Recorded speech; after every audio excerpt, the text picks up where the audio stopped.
He got reincarnated into his own novel, not as the chosen one or a prodigy, but as a rotten side character from a powerful mage family, a guy fated to be thrown out at 17 and die like trash. The problem? He knows exactly how that story ends, because he wrote it. And now, with the author's knowledge and a few unfair privileges no one else should have, he's rewriting his own death sentence from the inside. Imagine fighting a character who has already read the script. He will become untouchable. 3 days have passed. He still can't believe what happened. This phenomenon that forced him into the novel he wrote. A strange phenomenon, commonly called possession. Something that could happen in the world of a webtoon. He didn't think he would experience this possession himself. After some time, he got out of bed and walking further, said, "Still in this body." He grabbed the fold of his stomach and added, "with this protruding belly fat." Then he looked in the mirror and said that he can't get used to this. He thought, no matter how much he rubbed his eyes, these words wouldn't go away. At that moment, a system window appeared in front of him, which said, "Character information, name, Larson Maitan, talent, magical combat technique, stats, very unpredictable." He thought, it seems he really possessed the body of the novel character. This was supposed to be the supporting star in the novel, who will be killed by his brothers 9 years later. On the first day, he abruptly sat up in bed and shouted, "Work? What time is it?" At that moment, the maid standing next to his bed screamed in fear, then apologized and said she was very sorry. Her body trembled with fear. She knelt down, bowing her head. She said that she had committed a crime worthy of death. She was very sorry. At that moment, the protagonist moved to the edge of the bed and thought, "Who is this?" She didn't look Korean and didn't look like a Western woman. Then he awkwardly apologized and asked, "Where is he?" Then the maid hit her head on the floor and asked for forgiveness. She didn't know he was awake and didn't let him sleep. Please, he must spare her life. He must forgive her. He looked at her in bewilderment and cried out in alarm, "Is she okay?" He reached out to her. She screamed for him not to kill her. He approached her and thought he had just gotten up, but she fainted from that. That's how the first day went. To be honest, he was in a bad mood on the first day. On the second day, he sat on his bed and stared at the system window. He thought, his name is Larson, not Cha Sungmin. This morning, he met a boy. Then Hampton came into his room and, bowing, said that he would write down his diary. He thought his name was Hampton. The protagonist asked, "Diary?" He answered, "Exactly. He will try to finish it quickly." Then Hampton started filling out the diary, and the protagonist approached him and thought, "Diary. He seems to remember something about this." Every move of the heirs of respected families is carefully monitored. Another person will keep a daily record of what they do. This happens every day, starting from the age of 14. At that moment, Hampton, noticing the protagonist, let out a frightened scream, spilling ink all around. Then he began to apologize in fear and said he would clean it up right away. After that, he looked at the protagonist's knee flying towards him and thought, what is he doing? His body was reacting on its own. He thought he should kick it. Then he stopped, looking at the frightened Hampton, and thought this was what he felt, as if it were ingrained in him. As the second day passed, he began to recall fragments of Larson's memories. He remembers that at the age of 4, he used a toy stick to beat the crap out of the servants who served him. Among these servants, Hampton was one. At the age of 5, Larson learned the secret of his birth. Then he indignantly cried out, someone like her, his mother? Larson was a child born to the patriarch of Dakatra and a servant girl. Larson was very afraid of Dakatra, but not of Soso. He then spat in Soso's face and told her to just disappear. In the present, he put his hand to his chest and thought he was so ashamed that these were his memories. Anyway, this happened when he was 7 years old. He had a talent for having a terrible temper. He did many other things. Countless terrible things. After spending 7 years on a rampage, this terrible incident happened at the end of the year when he was 8 years old. Then he grabbed Rosalind by the clothes, swung a bat, and shouted, "She's a stupid fool. How about I beat her to death today?" Larson, who was extremely immature, went around telling people how he beat up Rosalind, the only 6-year-old daughter of a reputable martial arts family. Because of this, his father, Dakatra, was forced to bow his head to the patriarch of the Grandel family and apologize. Before Larson turned 9, he was banished to a remote place known as the Autumn Mansion, and just a few days ago, he destroyed the table in front of him by hitting it with a large stick, and then shouted, asking them to bring the chocolates that Bearden bought. He thought, is he obsessed with chocolates? Larson. This is one of the characters that Sungmin, that is, he wrote in his novel. Sungmin really conceived Larson as a villain. However, he did not go into such detail and create all these memories from the past. This is not the world that the author of this Sungmin wrote. This is a world he did not write about. This means that all these events happen spontaneously in this other world. Now, he remembers most of these memories, but they are all garbage memories. The third day. The protagonist sat on the bed, bowed his head, and thought that he cannot help but admit that he possesses this body. This is not a dream, this is reality. He can no longer remain stunned by what happened. Larson, a minor villain, from the prestigious Said family of swordsmen in the Sungmin book. Naturally, details like what his face looks like or what abilities he possesses were not written into the novel. This is because he was only a minor character who appeared from time to time. Since it was unknown when Larson would appear,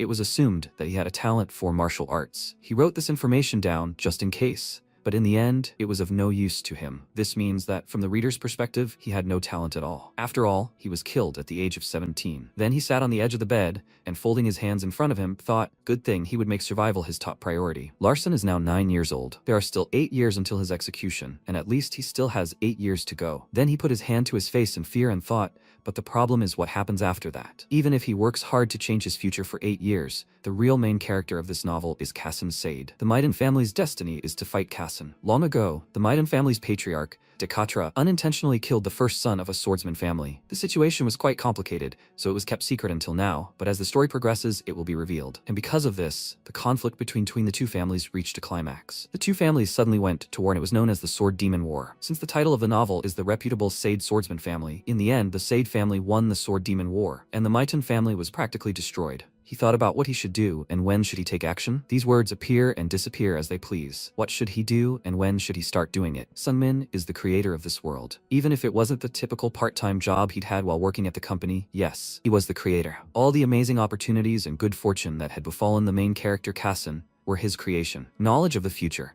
and if he took advantage of it and moved forward, he could get his old life back. He clenched his fist and thought, no, he could live better than before. Compared to the small one-room apartment he lived in, even the toilet in this place was much larger. Since he only lived once, it would be nice to enjoy all the luxuries that this huge, rich family had, right? He then punched his fist in front of him and thought, because he has martial arts that weren't created by him. Even Larson doesn't know how powerful it is, but since he only knows martial arts, he must be a genius at it. He has the blood of one of the 3 families in this world, the Maiton family after all. He folded his arms and thought, he was essentially born with a gold spoon. He said it was better to be optimistic about it. He thought, excluding the fact that he was a damn scoundrel and the fact that his head would be cut off at 17, he could live a much better life than Sunmin, who lived in Korea. He just needed to do something about it. After all, he had 8 long years. Then he looked to the side in surprise and thought about the words he saw when he first came here. The system window that appeared said, note, character, Larson's will activated, Heaven's Eye activated. He asked in surprise, what? He thought, this is the ability possessed by the main character of the prestigious Side Swordsman family. The Heaven's Eye was activated. Why was this ability appearing in him? Then those words he saw weren't from the Heaven's Eye's manifestation. Then he thoughtfully placed his finger to his chin and thought, but why is this appearing in him? He's not the main character. No, it doesn't matter why he has it. From the moment he had it,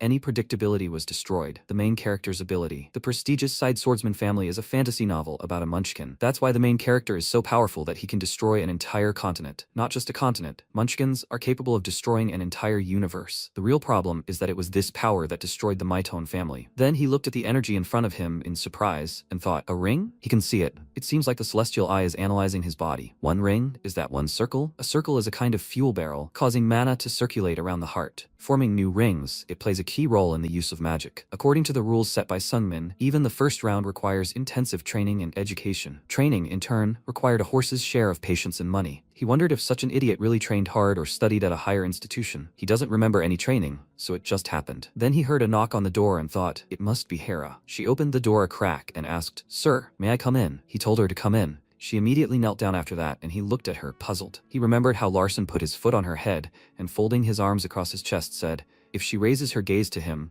she must kneel. Did she understand? In the present tense, he thought that he had come up with a lot of terrible rules. What? Wait, what is this? A system window appeared in front of him, and it said, name, Hera. Talent, assassination, characteristics, defy interpretation. He thought, why is her talent assassination? He doesn't remember writing that down. He forgot. The setting of the novel is the prestigious Sade family of swordsmen, a crazy world of power and violence, a literally wild world. Someone had deliberately introduced him to a murderer. He was the first to be introduced to a murderous servant, in a struggle for succession. A mad world where everything ends only after death. Calm down, Sunmin. He had to force himself to smile. The woman in front of him was a murderer. If he lost his temper, he could die. He looked at her in surprise, then thought, so all her tears and fear were an act? It was quite possible that was so. However, her trembling was genuine, real. The heavenly eye said so. Then he cleared his throat and called her. She put her hands to her chest and, looking up at him, said, yes, sir. He told her to get up, and turning around, folded his arms across his chest. Then he told her to bring him some beard and chocolates. She asked, chocolates? He thought she should just go. Please. He needed to concentrate. And then he watched her run out the door and asked, or was she just trying to cry here? She shouted, no way, she'd bring it right now. After that, she stood with her back to the door and thought, what was it? She doesn't know how to describe this feeling. So elusive, not like before. She first felt a change a few days ago, as if his mood had shifted. She's not sure, but he definitely changed. Then she flashed forward and thought, it's too early, but maybe she should report this. Meanwhile, the The protagonist sat down at the table and, folding his arms over his chest, looked at the system window. He thought that now he would figure it out. And so, he was Larson, exiled to the Autumn Mansion. He was no longer a thorn in his father's side, and he was crossed out of the line of succession. Larson has no chance of becoming the successor to the Master of Magic, but that's all the better. The Master of Magic is a hero who will always fight the Master of the Sword, he thought, but to survive, at least he should behave appropriately. Luckily, Sunmin is the creator of this world, and he wields a power only the main character possesses. He knows what will happen in the future, knows where the ancient artifact is hidden.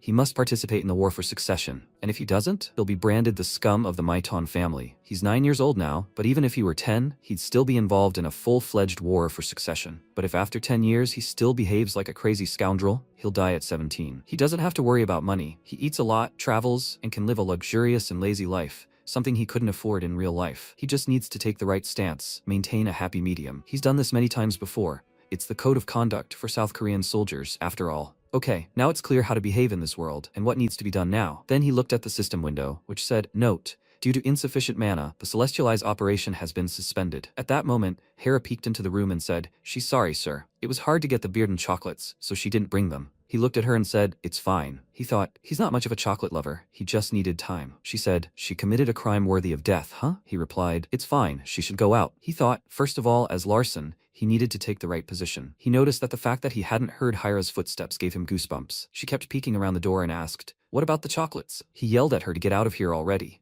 She slammed the door and said, "I understand. He should rest easy." Then she paced the hallway, wondering if she heard right. What did that brat say? No, she definitely did. Is the guy crazy about chocolate, okay? She'll wait a bit longer and decide whether to report it to her. A week later, MC approached Hampton and called him over. He looked at him and replied, "Yes, sir." The protagonist told him to get ready. He looked surprised. Get ready? How? What preparation was he talking about? He replied that he was going to the training ground. Hampton asked in surprise, "Training ground?" The protagonist yelled at him to stop whining. Did he really need to be told twice? He ran in the opposite direction and replied, "No way. He'll get everything ready now, 7th Mister." He'd been thinking a lot this week and had a few ideas. First of all, to survive, he must enter the struggle for succession and find a suitable position. Second, train hard and serve the people. Finally, find a way to survive and become independent. He clenched his fist, and looking at this, thought, it's important to check one thing now. The first circle, martial arts, and the heavenly eye. It's finally time to use this power. Meanwhile, Hampton ran forward and thought, young Master Larson, he's changed. He beat him on the buttocks until he bled and bruised. This isn't something he should be angry about, but something he should regret. After all, it happened because he didn't help him well enough. But now he wants to go to the training building. Not long before, Hampton asked in surprise, "Training building." At that moment, a system window appeared in front of him, which stated,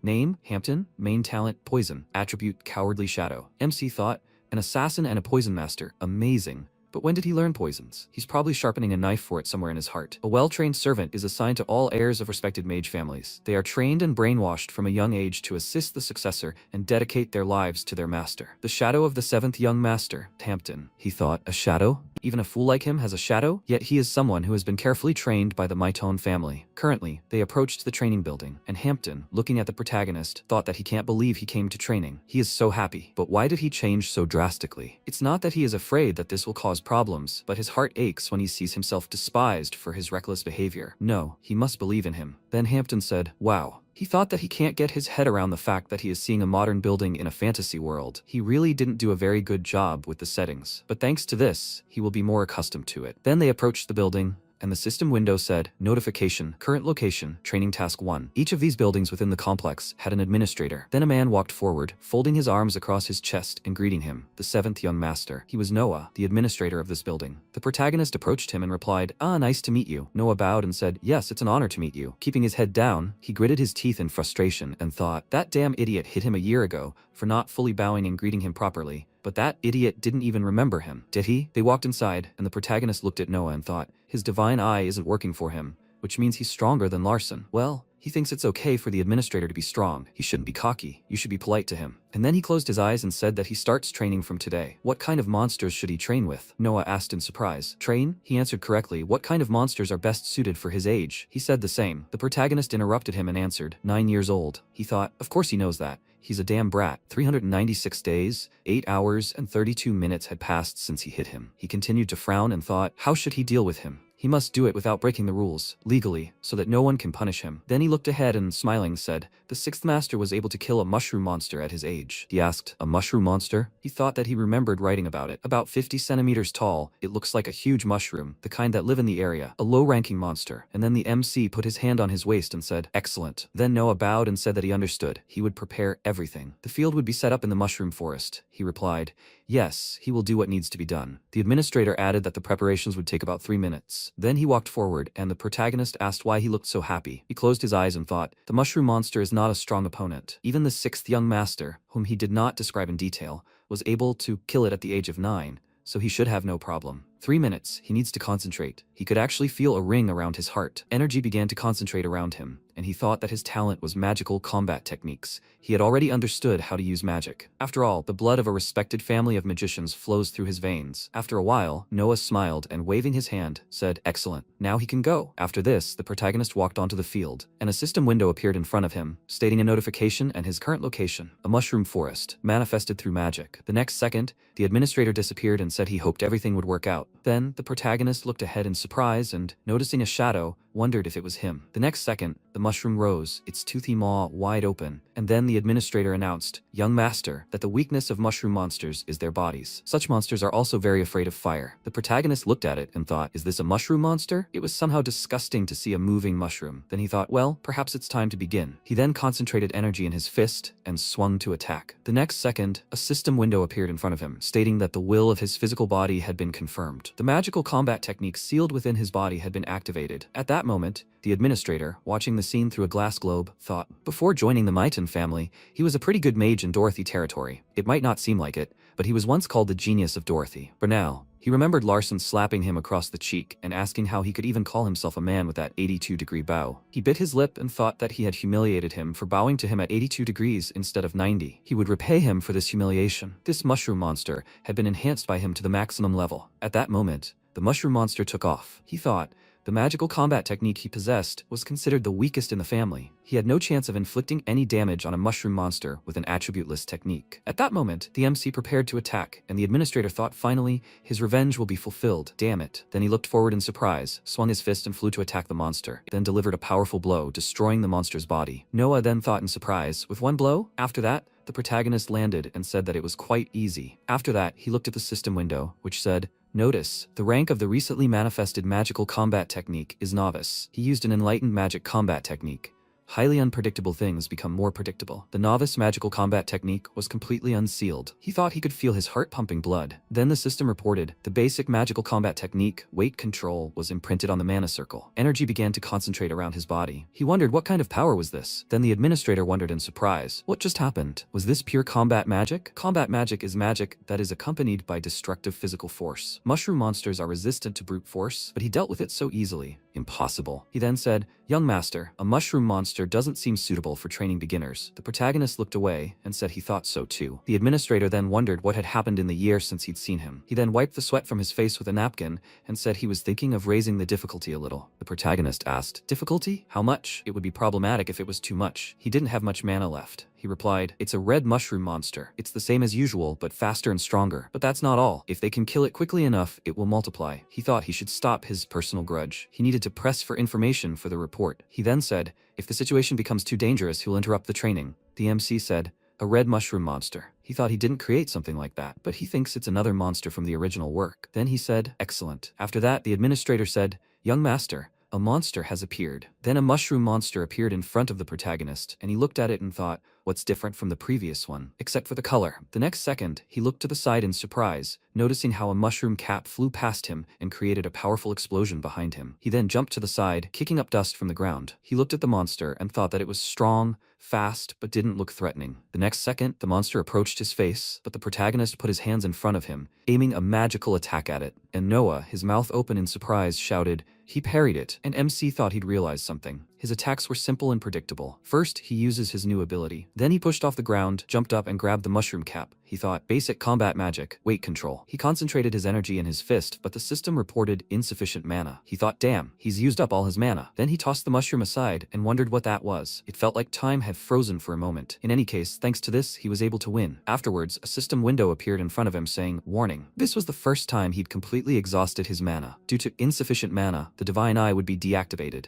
He figured he'd have to deal with this once he regained his mana. At that moment, Hampton placed his drink on the administrator's desk and wondered what he'd just seen. Had he been training in secret? At that moment, Noah looked at him and asked if the 7th Swordmaster's decade had already passed. He replied, next year. He frowned and gritted his teeth, wondering how the hell he was so strong if he wasn't even 10. After a while, the protagonist came out to them, and Hampton, looking at him, thought, young master, he even has a magic circle. A first circle can appear without tremendous effort. The young master definitely trained in secret. Then he abruptly hugged the protagonist and shouted, young master. MC thought, thinking he'd made a huge mistake. After all, he doesn't know anything about this world yet. He moved Hampton away from his face and thought it would be problematic if he stood out too much. First, he needed to do something. The next second, he fell to the floor, and everyone present shouted in surprise, young master. After that, Noah looked at Hampton and shouted for him to call a healer from the 2nd floor. He ran in the opposite direction and shouted, yes sir. At that moment, the protagonist, still lying on the floor, thought, is it really that bad that they need to call a healer? He thought, there must definitely be a recovery potion on the 2nd floor. At that moment, the doctor was dozing at his workstation. Hampton ran up to him and shouted, doctor? He cried out in fear, startled. What happened? He shouted, the 7th young master is injured. The doctor asked, seriously? Is this a problem? The 7th young master, not the 6th? He replied, yes, the 7th young master. The doctor was surprised. Isn't he the 6th young master's assistant? He replied that he, Hampton, was the 7th young master's assistant. He said he had to wait. So the 7th young master was really here? What was he doing here? He replied that he had defeated a common mushroom monster and received a serious injury from a red one. He was surprised. What? How? Hampton placed his hands on the counter and answered, using combat magic. After a while, MC was lying on the bed. The healer approached him and thought, if this was due to a side effect of combat magic, then it would be difficult to do anything. First, he would try. No, he would pretend to try and send him to a high-ranking mage. There were better mages in the main building. He could shift all responsibility to them. After that, he began to concentrate energy and used mana in his hands. He didn't notice any reaction. He thought, as expected, it didn't help. Yes, this still doesn't work. He needed to finish quickly and send him to the main building. Faster. The next second, the protagonist raised a trembling hand, and the healer shouted, young master. He wondered if his ability had improved. No, that was impossible. Most likely, this was the very formation of this idiot. Then the protagonist looked at him and said that he was grateful. Those present asked in surprise, what? He repeated that he thanked him. The others looked at him in bewilderment. After some time, Hira, trying to catch her breath, brought him several chocolate bars and said that she managed to get some Verdun chocolates. She apologized, but there were only 2, although he asked for 3. She really did apologize and would try to find more. He replied that everything was fine, she just had to leave it here. She looked up at him in surprise and asked, what? And MC was lying on the bed with his hands behind his head and thought that she should just go and rest. She didn't look so well. He didn't want to bother the assassin. Then he said that he was tired after training. She should stop bothering him and leave. She replied that she understood. Young master, please, he should rest. After a while, Hera walked into the kitchen and shouted in surprise, is that true? So he really was training? Hampton, holding the dishes, replied that he had already said so. Training, young master. She shouted, oh, come on. At that moment, the protagonist bit into a small piece of chocolate and thought that he didn't really like chocolate. But this was different. It immediately melted in his mouth. The sweetness turned into warmth, and he felt as if his whole body was covered in a warm blanket. Wait, what if this wasn't just a feeling? Then he used the Divine Eye, looked at his body and thought, the effect of this chocolate is spreading throughout my entire body. The system reported that some mana had been gained. He thought, crazy idiot. Is that why he has so much mana? Then a system window appeared in front of him, saying, he discovered a fragment of the incomplete truth. He sat up in bed and thought he could feel his character developing, various coincidences slowly coming together. To think that chocolate gave mana. He thought about how to absorb mana. Mages had to travel to places where it was abundant, and they went through hell trying to absorb even a little bit of it. It seemed he had a peculiarity he hadn't mentioned in the novel. Perhaps that was why it was presented as a fragment of an incomplete truth. Free mana, and the only side effect was weight gain. Right? He had felt this before. He needed to recall that situation. He recalled his battle with the monster, and a system window appeared in front of him saying, notification, slow flow attribute activated. He thought, slow flow? What was that? Then he heard a knock on the door and said, he already said that nothing more was needed. Hera, she said, young master, he has a guest. He told him to get lost. At that moment, Carlton entered the room and asked how he was communicating with his older brother. He smiled and added, elder brother has arrived, and he hasn't even stood up yet? Where are his manners? Does he want to eat bird droppings again? The 6th young master walked forward, and MC gritted his teeth and thought, "This is Carlton, the guy he was so afraid of." Then he stood in front of him and bowing asked, "He's here, brother?" Carlton pointed his staff at him and said, "So that's why he's so bad. It's taking him too long to understand. And what is he waiting for?" The protagonist looked up at him in surprise and asked, "What?" Then Carlton swung his staff and shouted, "He should crawl, like a bug. He's not going to kneel down." At that moment, a system window appeared in front of him, saying, "Notification, attribute sealed in body. Slow flow activated automatically." He thought he had already felt this during the battle with the red mushroom monster. What he has to do, he doesn't want to get hit by the 6th young master. This is a good opportunity to test his skills. He then put his hand in front of himself, blocking his brother's staff, and thought for a moment. He threw Carlton's staff away, and Carlton looked at him in surprise and asked, "What did he just do?" Then he shouted in irritation, "What did he just do? Trash!" The protagonist replied that it was just self-defense. Carlton told him to repeat it. He asked, "Repeat what?" He told him to say that nonsense again. Trash. The protagonist said it was nonsense. He was surprised. What? He said it. He asked him to say that nonsense. Carlton trembled with anger and then shouted, "That idiot!" He concentrated energy in front of himself and shouted that he would kill him. At that moment, the protagonist took a stance and thought that he also had rings around his heart. It seems he is going to take advantage of this. Then Carlton concentrated his energy and, swinging his arm, shouted that he must die. And a system window appeared in front of him, which said character information, name, Carlton, primary attribute, water, traits, hot-tempered child. Protagonist looked at this and thought, water? It seems that water rings are appearing near his head and also near his chest. It will be problematic if he does not finish the formation. Then, Carlton struck in front of himself and shouted, "What?" At that moment, the protagonist appeared behind him and attacked, after which he moved forward and added a strike to his stomach. The next second, Carlton spat out a clot of blood and sank to one knee, starting to cough loudly. The protagonist looked at it and thought, blood? He still does not control the power enough. Then he shouted, "Hampton, he should call a healer." Then he thought, could it be that the mana exploded in his body before it had time to form? The next second, Hampton popped his head into the room and asked, "What happened, young master?" MC shouted, "He already told him to call a healer quickly." He replied, "I understand." At that moment, the protagonist continued to look at his brother and thought that he had overdone it. Besides, he thought he had found an effective way to deal with the mage. He smiled and thought that his original goal was to live to be 17. He thought he had made some progress on his path. The next day, Hera shouted, "What did that idiot do to the 6th young master? This is pointless. This simply can't happen."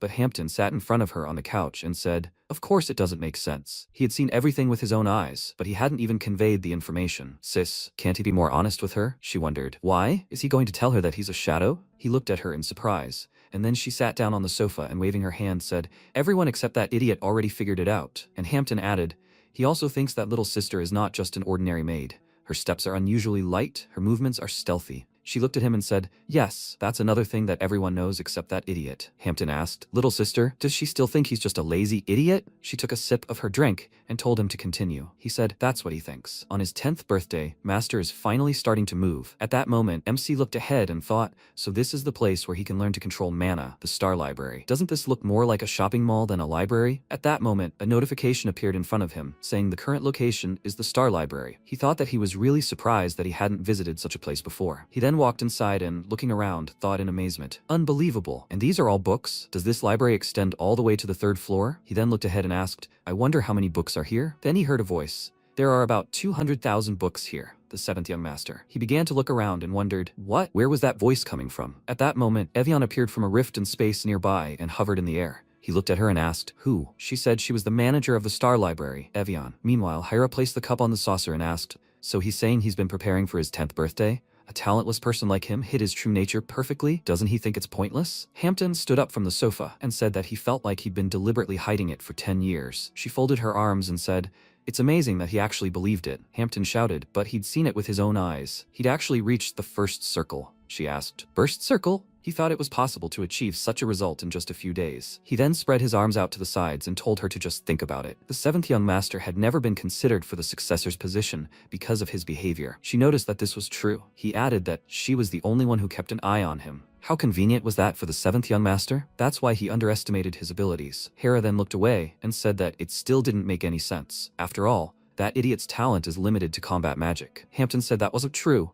He was confident in what he was saying. She asked why. He replied because he was his shadow. He was confident that he could grant him a future. Also, they would both be abandoned if the 7th young master died, so they should cooperate. Before he could finish speaking, Hera rose from her seat and said that if he decided to stop by the library soon, she would think about it. He asked, "Excuse me? She said that she had heard that every member of the Mitone clan must study in the library to prepare for the battle for the inheritance, where they would strategize. Meanwhile, the protagonist looked at Evian and thought, Evian, who is that? He couldn't remember anyone like that. Then the character information appeared in front of him, but it was only a name. He thought, what? Larvian? Then she bowed, lifting the hem of her dress, and said it was an honor to meet the 7th young master. He thought, wow, he didn't expect to see her here. She hadn't met the main character, Casson, directly, yet she was a powerful mage, playing a major role in several important events. Not long before, the knights had rushed into battle, shouting to kill the witch. MC thought it was remarkable that she was a monstrous mage who had destroyed the tyrannical lord of Revadon and his knights. Then she had unleashed a stream of powerful energy on them. He thought she had completely frozen his castle. She would later be known as the disaster in the Northern Sea War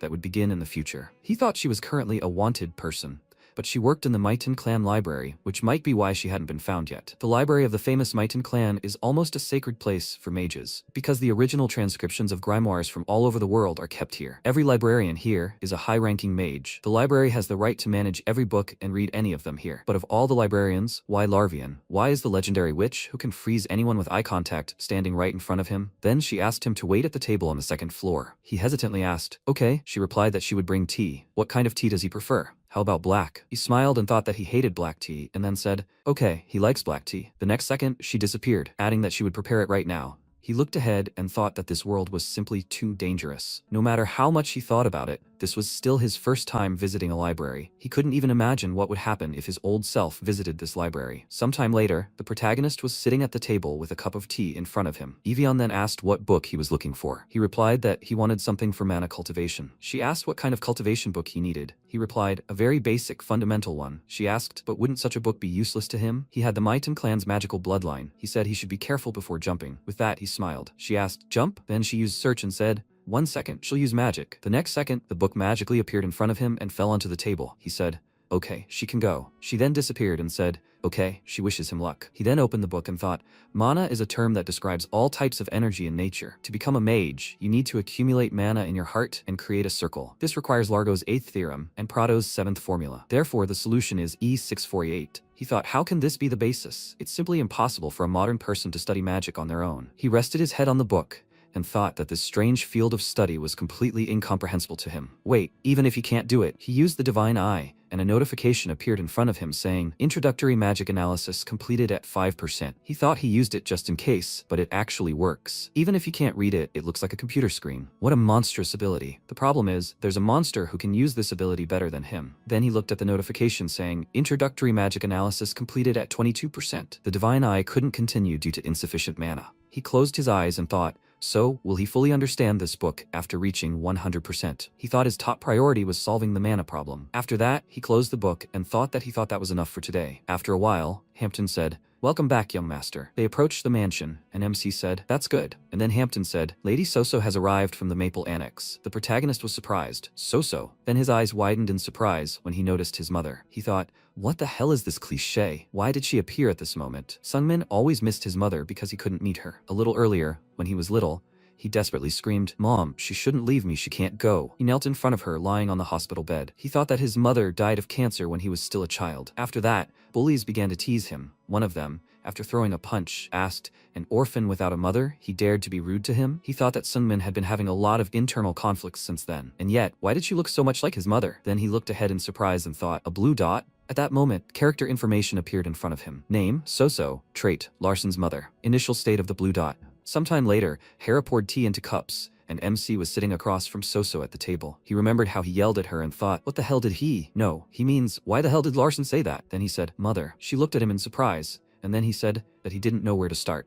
At that moment, the maid was watching them and thought, maybe the 7th master wasn't really a scoundrel, but was just playing a role all this time. For his plans to join the succession war, there was no point in just watching him anymore. At that moment, the protagonist lowered his gaze and said he was very sorry for everything that happened in the past. His mother looked at him in surprise, and he added that he didn't know if she would believe him, but he had come to his senses a little, and he hadn't been himself back then. After that, she raised her cup and asked, is that so? He apologized for everything he had done in the past. His mother lowered her head and gave only simple answers while listening to him. The reason could be understood from her weak and breaking voice. Then she rose from her seat and, turning around, said that she would be back. She had work. He thought that because she was no longer a servant, she had no work. Then he remembered the character information and thought, Blue dot was the name of the disease Sunmin created. It was a disease in which 3 blue dots appeared on the chest. The causes of this are unknown and there is no suitable treatment. When it reaches 3 dots, it becomes incurable. Luckily, there's only one now. At that moment, Soso left the room and closing the door behind her, covered her face with her hand and wondered why she kept crying even though it was such a nice day. After all, today she heard her only son calling her mom. At that moment, MC asked, "Mom, if it's okay with you, could you spend an hour with him every day? He'd make some Chalpa Mountain Caratina tea, and they'd drink it together." "Okay?" She said okay. Then the protagonist looked out the window and thought, Caratina Chalpa Mountain tea. This tea isn't usually sold, but it can cure the blue dot disease if you drink it for at least a month. Even if she cheated on her husband and her only son is a scoundrel, she's still his mother and never abandoned Larson. He said she must stay healthy. After a while, Soso sat on the edge of the bed and thought, is this a dream? What is this, if not a dream? Larson has changed with the upcoming 10th anniversary ceremony. It's as if he's become a completely different person. She said, did he hear her from there? She will drink tea with Larson every day. It seems he's changed a lot. She put her hand to her chest and added, a little confusing, how much he's changed. But she's happy. It's strange, isn't it? Tears streamed down her face.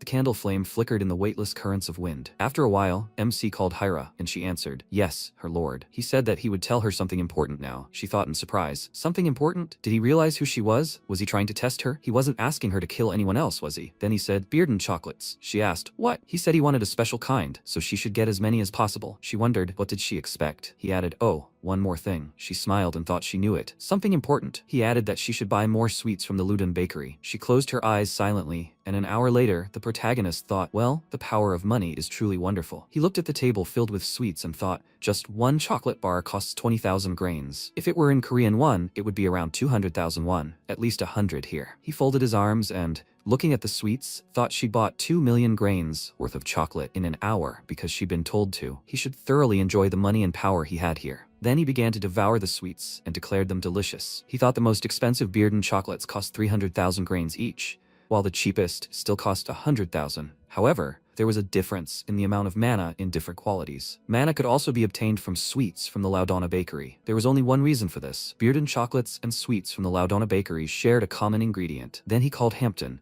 who peeked out from behind the door and said, yes, sir. The protagonist told him to bring the baker from the Laudona bakery to him. 30 minutes later, the baker stood in his room, frightened, wondering why he had called him. Had he found something that shouldn't have been in the sweets? He had heard that he was a terrible scoundrel who would even beat the daughter of a family of martial artists. He could kill a nobody like him, and no one would ever know. Please. He hoped everything was okay. He begged. Then the MC said, hey. The baker screamed in fear, yes, sir. And then the protagonist looked at the candy in his hand and asked what he had put in the sweets. He replied about this. Before he could finish speaking, the protagonist told him to tell him everything and not to leave anything out. The next second, the baker fell to his knees and shouted that he was sorry. He had made a mistake. But the protagonist replied that he wasn't. That wasn't it. He wanted to know the recipe. The baker continued to tremble with fear and began counting on his fingers, saying, the recipe. It's just sugar from Dorothy's territory, and what else is in there? Ah, 1,000-year-old herbal powder, 2 tablespoons and starch syrup. MC asked, is that all? He answered, right, that's all. The protagonist thought he figured it out. The ingredient in Burdan chocolates is 1,000-year-old herbal powder. He smiled and thought that if he ate this, he could get more mana. Meanwhile, in the training building, Noah sat at the table and folded his arms. He thought it was driving him crazy. People keep coming in here to ask about the 7th Master, and he could only tell them 2 things. The first was that he defeated the Mushroom Master with a magical combat technique. The second was that he overcame the side effects of the magical combat technique with the recovery magic known as Mana Embrace. At that moment, a healer ran up to him and shouted, did you hear? The 7th Master beat the 6th Master. All the commotion is because he beat him bloody. Noah abruptly jumped up from his seat and shouted, what? He thought,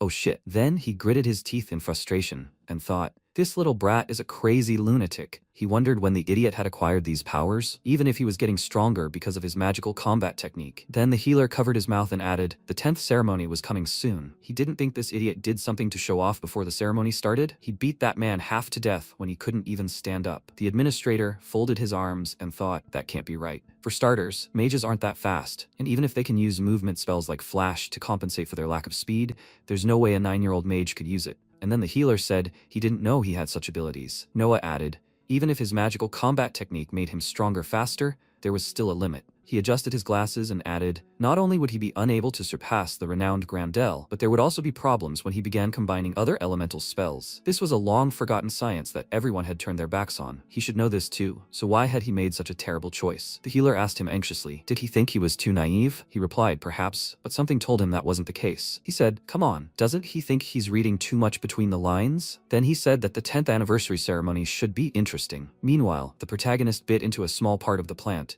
and the system reported that he had received a small amount of mana. He thought, that's right, although he can consume mana, calories don't count. He ate enough Burdan chocolates for the next 10 years. Thanks to this, all the mana is stored in the fat of this body. By gathering mana into his core, he can create heat and energy to burn this fat. Given the mana in his body, he could increase the use time of the celestial eyes and learn cultivation to grow even faster. 3 days later, MC sat at the table and shouted that he had done it. At that moment, a system window appeared in front of him, stating that he was analyzing the contents of Introduction to Magical Sciences. The celestial eyes would completely absorb the contents of Introduction to Magical Sciences. Then a notification appeared stating that the great sage Alberto's instructions had been created, and a secret page appeared. He wondered in surprise, what is this? The next second, the book began to flip pages on its own, and then the system announced, the 77th book of the great sage Alberto. He must find the foundation of magic, mana cultivation, which is easy to learn. At that moment, some text on the page in front of him began to highlight, and he thought, great sage Alberto? Who is this? To learn more about this, he would need to go to the library, and frankly, he was afraid of Avian. He would have preferred to stay away from the Ice Witch, but it seemed he had no choice. At that moment,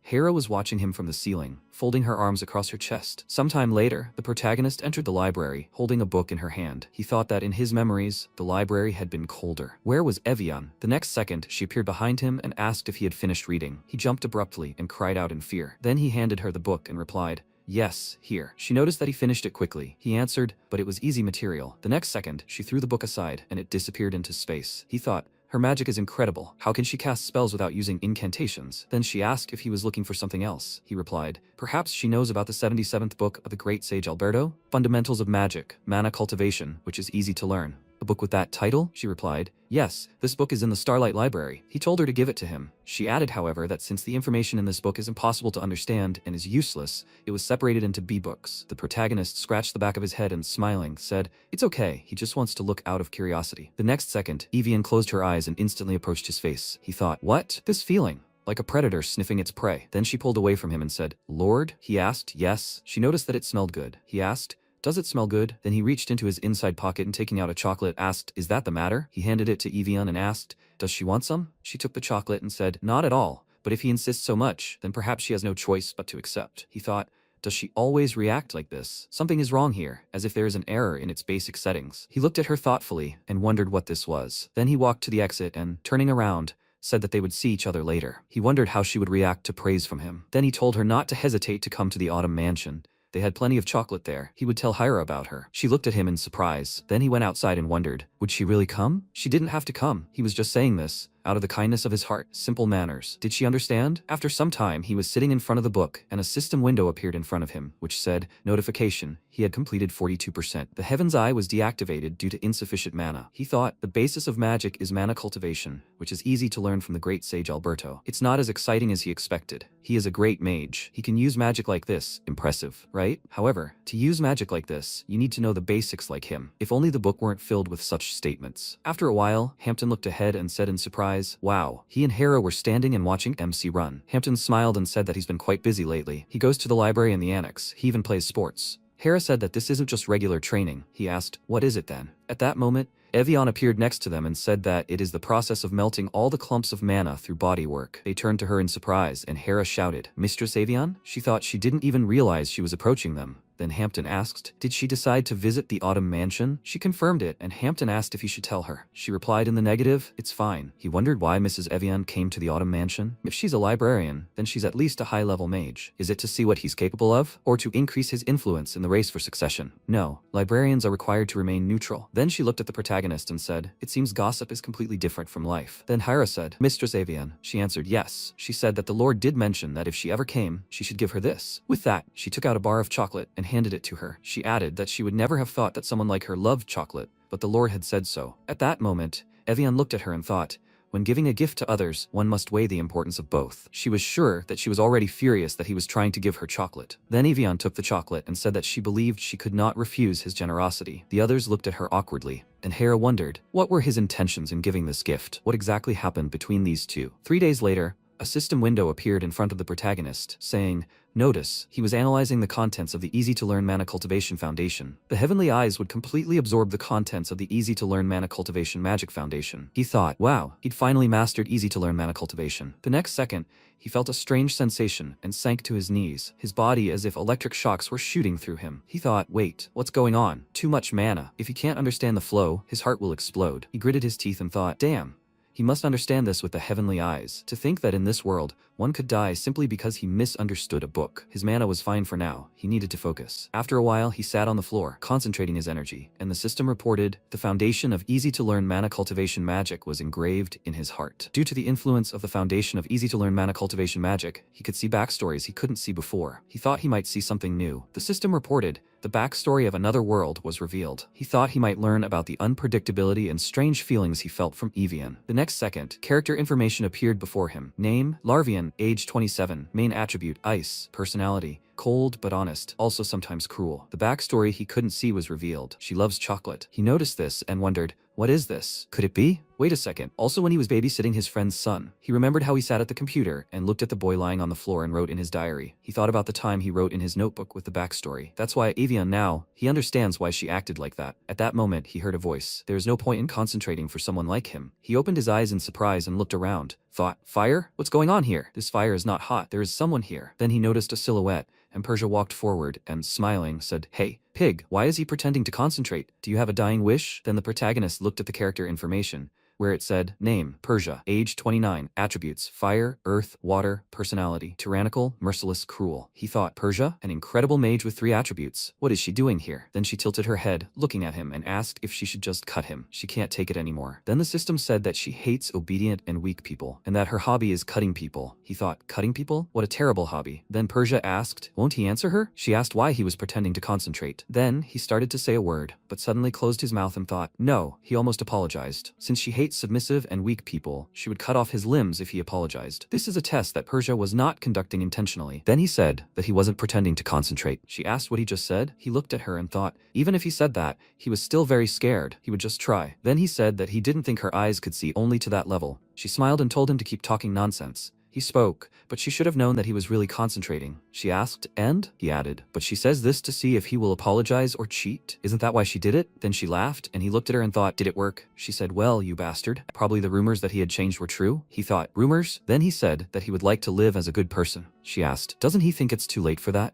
He replied, the moment when you think it's too late still passes very quickly. The next second, a fire snake, directed by Persia, appeared in front of him, and she said, when you think it's too late, then it really is too late. At that moment, a fiery snake wrapped itself around his neck, and he said that he knew he couldn't become a patriarch, because he knows what he's capable of, but he could help someone become a matriarch. She smiled, continuing to direct the fire energy, and said, okay, he must continue. He said he was just saying he could be a little unexpected variable. She looked at him and asked, could trash like him be useful? He replied, but it depended on how capable the person using it was. Just like a pencil could change the world. She asked whose unexpected variable he wanted to be. He wondered if she was asking if he wanted to follow her. He replied that he still didn't know everyone that well, so he didn't know who would be the patriarch or the matriarch. He thought anyway, they say the next matriarch will be the sorceress of the end, Yahello. Then he said he knew she was afraid of the second sister. She looked at him silently. The next second, the fiery snake opened its mouth wide, aiming it at his face. He thought the fire had gotten hotter. It felt like he was about to be burned alive. Then Persia said she'd listen to him because she thought he was sweet, but suddenly he'd started spouting such nonsense. He added that he also knew she hated deception, and he also knew she preferred him to tell the offensive truth rather than act slavishly and weakly. But he didn't want her to remember him as a submissive brother. He could submit to honor, but he didn't want to submit to force. The next second, he sank to his knees, and the fire around him died down. He began coughing and said that since he'd told the truth, he believed she would forgive him. The next second, she conjured an object in her hand and said, idiot. With that, she threw the object at his chest, causing him to cough loudly. He thought it felt like he'd been hit with a bowling alley. Then he looked at the fruit lying on the ground and thought, what is this? An apple? Had he really just been hit by an apple? Then the system reported a beginning magic combat technique had protected him from advanced mana. The beginning magic combat technique, Iron Will, was engraved on his mana circle. He thought, Iron Will? To think he got a new magic combat technique just because he was hit by an apple. Then Persia put her hand on her waist and told him to eat it. He asked,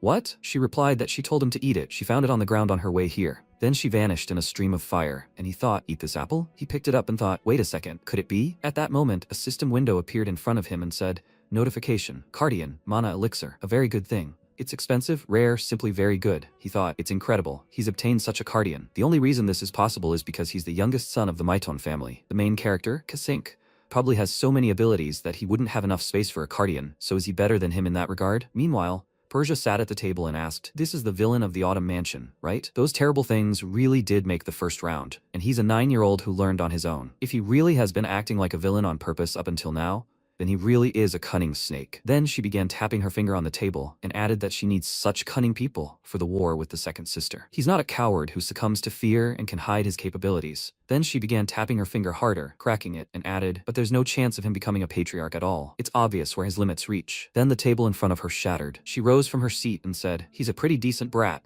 but he has no chance of becoming patriarch. Then she called Sando and told her to continue spreading rumors about the youngest brother being a scoundrel so that no one would steal him. She should try to keep him away from the other siblings as much as possible. She ordered them not to make it obvious, but she wondered if he'd eaten the Carthian. She had to keep an eye on him so he wouldn't die. Still, she can't let him get an upset stomach from eating the Carthian. Sando said she seemed to like him very much. She replied that things would be troublesome if it were revealed that she'd killed him.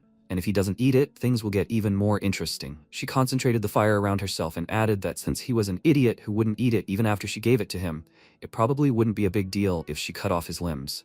The system window said he will die if he consumes too much of this. He needs the help of a powerful mage when consuming it. It would be good to use the help of a water, ice, or wind element. MC sat in front of this and thought, he doesn't know how much would be considered too much. Why did she give it to him? Does he want him to owe it? No, the third sister is not an ordinary person. Most likely, she did it out of curiosity or on a whim. If he uses this correctly and grows up, the sister will definitely use it. He doesn't know whether they will use it and throw it away or keep it for themselves. But if he doesn't eat it, they will definitely cut off his limb. He must eat it. He needs help. The system window said it would be good to use the help of a water, ice, or wind element. An ice mage, Evian. Looking for her would be a good idea, but maybe she will kill him for it. She will have a perfect alibi. He consumed the Karchan out of greed and died. Evian wanted to help, but to no avail. Eventually, it would end up in Evian's hands. That's the worst case scenario. At that moment, she walked up to the door and said, it's Evian. Can she come in? Larson frowned and thought he wouldn't be able to hide it anyway. She would soon discover the mana that the Cartian exudes. He said to come in and thought he needed a new strategy. He spoke. Evian, he said. He's sure she's already discovered it. He called her because he didn't want to hide it from her. They sat down at the table and MC said, as she already knows, it's the Cartian. Evian replied, yes. Larson spoke. He wants to make a deal with her. Evian asked, what kind of deal are we talking about? MC replied, he can't use it with his own power. He hoped she would help him. Evian said, she's a librarian, so she must remain neutral. She can't help him in any way in the succession war. MC said he's not asking for help with this. He just wants to grow as a mage and as someone who has given himself over to the will of magic. Evian wondered, what is this? She thought he was talking about the will of magic. It sounds like a model mage. Someone has malicious intent against him and is spreading bad rumors. Larson said, first of all, he doesn't want to become a patriarch. Evian said she heard that members of the Maiton family spend their entire lives trying to become a patriarch. MC replied, it has nothing to do with the succession war. He just wants to become stronger. Evian replied, yet, as a librarian, she can't interfere. Please let him seek help from the mages of the Maiton family. Larson replied, he can't trust them. They were all bribed by his brothers and sisters. He sincerely asks her to please help him. He wants to protect his helpless mother. Evian's eyes widened in surprise, and she remembered a knight dragging a woman by the hair, asking how she dared not pay her taxes. He was using her as an example. A boy was tugging at his hand, asking him to let go of his mother. He was an evil man. The knight clucked his tongue in irritation and drew his sword from its sheath. The girl screamed, no. At that moment, the knight struck her in the stomach with his sword, and the boy screamed in fear. Mom, the knight said discontentedly. What a nightmare, how dirty. The boy cried and begged his mother to open her eyes. People began to whisper, what did she do to deserve this? Those damned soldiers. Evian stood in the crowd, watching the scene. She frowned in irritation and entered the king's hall, where she was met by knights with swords. They rushed towards her, but she quickly activated her energy shield. Currently, she thought the 9-year-old 7th lord, who had been under surveillance his entire life, and the lady of the Soso family, who was once a maid,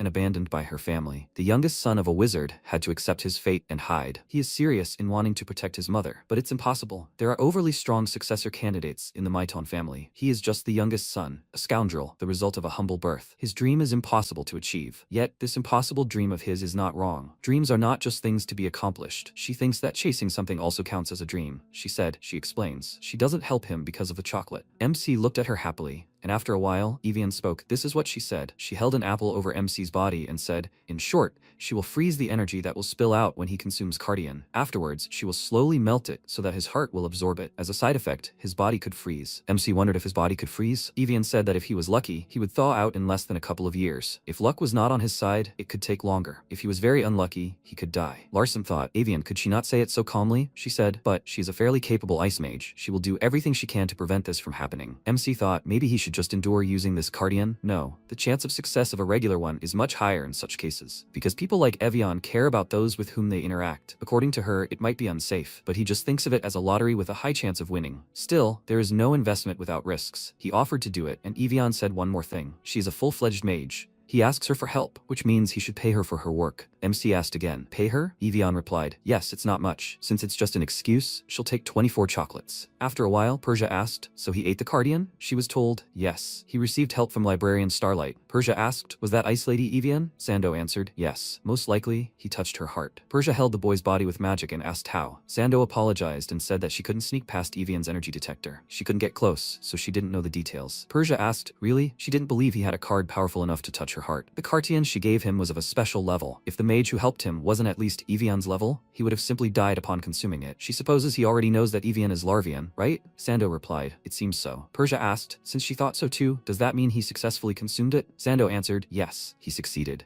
But there was something strange. Persia asked, what? Sando answered, his body seemed to have become incredibly strong. Persia asked again, really? Sando answered, yes. Even the ice mage, Evian, was surprised. He consumed the frozen mana at an unexpected speed. His pulse and body temperature were also stable. Persia said, this only proves that his heart is strong. He's one of the Maiton, after all. Sando, how long does she think it will take him to finish absorbing the mana? Usually it takes 3 years, but most likely he can do it in a year without a problem, right? Sando answered, based on the current speed, she thinks 3 weeks will be enough. Persia froze and asked, what? After a while, MC screamed in the room, a nightmare. He thought his body, he is too hot. After a while, Larson thought, he is not tired even after several hours of running. The rooster crowed loudly, and he thought there is too much vitality in him. He breathed and thought it felt as if the mana was about to overflow in his heart and burst out. MC shouted, Hampton. He rubbed his eyes and said, yes, young master. MC asked to be taken to the garden with a waterfall. After a while, he stood next to the waterfall and grabbed the water with his hands. He thought, that's different. This consumes much more energy than running. He turned around and shouted, Hampton, let him bring him a weight made of lead. It weighs about 10 kilograms. The system window reported that the magical combat technique for beginners, Iron Will, protects his body. The magical combat technique for beginners, Iron Will, has begun training. The magical combat technique for beginners Iron Will has improved to advanced Iron Will. This gives his body even more protection. The magical combat technique for beginners, use of weight, has advanced to skillful use of weight. MC thought his body felt much lighter. He ordered the weight to be increased to 20 kilograms. Hampton cried out, what? A week later, he ordered the weight to be increased to 30 kilograms, and a week after that, he ordered the weight to be increased to 50 kilograms. Hampton said, young master, although your passion and ardor look very commendable, if they overdo it, they will get hurt. MC said, it's fine. He thought, in fact, he was simply overflowing with vitality, even though he had barely slept. After a while, Sando said she thought he had completely absorbed the Cartian's mana. He really does have a monstrous body. Persia asked, is that so? Sando replied. He climbs the waterfall in the garden every day with his bare hands. Persia was reading a book and asked, without magic? Sando said, it looks like he uses combat magic techniques. Persia closed the book and said that combat techniques are very easy to develop in the first half, but they reach their limit quite quickly. She supposes this will come as a bit of a surprise to him. Sando said so, but he climbed up carrying a 50-kilogram bike. Persia asked again, not 5? Sando answered yes. He climbed a 30-meter waterfall in less than 5 minutes. Persia leaned back in her chair and laughed out loud. She said that he looks like he's just full of energy. How long will he live? Sando screamed. If left like this, he'll die within 3 months. He has too much mana in his body. If it weren't for the special power protecting his body, it would simply explode. If she doesn't help, he might not survive. Persia said that it was a pain in the ass. She did her part when the Cardian was too small for him. They'll see how he survives this. If he looks like he's dying, they need to find out what he did to touch an Evian's heart. At that moment, MC adjusted his hair and said that he felt like he had changed quite a bit after absorbing mana. After a while, a maid poured tea into cups outside. So asked if he thought he had lost too much weight. Larson replied that as soon as he started exercising, he began losing tons of weight. So said that while looking good is nice, health is more important. MC touched his muscles and said that he felt very healthy these days,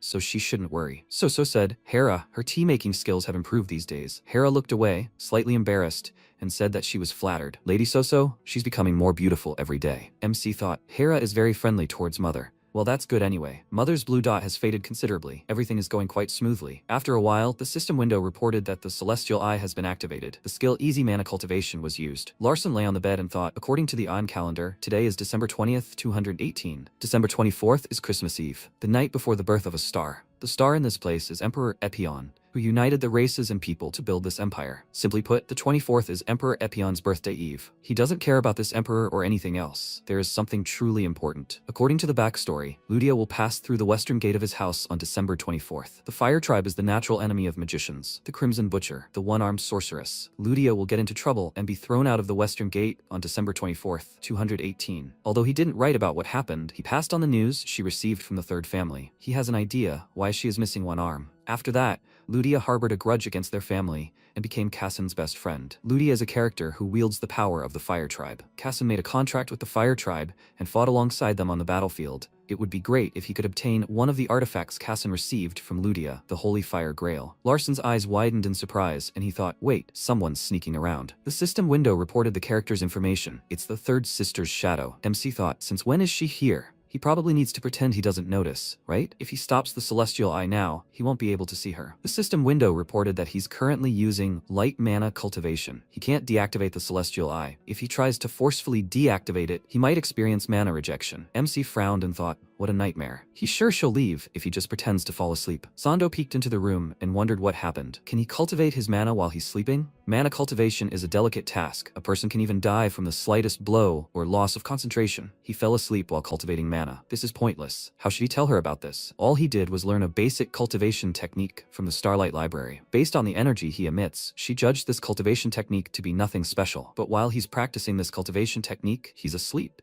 and his mana is incredibly stable. She glanced at the book, Introduction to Magic Theory and Mana Cultivation, which is easy to learn, but she didn't see any mana cultivation techniques in it. He managed to absorb Cartian and successfully combined it with his own mana using Evian, and then he underwent physical changes. She guesses the combined mana gathers in the heart. But the real problem is that he is very healthy and there seems to be no problems with him. No, in fact, his mana will stabilize over time. He has not passed the second circle and has not received physical enhancement magic. The durability of his heart is abnormally strong. She will describe it in detail in tomorrow's report. She evaporated, and MC exhaled and thought, is she gone? After some time, in the courtyard of the estate near the elegant Christmas tree, Larson called Hera and Hampton. They answered, yes, young master. He told them to follow him. After a while, Hera asked, young master, where are they going? MC answered, they're going to the outer far west gate. Hampton asked again, to the outer far west gate? There are a total of 4 western gates in the Maiton family, and the outer far west gate is one of the farthest. MC thought, and today he will meet the natural enemy of magicians, the bloody butcher and the one-armed assassin. He saw the guards who were trying to fight. Someone screamed, terrible idiots. Ludia released mana and screamed, she will kill them all. MC thought, what, is he late? Some time ago he asked, the outer west gate? Hampton inquired, was he going to stop by the residence of the 6th young master on the way? He prepared a lot of paralyzing poison. MC answered, no. He looked at Hampton and asked, was he upset? Hampton screamed in fear. Yes, of course. That is no, not at all. He was not upset. Suddenly a scream rang out, terrible idiots. The guard ordered to stop her. Ludia screamed, she will kill them all. The system window reported character information. Her main element is fire. Personality, she's very simple-minded, loyal, and adores her father. Larson thought, it's Ludia. He can't verify that she was described as so simple-minded. He was too hesitant. Hampton asked, what is this woman doing? MC thought, he's sure she doesn't have a strong immunity to poison. He turned around and addressed Hampton. He ordered him to scatter the paralyzing poison. The target is that woman.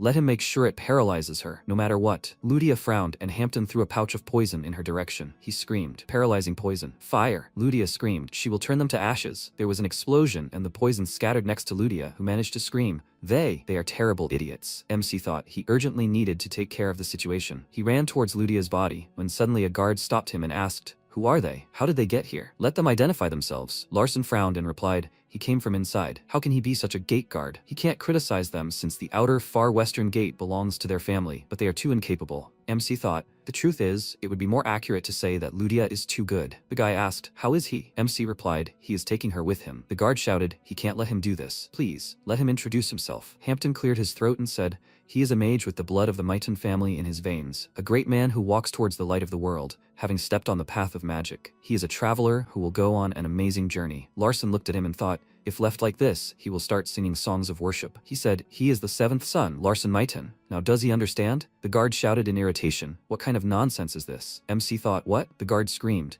These guys don't even know what Mr. Larson looks like. He's not that handsome. MC wondered if he insulted him or complimented him. He'd only lost a little weight. Larson frowned and asked, what's his name? He'll remember him. Do you think there would be someone who came from the estate and tried to impersonate the seventh young master? The guard said, that's true, but MC interrupted him and said, everyone knows the seventh master is a scoundrel and ugly as a pig. Does he think someone who doesn't know him would impersonate him? At least not if they wanted to die. Hampton thought about it, but he really was very cool in his eyes. Larson said that if he didn't believe him, then let him send someone to the estate to confirm his words. The guard answered, slightly frightened, he just did it. Larson frowned and said, however, if he continues to act arrogantly and ignores his words, he will make sure that he pays when he realizes that he is the seventh young master. The guard fell to his knees and fearfully asked the seventh young master for forgiveness. Young master, but why is he trying to take that girl? MC thought. Why? He doesn't think he has an answer to that. He coughed and said, slightly embarrassed, she's cute. The guard replied, he got it. The servants looked at him slightly puzzled, and after a while, they tied up Ludia. Larson looked at her, and the system window reported that since this affected history and predictability,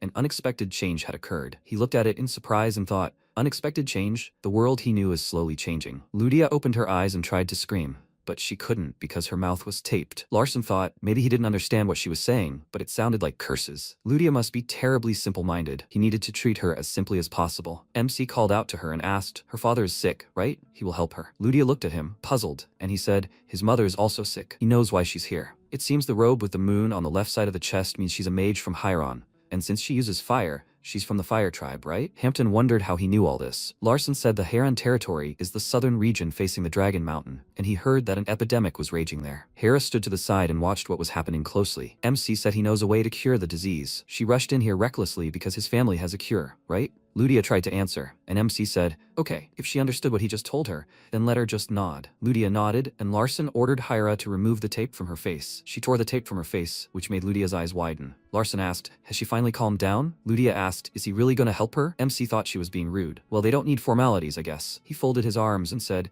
he said that he would help. Ludia asked why he would help her. MC asked, is it important? She looked down and said, nobles would never help people for no reason. Larson asked, who said that? Ludia answered, Dad. MC asked, why did she come if they weren't going to help her for no reason? Ludia answered, she was going to make up a reason. She has something valuable. MC's eyes widened in surprise and thought, a reason, something valuable. It's the holy grail of fire. This is the great opportunity that Kassan Said got in the original novel. He said he will cure her father. Ludia asked in surprise, really? Larson answered, but it will cost a lot of money. Ludia answered, she doesn't have the money. MC said she will pay later. Ludia asked how much. He replied, he doesn't know. It will only be known after he cures him. Ludia asked him to help her cure him. Larson asked, is she going to pay? Ludia said she will do everything to repay him. MC asked, didn't she say that she had something valuable? Larson thought, well, it's done. He turned to Hampton and ordered him to take a 1,000-year-old herb and scatter it throughout the territory of Hieron. He needs to boil it in silver seawater for 18 minutes, and it will cure the epidemic in that area. Hampton said, he's never heard of this recipe, sir. Can he explain to him how it works? MC told him not to doubt the abilities of his mind. Hampton looked at him in surprise, and then bowed and said, he understands. He will do as he asks. He knelt down and thought admiringly, he's so cool. Hera asked, young master, she may sound impudent, but can I ask him a question? Larson asked, what? She wonders how he knows this recipe? Hera answered, yes, to be honest, she is interested. She is not able to understand it with her mind. MC answered, he is my tone. Hera remained silent at first, and then thanked him for his wonderful lesson. She thought, this is greatness. As if the patriarch was in front of her when he was young. MC smiled and said, Ludia, he will untie her now. She widened her eyes in surprise and asked, what? She screamed. What did he just say? She never said her name, how does he know? Larson thought, nightmare, he screwed up. He ordered himself not to panic and asked, is it so strange that he knows her name? Ludia answered, yes, very much. MC asked, isn't it strange that he uses an expensive 1,000-year-old herb when he has nothing? Ludia said, this is strange. Larson asked if it would be strange if he told her a secret known only to the Mighton family. Ludia looked away and said, this is strange. He asked, is it still strange if he does something that will bring her great benefit? Ludia said again, this is strange. Larson spoke. She clearly showed that she desired the blood of the one who could be her savior. Does she understand? Ludia answered, yes. MC asked, does she know that she turned all the goodness he showed her into trash? Ludia lowered her head and said shamefully, she's sorry. MC asked, what did she say? Ludia repeated, she's sorry. MC came closer to her and asked, what? He didn't hear. Ludia screamed, she's sorry, she was wrong. He thought that's enough. He said, he accepts her apology. As long as she stays here. Ludia asked, why can't she go home? MC asked, has she already forgotten what she did? She attacked the Maiton family guards. Ludia said fearfully, it is. Larson spoke up. She said, she did it to save her father. But what did they say? Ludia lowered her head and replied that this was no place for a beggar like her. They said that they did not care if father or someone like her died while they laughed. They said, it has nothing to do with the Maiton family. Ludia's tears began to fall on her palms and she said, she was going to kill them all. She liked to play with dad, but they told him to die. MC ordered Hera to let her go. She answered, yes, young master. Ludia wiped her tears and asked, but who is he? Why is he so kind to her? MC asked again, him? He is Larson Maiton. She asked again, Larson Maiton? She pointed her finger at him and asked, moron? MC frowned and asked, are those the rumors about him? Ludia replied, yes. They say he's complete trash. She smiled and said, but he's not trash. He's a kind person. The system window reported that, since it affected the story and predictability, there had been an unexpected change. Larson thought, another unexpected change. Kassem's comrade, the true enemy of the mages, the Crimson Butcher, the one-armed sorceress. Was it really right to make her his ally? For now, perhaps he'd just observe. After a while, Hampton knocked on the door and said he'd collected enough 1,000-year-old herbs as per his orders. He was now leaving for Hieron immediately. MC replied, okay. How long does he think it will take to get to Hieron? Hampton replied, he thinks about 3 days, young master. Although it may seem impudent of him, may he ask a question? He wants to know why he decided to help Ludia. MC replied, just because. It's unfair for a person to contract a treatable disease, but not receive a cure, especially if their victim is their father. It costs him nothing to help her. Hampton thanked him for the wonderful lesson. MC asked again, for what lesson? He thought, after all, they are a famous family, so they should not turn their back on those who are weak and who are having a hard time. This is how respected families of magicians will advance in the future. If they meet the righteous light, Hampton said, he will return, young master. Larson thought, to be honest, the main reason is that he wants to get his hands on the fiery grail. But it would be better to formulate something like this instead of such an answer. 2 days later, Persia asked, she heard that the piglet found himself an interesting toy. She said to let him take a look at it. I wonder what that cute rascal brought. She looked towards MC and asked, who is he? No one else in the Maiton family was such a handsome man. MC answered, Larson Maiton, her younger brother. Persia folded her arms and replied, how interesting. He's piqued her curiosity. It seems he's hiding a lot. Larson replied, he's not really hiding anything. He thought, except for the fact that he created this world. Persia asked, how did he become so cute? A man looks best when he has a handsome face. MC looked at her in surprise and thought, it feels like his heart is about to freeze. The system window reported, the advanced Iron Will magic combat technique for beginners is protecting his body. He can't believe it. He just made eye contact with her, but his magic technique activated on its own. Persia mused, I wonder, he's achieved all this in these 3 weeks, right? Okay, his face is gone. If he continues to grow like this, she'll spoil him. MC threw her hand away and said, he doesn't need it. Persia asked again, why? Larson thought it was another one of her tests. He said he wanted to be either her incredible rival or her ally. He had no desire to be spoiled by her. Persia smiled and replied, he's even cuter this way. She was sure he'd make a beautiful work of art if she ripped his head off and decorated it. MC's eyes widened in surprise and told her not to joke so terribly. Persia laughed and asked, does he think she's joking? More importantly, she wanted to see the toy he'd brought. Larson wondered why she wanted to see Ludia, because she had incredible fire talent. Persia, a talented mage, didn't like being around other sorcerers practicing her element. Did she realize Ludia was from the fire tribe and that she wasn't satisfied with her talents? He shouldn't let this story develop like in the novel. He said it was his toy. Persia looked at him in surprise, and he said he found the toy, and he didn't intend to show it to her just because she wanted to look at it. Persia directed her mana in his direction and asked, is he still trying to step over her? The system window reported that the beginner's magical combat technique, Advanced Iron Will, was resisting external energy. Persia said to just look. How dare this half-breed, who, God willing, has a talent for magical combat techniques, resist her? The system window reported mana cultivation, which is easy to learn, helped activate the celestial eye. MC covered himself with his hands and thought, her mana is falling on him. Persia calmed down and said, she will give him a chance. MC asked again, a chance? Persia asked, he learns magical combat techniques, right? He answered, yes, just the basics. Persia said, she only uses one finger during combat, and she will not use any element, only pure combat magic techniques. Larson asked, did she also study combat magic techniques? Persia answered, a little. Before she came, she read about it in a book for about 5 minutes. He smiled and said, okay, he will use everything he has to try to defeat her. Persia said, he really is smart, she likes it. She released a fiery mana in the form of a snake towards him, and the system window reported, the celestial eye reflects the illusion. He clenched his fist and punched the mana. Persia thought, he has definitely grown since the last time. She said if he wins, she will leave his toy alone. He better do everything in his power. MC tensed, and Persia said if this does not amuse her, she will destroy his toy. MC stood in front of her and remembered his words. He will use everything he has to try to defeat her. Persia said she never would have thought that he would entertain her so much. He is not even the 5th or 6th brother. He is just a brat abandoned by his father. MC rushed to attack and Persia said too slow. She threw him aside and he tucked himself and landed on the floor. Persia asked, did he decide to attack even if he can dodge? She guesses he's learned some defensive magic, right? That's a sensible decision. Larson thought, if this drags on, it'll be a disadvantage to him. The difference between them is too great for him to dodge and counterattack. The system window reported, the beginner magic combat technique Advanced Iron Will is protecting this body. He cringed and thought it was only a finger that grazed him, but his mana is already in complete chaos. The system window reported, easy to learn mana cultivation controls his mana circle. Easy to learn mana cultivation controls his mana circle. Larson thought this is his only chance. The system window reported, the beginner magic combat technique, use of weight, has been activated. MC looked at Persia and thought, he'll aim for her right leg. He grabbed her leg and lifted it off the ground, knocking her to the floor. He thought, she's fallen. The system window reported that the beginner's magical combat technique, weight use, was used consistently. He swung his fist and tried to hit Persia, and then looked at her in surprise. He thought every bone in his hand was crushed. He said, he guesses she just used defensive magic. Persia replied, yeah, he just got to her because he knew she was off guard. Larson replied, yeah, it was his only chance. Persia asked,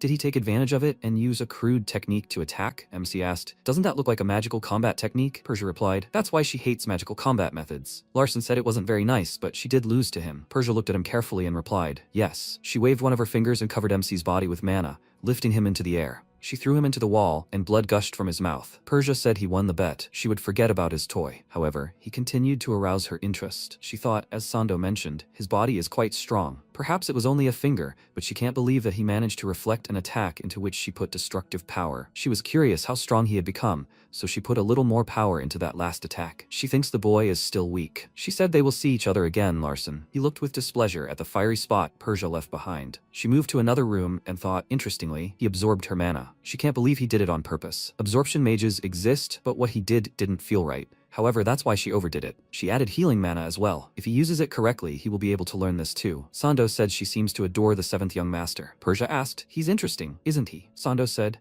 however, it seems she gave him a gift. Persia replied, yes, she did, but if he can't control it, his body will be destroyed. The system window reported he fulfilled the special requirement. The self-healing magical combat technique learned earlier was enlightened. MC clutched his chest and thought, he gets a great opportunity every time he encounters it. The system window reported, the self-healing magical combat technique healed his body. The self-healing magical combat technique consumed a large amount of his mana. The self-healing magical combat technique intersects with mana cultivation, which is easy to learn. The resonance between magical techniques, mana cultivation, and external factors fulfilled the special requirement. The prerequisite body restructuring is met. His body will begin restructuring. MC looked at this puzzledly and asked, what? He felt intense pain and cried out, and the system window reported that with restructuring comes intense pain.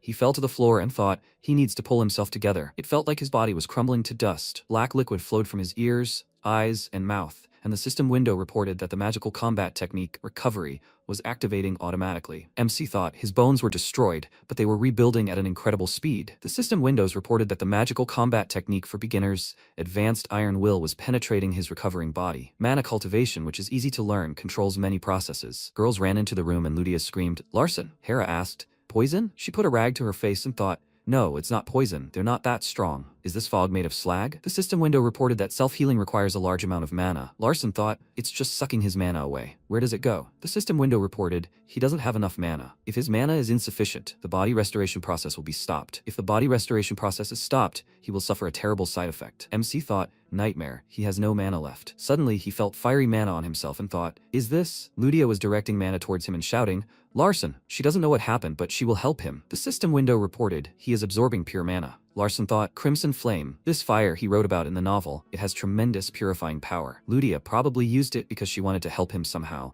but it all happened by accident and was much more helpful. He thanked Ludia, and his silhouette was visible through the fiery haze. The system window reported, body restructuring is complete. The part of the story related to unpredictability has moved forward. Hera cried out, young master. Ludia screamed, Larson. The system window reported that the core attribute Heavenly Body, hidden within the depths of his body, had been activated. He had fulfilled the basic requirements for developing a magical combat technique. MC stepped forward, clenching his fists. The system window reported that the core attribute Heavenly Body, hidden within the depths of his body, had been activated. He had fulfilled the basic requirements for developing a magical combat technique. Larson thought, Heavenly Body? This is the best physique the protagonist was born with. He wrote about it. The Heavenly Body, combined with the Sword God, will become the ultimate attribute known as the Sword Emperor. This is the body the protagonist had at the very beginning. Starting with the Heavenly Eye, why does he keep receiving the instructions he prescribed for the protagonist? MC ordered Hera to bring him his clothes, and she replied that she understood. He thought he had to hide this fact. After a while, Ludia's voice was heard, right? Is her dad completely cured? Hera answered. She brought a letter from him with her. Ludia cried out joyfully. It was his handwriting. Ludia's father's letter said that the villagers have gotten much better, and thanks to the secret recipe given by the Seventh Lord,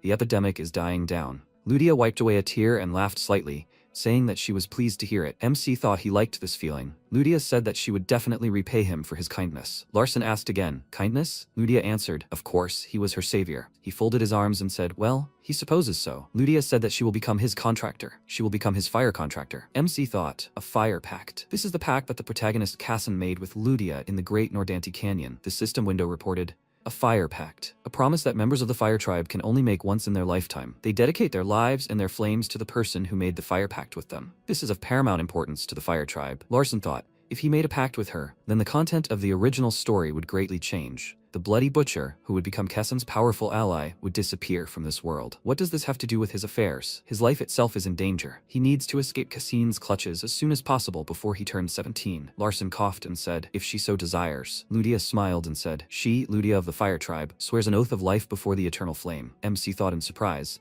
this is a fire pact. The system window reported that the Celestial Eye is analyzing the information. The settings of the other world are revealed. The power to control rage is granted to the fire contractee. Larson thought in surprise. When he was writing the novel, Ludia went berserk. Since she is very simple-minded, this is quite natural. The system window reported that the power to control rage gives a person the power to control the violent mana of the fire contractee. The side effect is that the contractee will die. Larson thought in surprise, wait, dies? He shouted, Ludia, you don't have to do what she wants. Ludia asked, why shouldn't she do what she wants? It's a good thing. MC replied, no, it's not good. Ludia said, her father said it was really good. MC asked her to tell him why it was good. Ludia looked at him in surprise and said, it is. She froze and asked, how is that possible? MC grabbed her by the shoulders and ordered her to listen to him carefully. When she became a fire contractor, she would have to sacrifice her life for him. Ludia asked again, sacrifice? So is that bad? Larson asked, is that good? Ludia answered, that's cool. Larson said that if she went into a rage, he wouldn't be able to stop her. Ludia asked, why does that matter? He answered, if he stops her, she will die. Ludia said, it's okay, as long as this death is for him. It's an honor for the fire tribe. They call it martyrdom. MC grabbed his head and thought, it's even scarier because she's just so innocent. He said, he doesn't want to kill her, and he doesn't want to be responsible for something like that. Ludia patted him on the shoulder and said, come on, he's worrying about nothing. She won't die. Larson thought, the more they talk about it, the more he feels like he's falling into a swamp. He grabbed her hand and ordered her to listen carefully. She is 9 years old, and he is too young to become a contractor. Ludia said that age is not important for the fire treaty. Larson said that he does not belong to the fire tribe. There is no need to impose your ideals on him. Ludia said that imposing is bad. MC asked again, really? He does not want anything imposed on him. Ludia asked, he does not want her to become his contractor? MC winked at her and said that it is not so. He just thinks that it is too much responsibility. They are still too young, so he thinks that they are not yet able to fully understand the fire treaty. Ludia replied, okay, then they will wait. The system window reported that the fire treaty was cancelled. Ludia said that he is a good man. MC asked again, why all of a sudden? Ludia said that's what Dad says. The fire treaty is always sacred, and a contractor must be very careful. MC asked, really? Ludia answered, he said that she was perfect for the role of a contract worker because she was weak. He said that if someone refused a contract for a reasonable reason, then this person was good. He said that such a person can be trusted. She was covered in mana and said he asked her to never let such a person go. After some time, Ludia happily held a bit of chocolate in her hands and said, yummy, this is so delicious. He is so kind, he cured her dad and gives her treats. MC said, Ludia, it's time for her to give him an important thing. Ludia asked what important thing. She cried out, yes, important. MC thought it was definitely the Holy Grail of Fire, a divine artifact that the fire tribe takes care of. It should be on Dragon Mountain, which is near Hiron. There is a stone tomb there that only the fire tribe can open, and that's where the Holy Grail is. Ludia said she has a good thing nearby. MC asked again, nearby? Ludia replied, it's super cool. Dad said so. Larson asked, does this super cool thing have a name? He thought, the Holy Fire Grail. Let her name it already. Ludia asked, what's the name? She didn't know. MC grabbed his head and asked, doesn't she know? Ludia started eating chocolate and said, they say this is some kind of valuable cup. Larson thought, he thinks he wrote it too simply. First, he'll use the Celestial Eye to read about the Holy Grail. The system window reported that the Holy Fire Grail is capable of creating fire flower water once every century. This water possesses great power, authoritative purification, capable of burning and cleansing all impurities that penetrate a person's body or mind. To summarize, the user will not die from poison and will not be affected by mind magic. It can even relieve stomach pain from eating rotten food. The ideal power to live a long life. The system window reported, that's all that's recorded. MC thought, but why? Well, never mind. He told Ludia to go, and she replied, okay. Hera asked, young master, should she request an escort? MC asked again. An escort? He thought, exactly. Whenever someone from Maiton leaves the family, an escort consisting of guard mages comes with them. The same applies to him, who was abandoned altogether. What reason does he have to give to go to Ludia's hometown, Hiron? For what reason would the main family let him go for a valuable cup? He can't lie. There's no way he can lie. After all, a 7th circle mage will be watching him at all times, even if he goes to the toilet. A more serious problem is that all the escorts are supporting one of his brothers or sisters. This was to be expected, since the War of Succession creates factions within the family,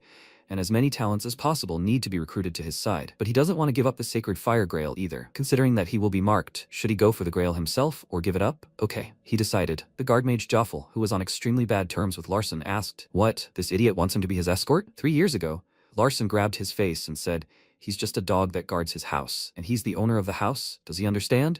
If he understood, then let him nod, idiot. Currently, MC grabbed his head and thought, why did he do that at 6? At least an escort is at least in the 7th circle. Hera asked, young master, so what should she write in the reason? MC asked again.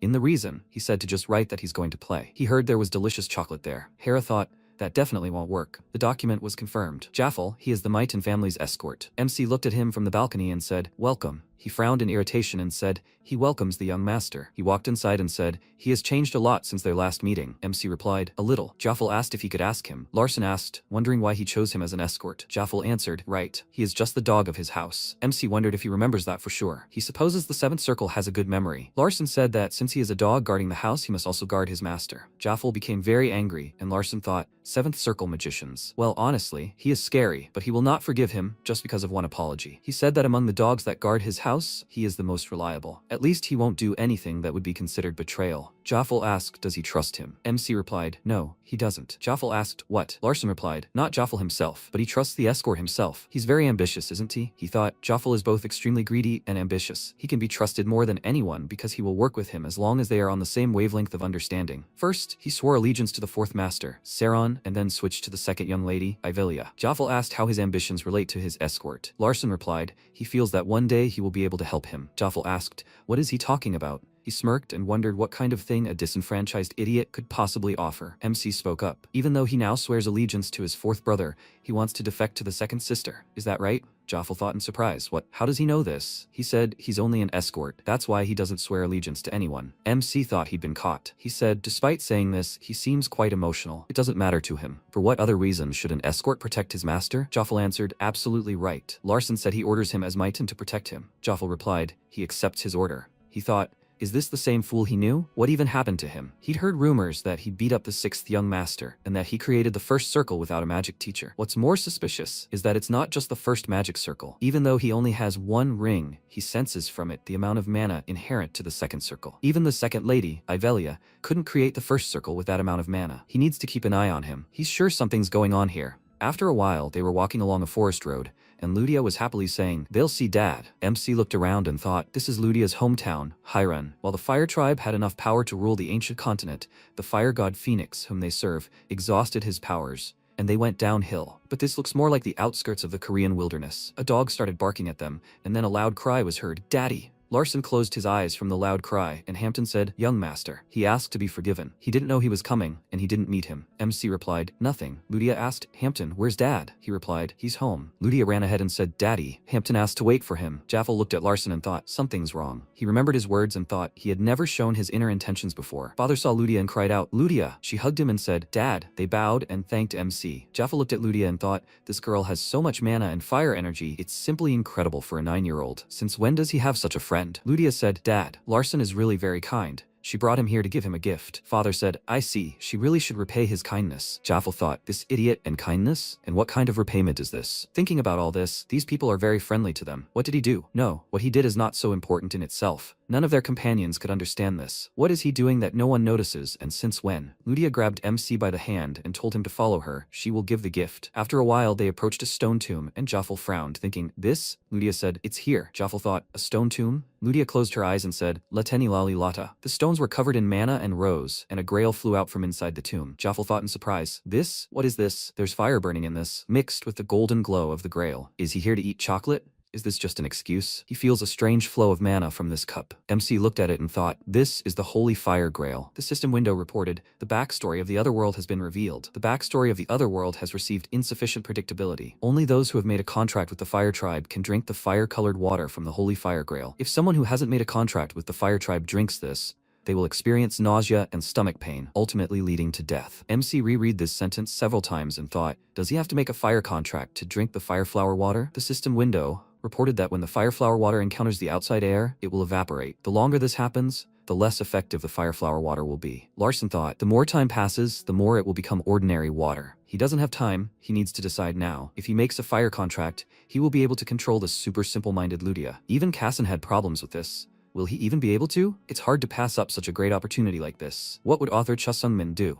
Larson looked at Ludia and suggested making a fire contract. Ludia happily asked, really? MC said, they're running out of time, so they need to hurry. Ludia released her mana and said, good. The system window reported, the Holy Fire Grail reveals its hidden form. The Holy Fire Grail acknowledges the fire contract. Jaffel thought in surprise, this old bowl is restored to its former glory. He came here for fun and chocolate? What kind of new lie is this? He had planned everything carefully. This fire mana, he had never seen it as pure as hers. It is as powerful as when the third lady uses it. He is certain of it. The information about the seventh young master was incorrect. Ludia exhaled and said, fire contact completed. MC responded, excellent. The system window reported, fire contract completed. Ludia becomes a fire contractee. An unexpected change occurred that affected history. For a moment, Larson's body was enveloped in fire, and he thought, the fiery energy he just felt is gone. The system window reported, the Holy Fire Grail has witnessed the sacred contract. The Holy Fire Grail had advanced to the pure Holy Fire Grail. MC picked it up and thought in surprise at what the system window had said. He drank the contents of the grail and thought, it tastes like plain water. It felt a little carbonated. The system window reported that he had drunk pure fire flower water. He needed strength to control the pure fire energy stored in the pure fire flower water. Mana cultivation, which was easy to learn, had taken control of the fire energy. Larson thought, fire energy rising from his stomach and moving toward his heart. MC sat down on the ground and told his attendant to protect him. He was counting on him. Jaffel looked at him and thought,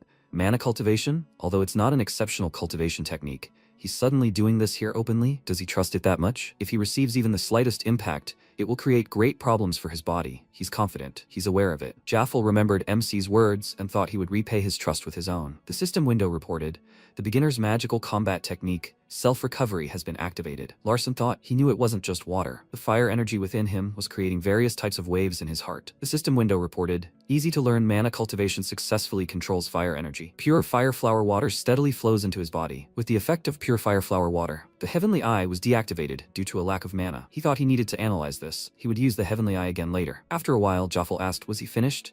Larson replied, yeah, it seems it took longer than he thought. He thanked him for his protection, and Jaffel said, it's okay. He did what he was supposed to. More importantly, he seemed to have gained some strength. MC replied, yes, nothing special. Jaffel said, but young master? He asked, yes? Jaffel said, this is the entrance to the Dragon Mountain. Larson replied, he knows. Jaffel said, he feels powerful mana from the center of it. It is moving towards them, flaunting its existence. They are warning them that they are coming. MC asked again, is he sure? Jaffel answered, yes, it seems that the powerful mana flower that flowed out of the cup attracted them. MC wondered, was it that strong? He doesn't think it's as strong as a 7th circle mage can be. He asked, does he know who it is? Jaffel answered, yes, if his instincts are correct, they are swordsmen. He can feel their unique energy. They are approaching quickly. It won't be long before they reach them. Larson asked, are they hostile? Jaffel answered, it's hard to say. However, it seems they are very powerful swordsmen. MC thought, swordsmen are, in fact, on hostile terms with the mages in this world. He doesn't know why they suddenly headed towards them. They won't be able to escape anyway. If his father heard that they had escaped from the approaching swordsmen, he would have been executed before his 10th anniversary ceremony. Since he had a 7th circle mage by his side, there was no need to run. If they did come, they would be waiting for them. Here they are. Swordsmen appeared in front of them, and the system window reported that the celestial eye had been activated. Larson's eyes widened, and he thought, wait, horror. The system window reported that an unexpected change had occurred that would affect the story. the true protagonist of another world. He is a genius among geniuses, blessed with great opportunities and good fortune. He is a typical munchkin, the protagonist of a munchkin novel. A munchkin is a person who, at any given moment, strives to become potentially more destructive to the world. He is the monster created by Cha Sung-min. A guy appeared in front of them, and the system window reported the character information. It was Kassen Sade. MC thought, what's going on here? Jaffel looked at Kassen and thought, the blue eagle embroidered on the left side of his chest. He is the same age as the young 7th master, the second young master of the esteemed Sade swordsman family. Kassen Sade and their family's guards. The system window reported that the families that are among the 3 most esteemed families in this world have a certain power that allows them to recognize each other. It is the same principle as wild beasts, recognizing their own kind through the mana that has been nurtured within them since birth. Larson thought. He was sure that Kassen also recognized that he is one of the heirs of the Maiton family. Kassen bowed and said, he came because he felt a strong wave of mana. He thought he could sense class and elegance from this 9-year-old child. MC asked again, a strong wave of mana? Kassen replied, yes, judging by what his guard knight said, there was a surge of fiery mana here. He felt it too. MC thought, Jaffel said so too. Although he doesn't think it is that powerful, why are they acting like this? Larson said, that's why they're here. Kassen replied, yes, it was because he was curious. The system window reported that young Kassen was a very curious boy. He had to satisfy his curiosity. It became the foundation of his growth. MC said, it seems he knows who he is. Kassen replied, he doesn't know for sure, but it seems he has the blood of the Maiton family, and since he's only a little younger than him, he thought he was the 6th son.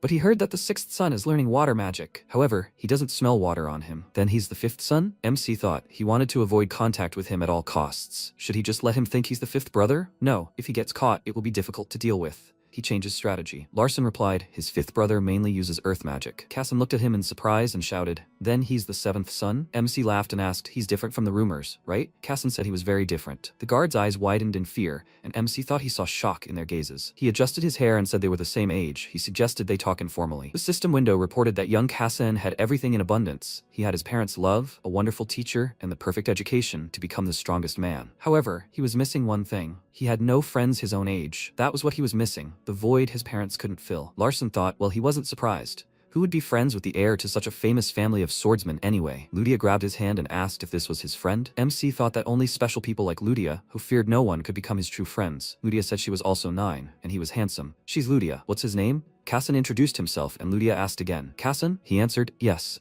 Ludia said he has a cute name and face. Kassen cleared his throat and sheepishly turned to Larson. He was curious about the mana wave. Could he tell him what it was? He said a while ago, he got a great opportunity. MC answered, that's right. He thought he was aiming right for it. Kassen asked, what kind of fire mana does he have? It feels pretty new. Larson said it's a power that protects him from external influences. Kassen asked, like poisons? MC answered, yeah. Kassen said it's a good power. Jaffel stood to the side and watched what was happening. He thought, in terms of power, they have the advantage. If they tried to harm them now, they would be in a helpless position. And yet they are just chatting carefree, unaware of it. Ludia touched the hilt of the sword and asked in surprise, is this a sword? Can she touch it? Kassen wondered why she didn't seem uncomfortable around him. He liked it though. Larson thought they probably wouldn't see each other again for a long time after they parted ways today. He'd just be friendly enough to make it a good memory. He extended his hand and said, Kassen. He replied, yes. MC said he'd never met anyone from the side family, let alone someone his own age. Kassen shook his hand back and said he'd never met anyone his own age either. Larson said he'd heard that in swordsman families, you have to cross swords before you become friends. He asked him to remind him, what's it called? Kassen replied, a duel. MC said, exactly, a duel. He wanted to try it. He'd heard it was a mandatory process to become friends with him. Kassen replied, it wasn't mandatory, but Larson interrupted him and asked, it would be nice to fight, right? Kassen was covered in mana and asked, so he's challenging him to a duel now? MC replied, exactly. He thought it was a great opportunity to see how big the difference in their abilities was right now. Jaffel looked at him and thought, a duel in this situation? When he has 2 knights on his side, his safety couldn't be guaranteed in this situation, but he couldn't stand up for him. In the eyes of society, the 7th young master was considered one of the heirs of the Maiton family, so he couldn't stop him without a good reason. Moreover, since a representative of another family was present, his attempt to stop him could be seen as disrespectful to the Maiton family. Kassen asked, did he also learn swordsmanship? Larson replied, no, he only learned magical combat techniques. Kassen remarked, few people study magical combat techniques these days. MC replied, as it turned out, that was the only thing he was good at. Kassen asked, why did he challenge him to a duel? He heard that the family of mages disliked them. MC asked again, he doesn't have any friends, right? Kassen froze, and the guards widened their eyes in surprise. Jaffel wondered why he said that. MC spread his hands and said he didn't have any friends either. They were in a similar situation. Kassen looked at him carefully and remained silent, and Larson said he thought it had to do with the families they were born into. Come to think of it, it's even harder for him to make friends. Kassen asked again, why? MC replied, his family forbids it. Even if he meets someone of equal status, they can only be friends for the sake of establishing a business relationship. Kassen asked, What kind of friendship is that? MC replied, it doesn't even count as friendship. That's why he doesn't have any friends. But maybe his family will allow them to be friends. That's why he challenged him to a duel. The system window reported that the celestial eye is analyzing this world. The unpredictability assessment is being clarified. In a family of swordsmen, dueling is one of the ways to instill trust in each other. Larson said, trust and care for each other. And if there is no basis for trust, then one can greatly harm the other, right? Cassian answered, that's right, he knows a lot about them. The system window reported that it takes a lot of trust and courage for the weak to challenge the strong to a duel. But this also says he absolutely trusts him. Larson thought, of course he is weak, and Cassian is strong. He said, as he already said, he uses magical combat techniques. He can think of it as martial arts. Cassian drew his sword from its sheath and said, he uses fencing, holding the sword with his right hand. He will only use the basic fencing of the side family. Since he is disarmed and he is not, then he will allow him to make the first 3 attacks. MC looked at him and thought, he drew the sword incredibly smoothly. Larson asked Cassian, who will win their duel? He answered, he is thinking. MC interrupted him and said, of course, it will be him. Why did he challenge him to a duel if he already knew the outcome? Cassian asked because he wanted to be friends with him. Larson asked if winning the duel was important then. Cassian said no, it wasn't important. MC frowned and said that if he wanted to win, he wouldn't have challenged him to a duel, but he wanted to be friends with him. Friends should be equals. Since they were the same age, let him treat him as an equal. Cassian said he was sorry, he didn't mean to insult him. MC replied that he knew. Larson said he would do his best, and he wanted him to try his best too. Jaffel thought, the duel between the 7th young master and the 2nd son of the Sade family is about to begin. After a while, Cassian launched a powerful attack, and the system window reported that the slow flow attribute had been automatically activated. Larson thought, this is a nightmare. While they were talking, the tip of his sword almost touched his neck. The system window reported that the initial magical combat technique, weight control, had been activated. MC jumped and thought, great, he's regained his balance. If he dashes forward right now, he'll win. He rushed towards Cassian, who used a retreat and a powerful thrust. He almost hit Larson, who thought, why is he so fast? And he doesn't let him get closer. He needs to be closer to use magical combat techniques. But he constantly keeps his distance. If he gets too close, he won't be able to dodge the sword. But if he doesn't get closer, his attacks will still catch up with him. This is the power of the protagonist. He didn't think he could win, but despite his expectations, it seems possible. Thanks to his attribute, he sees the trajectory of his attacks. If he dodges, he will definitely be able to get closer. Cassian used a slashing attack, and MC thought it was a feint. He uses a strong thrust after that. No, not a feint. That changed. Because he didn't react, he decided to make it real. He won't dodge. He can only take his attack. The system window reported that he used the elementary magic combat technique, Advanced Steel Will. Cassian struck MC with his sword, and he cried out, clutching his arm. He thinks it will be better if it hits the arm than the side. His mana is in disarray because of his strike. Cassian put the sword to Larson's face, and he said, he lost. Jaffel thought in surprise. What? Well, it's good that everything ended without any problems. Cassian put his sword away and asked, is his arm okay? MC replied, yes, it was like being hit with a steel mace. His whole body went numb. Cassian replied, that was an incredible defense. Larson said, but his attack still got through. Cassian replied, no, it's really incredible. He was a little surprised when Sparks appeared. Larson thought, Sparks? What is he talking about? He looked to the side and thought, did Ludia do something? After everything that happened, he couldn't notice it. Cassian said, this sword, it's the work of a master. Larson asked in surprise, really? Cassian said, it can cut steel. MC turned pale with fright and thought, and he blocked it with his hand? Cassian said, of course, he wasn't trying to cut him, but it was still an incredible defense. He's surprised. Larson said, thank you. He expected him to lose, but there's too big a difference between their abilities. Cassian extended his hand to MC and helped him up. He said, it's hard for other people to even approach him. Larson said, that's not surprising. They're all weaklings compared to him. That's normal, but the weak can't approach the strong. Cassian asked, then isn't he strange? MC said he felt like he could trust him. Cassian said happily he'd never met anyone like him. He's glad he met him, Larson Myton. He hopes they'll meet again. He turned around and left with the guards. A system window appeared in front of MC. An unexpected incident that will affect history and unpredictability has occurred. Larson thought, another unexpected incident. Jaffel said, 7th young master, maybe it's rude of him, but will he allow me to ask a question? MC told him to ask, and Jaffel asked, when did he learn fire magic? Larson wondered when he used it, although come to think of it, he remembered Cassian's words and thought, wait, he feels something. It's the fire energy he recently felt near his heart. It's not strong, but it's definitely there. Mana with fire energy. He should analyze what happened with the celestial eye. He recalled the entire battle with Cassian, and the system window reported that the effect of the pure fire water flower had combined with fire attribute mana. Easy to learn mana cultivation had successfully combined them. Larson thought, so that's it. It was just a fire-water flower, but he was able to control the elemental mana because he had absorbed the pure fire-water flower. But isn't it impossible to add elements to magical combat techniques? Even if it were possible, he would have to be an advanced mage, or simply a monster like the third sister. And even then, the effectiveness would be low and therefore wouldn't be used. Jaffel asked how he did it. MC replied that he didn't know himself. Jaffel looked at him in surprise and thought, how could he not know? Of course he knows, he just doesn't want to tell him. He's practically telling him to shut up. Today's walk went according to his plan. Could it be that meeting Cass inside was also part of his plan? If his plans shouldn't be known to the escort, then someone at the level of the third young lady or higher is clearly involved. You need to be careful with him. He said he would take him back to the Maiton family. MC replied, okay. Ludia said to take it back. MC looked at her, confused, and asked, what? Ludia screamed. She would burn him alive if he didn't take it back. Larson asked again, what did she mean? He thought, could she really mean? He remembered what he said about him having no friends either. Ludia covered herself in fiery mana and screamed. She thought they were friends. That's why she made a contract with him. MC thought, apparently, friendship is very important for a 9-year-old. He said she's his friend too. Ludia asked again, why did he just say he had no friends? Larson said, well, he takes it back. Ludia asked again, really? MC answered, exactly. He was mistaken. Let her forgive him. Ludia smiled and asked, he wasn't lying, right? Larson answered, of course, she was his friend. She happily said, well then, okay. She grabbed his arm and told him not to forget she was his friend. Jaffel stood to the side and was silent, looking at them. MC said of course. Ludia said she would forgive him since it was the first time. After a while, a voice was heard.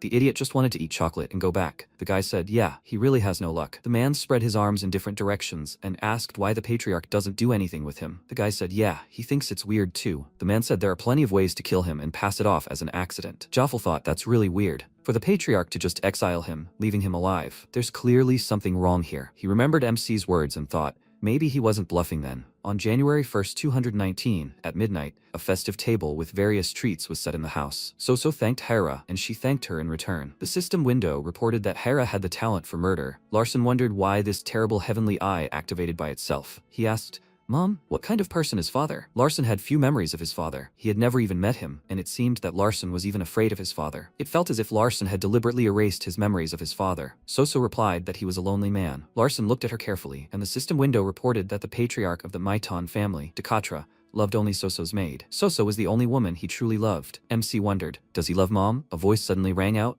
Is he a lonely man? Mana appeared in the room, and there was a bright flash, from which Decatra appeared. MC's eyes widened in fear and thought, Decatra. Soso stood up and bowed, greeting the patriarch. He said, she clearly doesn't watch her language, Soso. Larson bowed and greeted the patriarch. He looked up and thought only one person appeared, but the air became thick with tension. How could a person have such an oppressive aura? He even found it hard to breathe. Just looking at him made him want to run. Decatra sat down in a chair and said, MC said, yes, the patriarch. Decatra said, he heard something terrible happen between him and his brother. Larson said, if he's talking about the sixth brother, then yes. He thought, he's not the one to blame him for what happened, but then why is he asking? Since this is one of the characters he created, he should be confident. Decatra asked, why did he do this? MC thought, this is a test. He will take matters into his own hands. He said he tried to punish him not with magic, but with his fists. Decatra spoke up, and that's why he answered him like that. Larson said he felt like he was insulting the honor of mages with his actions. He tried to punish him incorrectly, and he simply responded by using mana. Decatra asked, so he was right? MC answered, that's right, absolutely right. He also wanted to end this senseless fight as quickly as a mage could. Decatra asked why he was so rude. MC answered, he doesn't think he was too rude. As a mage, he didn't receive fatal wounds, and that's why he used magical combat techniques similar to martial arts, trying to bring the sixth brother to his senses. The reason they have a war of succession is hardly just the senseless slaughter of relatives. He cried out. He believes they are not enemies, the Grandel family of martial arts and the Sade family of swordsmen. He believes it is so that they bow before them, lick the floor like dogs, and crawl like bugs. Decatra said he likes his thoughts. Larson waved his hand and said, the sixth brother should be grateful. After all, he showed him what is necessary when fighting a parasite from a martial arts family. Decatra thought he didn't expect anything from the sixth and seventh sons, but if you compare them, the seventh is much better. MC said that if he still holds a grudge against him because of what happened, then he has no right to be Maiton. He fell silent and thought fearfully. Did he succeed? To be honest, he is still shaking. The system window reported that Decatra's only love was Soso, and he still loves her. You need to look at the information regarding loyalty. Larson Maiton lived to 17 because he was Soso's son. MC thought, that's why he lived to 17? If you think about it, an idiot like Larson could not live that long. Although it is not said in the book, if everything here is based on his plot, then Soso will die a couple of years later from a blue dot, because when his mother died, he had no protection. In the past, Decatra Maiton banished Soso, who gave birth to Larson, to the Badger Mansion, and he no longer paid attention to her, because he's an idiot who's too weak to protect his mother.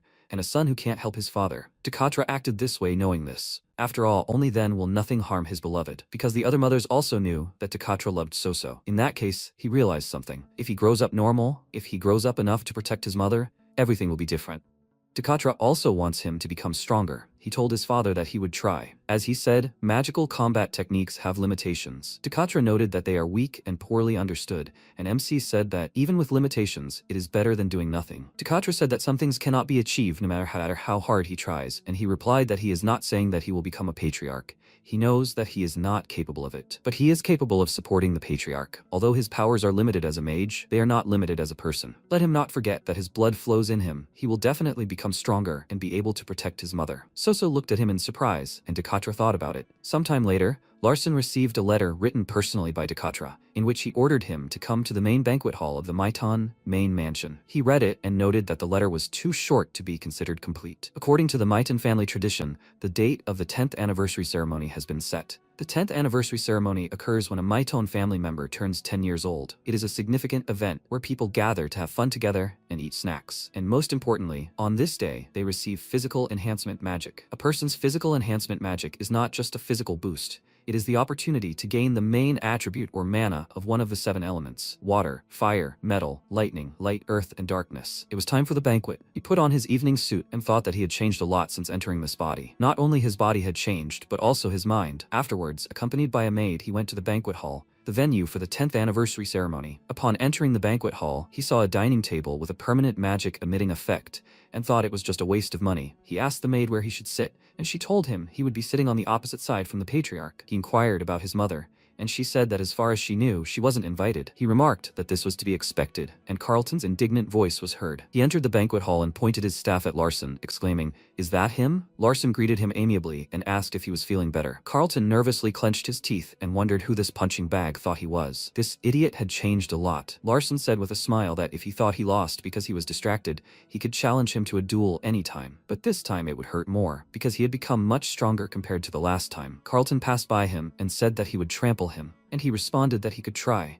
and thought that it was better than if he was afraid of him. Persia arrived. She said with a smirk that her cute little brother was also here. He came early. Is he having fun with that toy he took? He told her that fire was quite fun, and she sighed in annoyance, saying that that's why she wanted to take it for herself. Larson said that when making a bet, you have to be prepared to lose, and Carlton thought in surprise, the third sister bet with this trash, and he won? This seems complete nonsense to him. Their second sister entered the banquet hall, and MC's face became surprised when he looked at her. She is the sorceress of the end, Yahello Maitan. He thought that she is a mage who will most likely become the next head of the family. Although she has a calm nature, she is ready to do anything for the honor of the family. She has the 7th circle, like his third sister, and her primary attribute is light, and her secondary attribute is darkness. And she was beheaded by Kassan, which is ironic because she was his first love. Yahello took a seat next to Persia and remarked that their younger brother had changed a lot. Larson said that he would take this as a compliment, after which he nervously thought that this was driving him crazy. Now he is sure, seeing Persia and Yahello, that he cannot live frivolously like a commoner. They are on a level where he will have to die to even get halfway close to their power. He was too frivolous. Finally, the whole family was assembled. The patriarch took a seat opposite Larson, and he thought that everyone was here. Takatra has 3 wives. Counting his first child, whose plans are unknown, he has 6 children. In total, there are 10 people here. Takatra said that the youngest has reached 10 years old. He congratulates him on this. Everyone else congratulated Larson on this, and he nervously thanked them. Yahello stood up and said that, in accordance with her father's orders, she had returned from exterminating the evil creatures, Balrogs,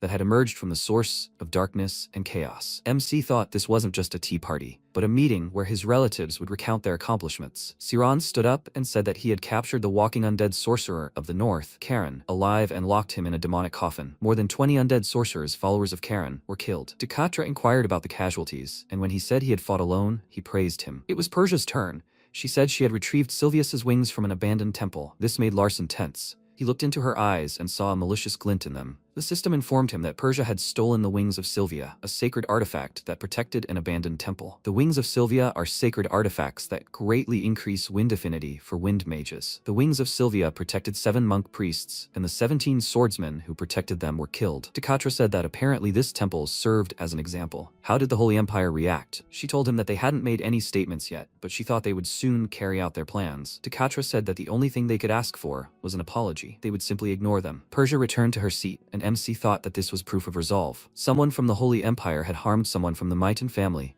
and Dakatra had set an example for them. They still wouldn't try to go to war with the Maiton family. There was a knock at the door, and Senken, the patriarch's right-hand man, entered the banquet hall. He placed a tray of scrolls on the table next to Larson, and Dakatra told him to choose. MC looked them over and thought they were scrolls of physical enhancement magic, the creation of which Dakatra had personally overseen. The system informed him of the activation of the celestial eye, and then he saw how the streams of mana coming from 7 scrolls merged together and created an 8th. He took this scroll, which surprised the others. He chose the exalted attribute on his first try. Larson told the patriarch that he would take this scroll, and silence fell in the banquet hall for a few seconds. Dakatra turned to Avelia and asked if she had told him about this. She told him that she had not, and her siblings had said the same. He asked. Then they claimed that a 10-year-old child independently analyzed the mana streams, something that even Avelia couldn't do at 10 years old. She said that she thought his eyesight was better than hers at that age. Persia glanced at Larson and thought it was interesting.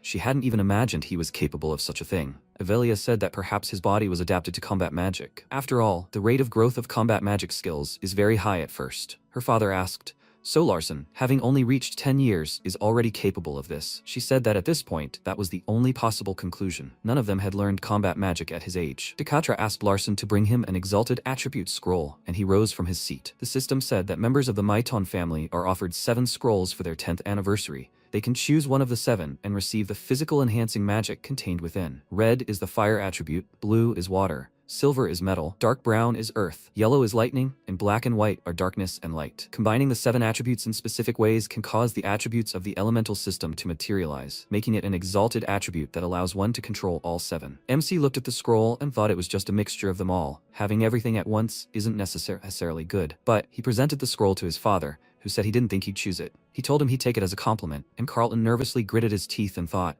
how is he acting with his father? Has he completely lost his fear? He should have just kept quiet. Dakatra told his son that Avelia would use physical enhancement magic on him, which took Larson a little by surprise. He did say he would do it personally. His father said that if he did that, there was a 99% chance of his death. If he wanted to, he would do it. MC was puzzled, since he hadn't been told that, and asked, what if Avelia did it? He told him that the probability of his death would drop to 50%. Her mana was much softer than his. He became nervous and wondered if it had been foolish of him to choose the exalted attribute scroll. He immediately dismissed those thoughts. He shouldn't regret it. He could do anything. He won't survive in this crazy world without taking risks. He handed the scroll to Avelia and said that in that case he was leaving it all to her, and she asked if he trusted her. He told her that he trusted her as a mage, and she remarked that her father was too optimistic. She believed that the probability of success was much lower. The exalted attribute has very destructive and heavy mana, and physically enhancing magic would also be destructive. He asked, what were his chances of survival? She told him that at best, 50%, and he asked, what if she tried hard? She told him that it would still be 50%, and he asked if she wanted him to choose a scroll with a different attribute. She laid the scroll on the floor and said that those who chose the path of magic do not impose their opinions on others, but she wanted him to be strong. He stared at her in surprise, and after a short pause, declared that he would not change his choice. She ordered him to strip down to his underwear, and when he did, everyone could see his muscles, Persia paying special attention to them. He smirked and thought, who would ever think that this body belonged to a 10-year-old? He didn't look like this a month ago. She wondered how he saw the exalted attribute scroll, and why was he so pumped up? What secrets was he hiding? She said out loud that he had a good face and a good body. He was simply made to be an ornament. Her comment made Larson uneasy, and Avelia laid him on his back and placed her hand on his chest, telling her father that she was starting the ritual. She was grateful to him for giving her the opportunity to use physically enhancing magic. MC asked her to wait, and she asked if he was scared. He told her that he wasn't scared at all. He just wanted to tell his father something. The others were very surprised by his words, and Dakatra asked what he wanted to say. He asked him to do him a favor if he survived, and his brothers thought it was so thoughtful, and Carlton called him an idiot. Larson said that it was the Maiton family tradition for the patriarch to use physically enhancing magic, and this tradition was broken. Although Avelia was very experienced, she was no match for him. Therefore, he believed he deserved a special favor. Carlton smirked, hoping that his father would kill him for this insolence, and Dakatra asked what favor he was talking about. MC asked him to allow his mother to come here from now on, and the patriarch's other wives became nervous. The woman said that this worthless person cannot be allowed to come here. He asked why his mother was a worthless person, and she answered him that her rights and status were different from theirs. Larson said that he was the patriarch's son, and half of his blood was from his mother. By insulting her, she was not directly insulting him. This means that she's also insulting his father, because his blood is his. The woman immediately fell silent, and Dakatra asked why he wanted this. He answered that it was because his mother wanted to see him, and the patriarch's face softened slightly and became surprised. MC thought that because of this, those three would become his enemies, but it was not so bad. It was better to have one father on his side than 3 mothers. His mother was his father's only weakness. Decatra said that it was impudent, but so be it. If he survived, he would fulfill his request. His wives looked at him in surprise, and Yahello told Larson to try to survive. He frowned confidently and thought that he would not disappoint him. He would try his best, but this was only half of his journey. Yahello said that she was starting. After that, she began to cast a spell. MC began to feel pain, and then an intense heat throughout his body,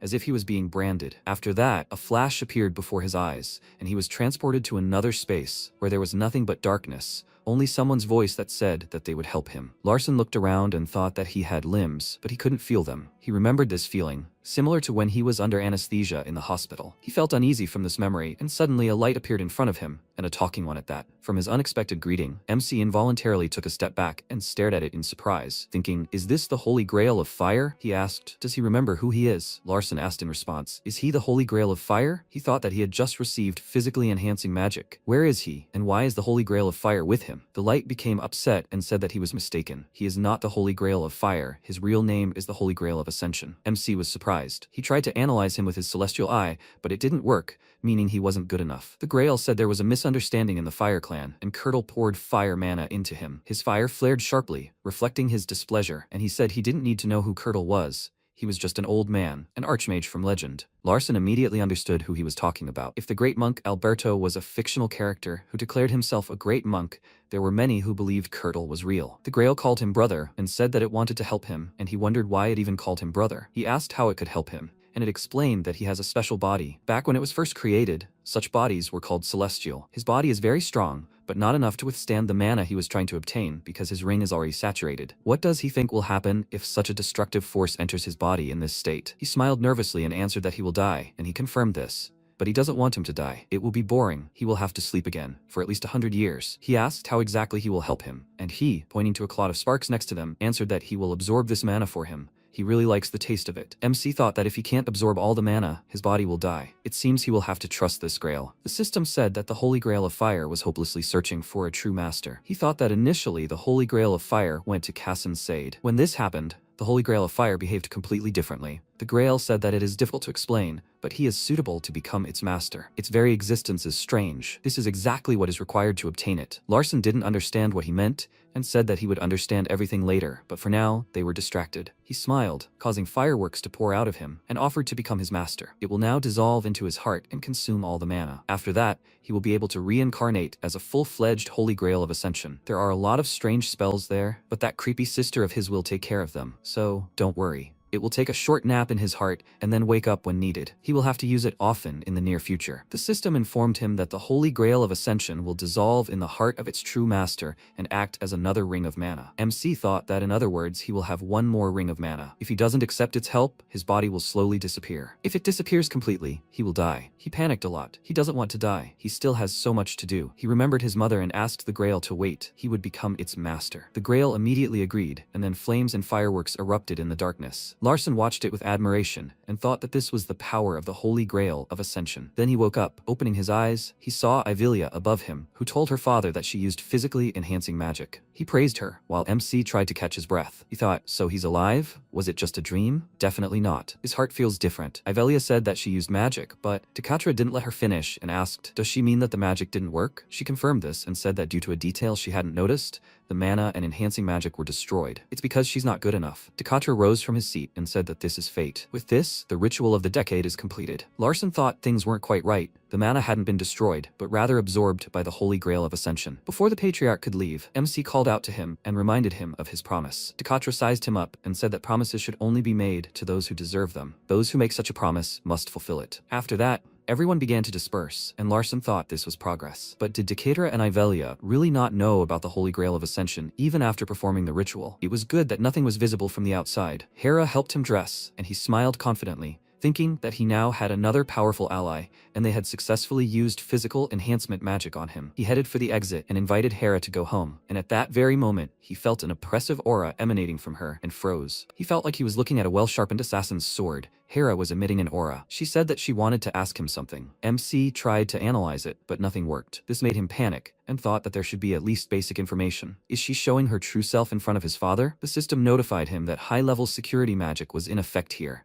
and he thought that the only mage in this building who was capable of such magic was Decatra. Hera asked if he was aware of what she recently learned. He asked in return if he should know this. She noticed that his attitude towards her had changed, to which he told her that he simply decided to pull himself together. She released an even stronger aura and asked who he thought hired her. He told her that he thought it was his father, and she asked why he thought so. He answered her that it was because she didn't hide her aura in the main mansion, even though his father was here. The girl remarked that it was funny. He could feel her aura? He nervously clenched his fist and said that her aura was sharp and penetrated to the bone. It was quite creepy. She said that it was because he was still weak, and he nervously said that he had only just turned 10 years old. Of course he was weak. Hera remarked that he was right, but was that reason enough to hire her? He thought that she was so scary that he wanted to run away. But if he tried, she would still catch up with him. If his father hired her, she wouldn't be able to harm him. He said that she was emitting an aura, but no one was interfering, and there were mages here who could sense the slightest flow of aura. Since no one was interfering, it meant that something or someone was hiding her aura from others. Perhaps it was security magic. No one can use magic like that in the main building without the patriarch's permission. His father hired her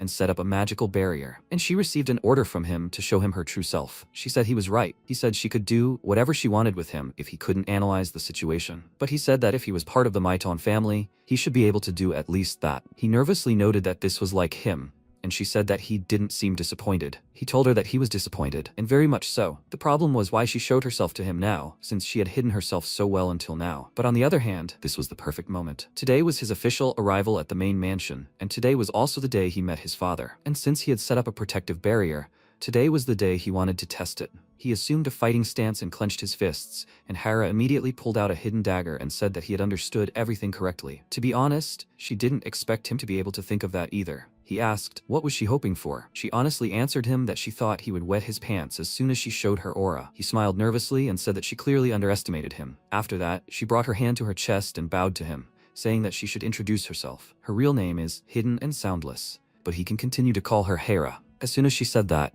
he became nervous again. This is one of the characters he created. Hidden and Soundless is quite famous. Her name is often mentioned in children's horror stories. She is an assassin, feared by the strongest people in this world. A famous family of swordsmen tried to find Hidden and Soundless, but to no avail. Hidden and Soundless was very secretive, and nothing was known about her. And now she is standing right in front of him. He never thought that the strongest assassin is a minor. He said that he heard about her. A famous family of swordsmen is trying to find her. She noted that it was 15 years ago. It's even surprising that he knows about it. He asked, so her current appearance is a fake? She refused to give an answer to this question, and then he asked how she will test him. Will it be a written test? She told him that he should know. Her specialty is assassination. If he reflects her attack at least once, then he will win. After these words, she suddenly disappeared, and he used Heaven's Eye, but it did not help him find her. He became nervous, and her voice was heard in front of him. She said that his father told her to get rid of him if he is weak. Because of this, he became very scared and immediately raised his hand, asking her to wait. What will he get if he wins? She remained silent, then appeared behind him and said that she did not expect him to ask for a reward. He immediately turned to her and thought in surprise,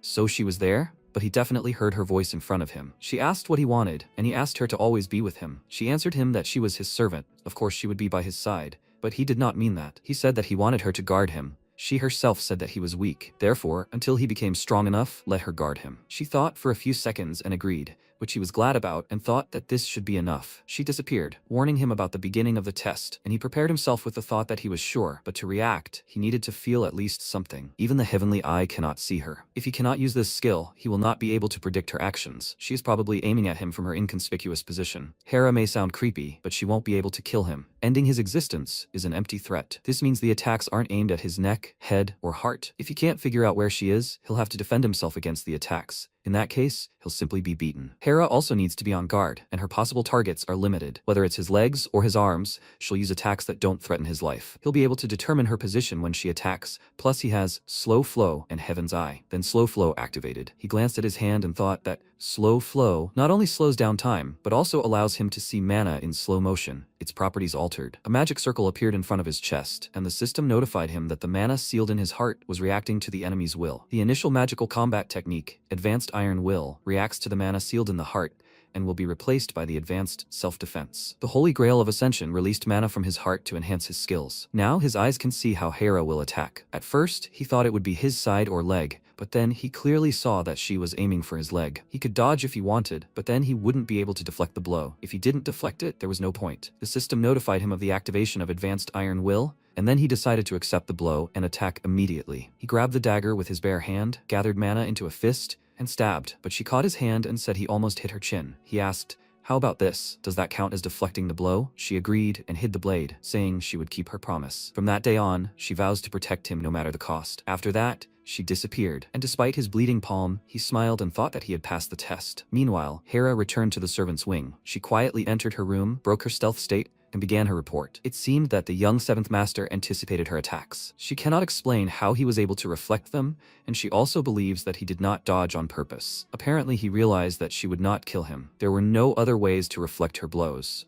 She thinks this is a wise decision, but there is one detail. Her dagger was coated with Melia poison, but he grabbed it with his bare hand. The dagger definitely made a cut, but despite the poison in his body, the 7th young master was fine. She is trying to understand why, but assumes that his mana neutralizes the poison. The important thing is whether he did it on purpose or it was an accident. She will try to look into this matter. She disappeared and left the room, thinking that she knew he had changed. But she never imagined that the 7th young master would be able to repel the attack and neutralize the Melia. His body and personality had changed a lot over the past month. Now he was worth protecting. In the late afternoon, Larson went to the city. He sighed heavily and thought that today had been a hard day. He should rest, since he was allowed to take a walk. The Grail suddenly appeared in front of him and asked, "He did well, right?" MC was frightened by his appearance and said that he didn't know he had a physical form. He looked around and whispered to him that he couldn't just jump out. He asked why. Only he could see him. Well, is he going to praise him? Larson stared at him in confusion, not understanding what he meant, and he said that the beautiful girl had Melia on her dagger. MC still didn't understand what he was talking about, and then the system told him that neem is a deadly poison. It's obtained from the poisonous South Sea starfish. If medical attention isn't provided within the first 5 minutes, death will most likely occur. Upon learning it was a deadly poison, he panicked and asked the Grail if he ate it to neutralize it.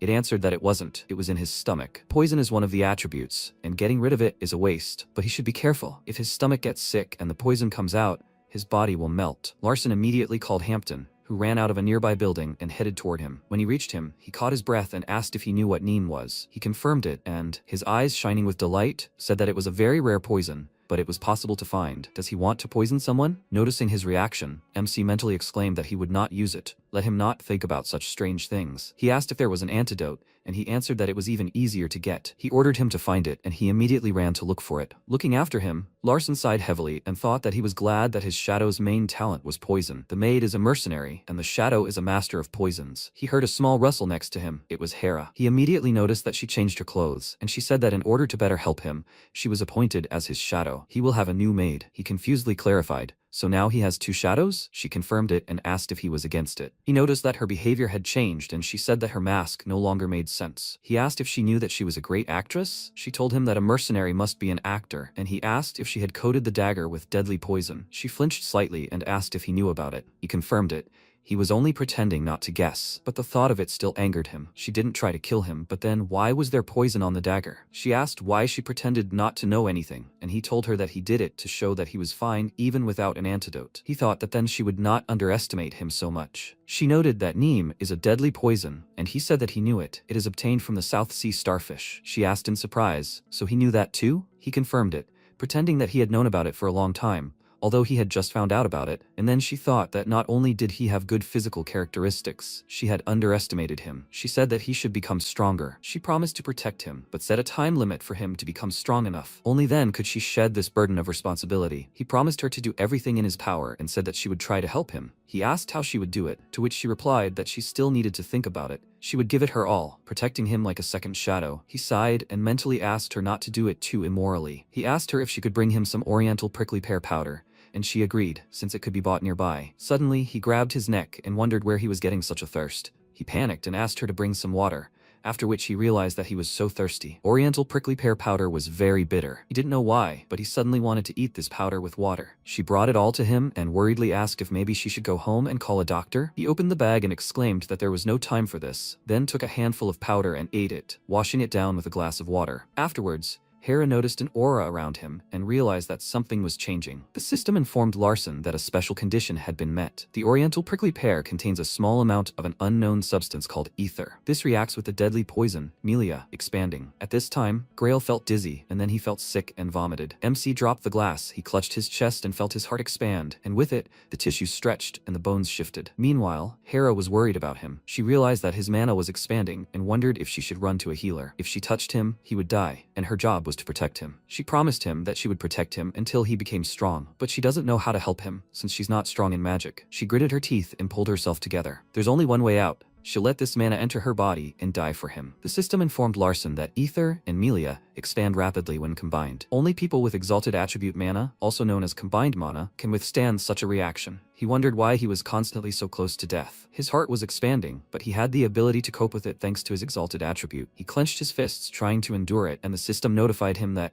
mana cultivation that's easy to learn was being used. He gritted his teeth in pain, feeling his ribs crack, and the system informed him that even those with exalted attribute mana couldn't completely withstand the reaction of ether and melia. This was just one of the requirements. Unless he had the blessed body of a famous martial arts family, he wouldn't be able to completely avoid the expansion. He panicked. He understood that he couldn't. He would die, but not all was lost. The system said that despite this, a special body could withstand expansion like a celestial body. He stared at the system window in surprise and thought that this meant he would survive. He concentrated, and the Grail said that he felt better. Let him trust it. Immediately after that, a bright flash appeared near his chest, and the Grail said that his skill was helping him a lot. MC realized that he was talking about mana cultivation, which was easy to learn, and then his whole body glowed. Hera noticed that his chest began to return to normal and thought that the mana expansion had clearly begun. Had he stopped it? And then fire replaced the mana. It flared up sharply, forcing the girl to cover her face with her hand from the sharp heat, and she realized that something had changed. The flames calmed down, and she saw 2 circles, which greatly surprised her. She thought that as far as she knew, this was impossible. Where did he get the second ring? She had never heard of anyone achieving the second ring at the age of 10,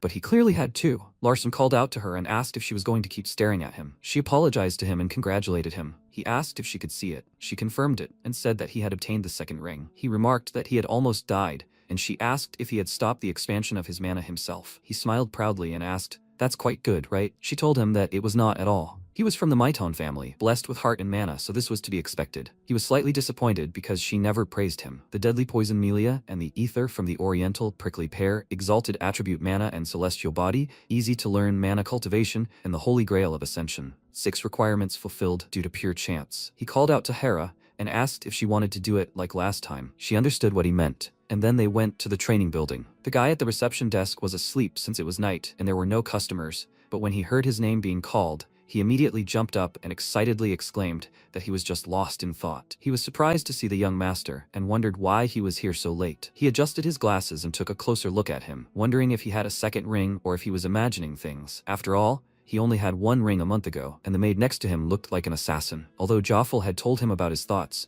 that someone was making their own plans, so they better be prepared. They were clearly planning something with the 7th young master. And he was right. He was too relaxed for a 10-year-old with a second ring. He looked dangerous. He shouldn't look for information about him. He asked how he could help him, and he pointed to Hera and said he would have a duel with his shadow. Noah was surprised when the maid had managed to turn into a shadow, but he didn't ask any questions and offered them a wide open space as a training ground. They headed to the training hall, and Hera gave him such a look that he became terrified and decided to play dumb. Meanwhile, they moved to a large clearing in the forest, and MC prepared for battle, asking if she had understood his skill level last time, right? Could she fight? Given his level? She clarified. Should she ignore the fact that he now had a second ring? He told her he would try something new, and she asked what she should do. He asked her not to kill him and to attack more slowly, and then she sternly said that the enemy would not be so merciful. He reminded her that he was not her enemy, she was his shadow. This made her face surprised. She agreed, and he thought that he now had 2 rings. The amount of mana changed when they connected. He realized that mana could be moved at will, and now he would distribute it throughout his body. The system notified him that the initial magical combat technique was affected by advanced mana. The level of the initial magical combat technique increased from normal to expert. Larson filled with confidence and told Hera to begin, after which she abruptly disappeared. He concentrated and thought that the situation was the same. He still couldn't see her, but now the celestial eye could notice his movements. Here it was, the difference between 1 and 2 rings. The slow flow should also intensify. He saw her attack and thought that she was stubborn after all. He activated the slow flow and realized that she was aiming at his leg again, but this time he would dodge. She swung the dagger and he jumped back, dodging, which surprised Hera and wondered if he saw her movements. Right after that,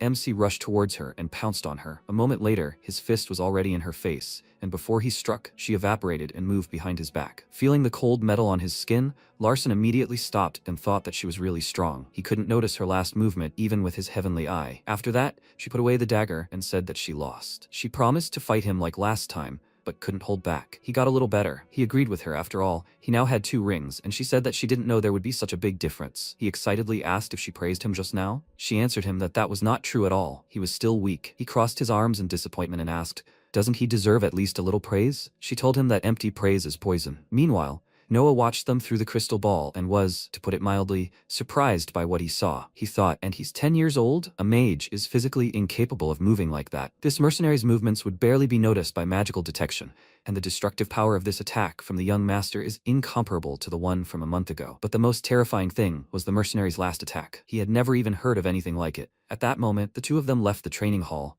and he decided to pretend he hadn't seen anything and knew nothing. Larson told Noah that they were leaving and also apologized for being late. The boy excitedly said goodbye to him and wondered in surprise, was he apologizing to him? At that moment, a dagger was pressed to his neck. Hera told him to forget everything he had seen today, and he nervously asked, "What is she talking about? He just came out of the restroom. Did something happen?" She said that young Master Larson had reached the second ring, but had not yet learned to control his power. He pretended not to know about it and said that a second ring at 10 years old is rare. She removed the dagger from his neck, saying that she was glad that he was not stupid, and then disappeared, leaving him confused. A new day began. MC went to morning training. Hera distracted him from this. She told him that he had received a letter, and he, without even getting off the horizontal bar, decided to read it. The contents of the letter excited him so much that he almost fell off the horizontal bar, and Hampton exclaimed worriedly, "Is he okay?" He immediately got up and exclaimed in surprise, "Did a famous family of swordsmen send him an invitation?" But there's one catch. He didn't write about it in the novel. It's a change. After that, his father summoned him,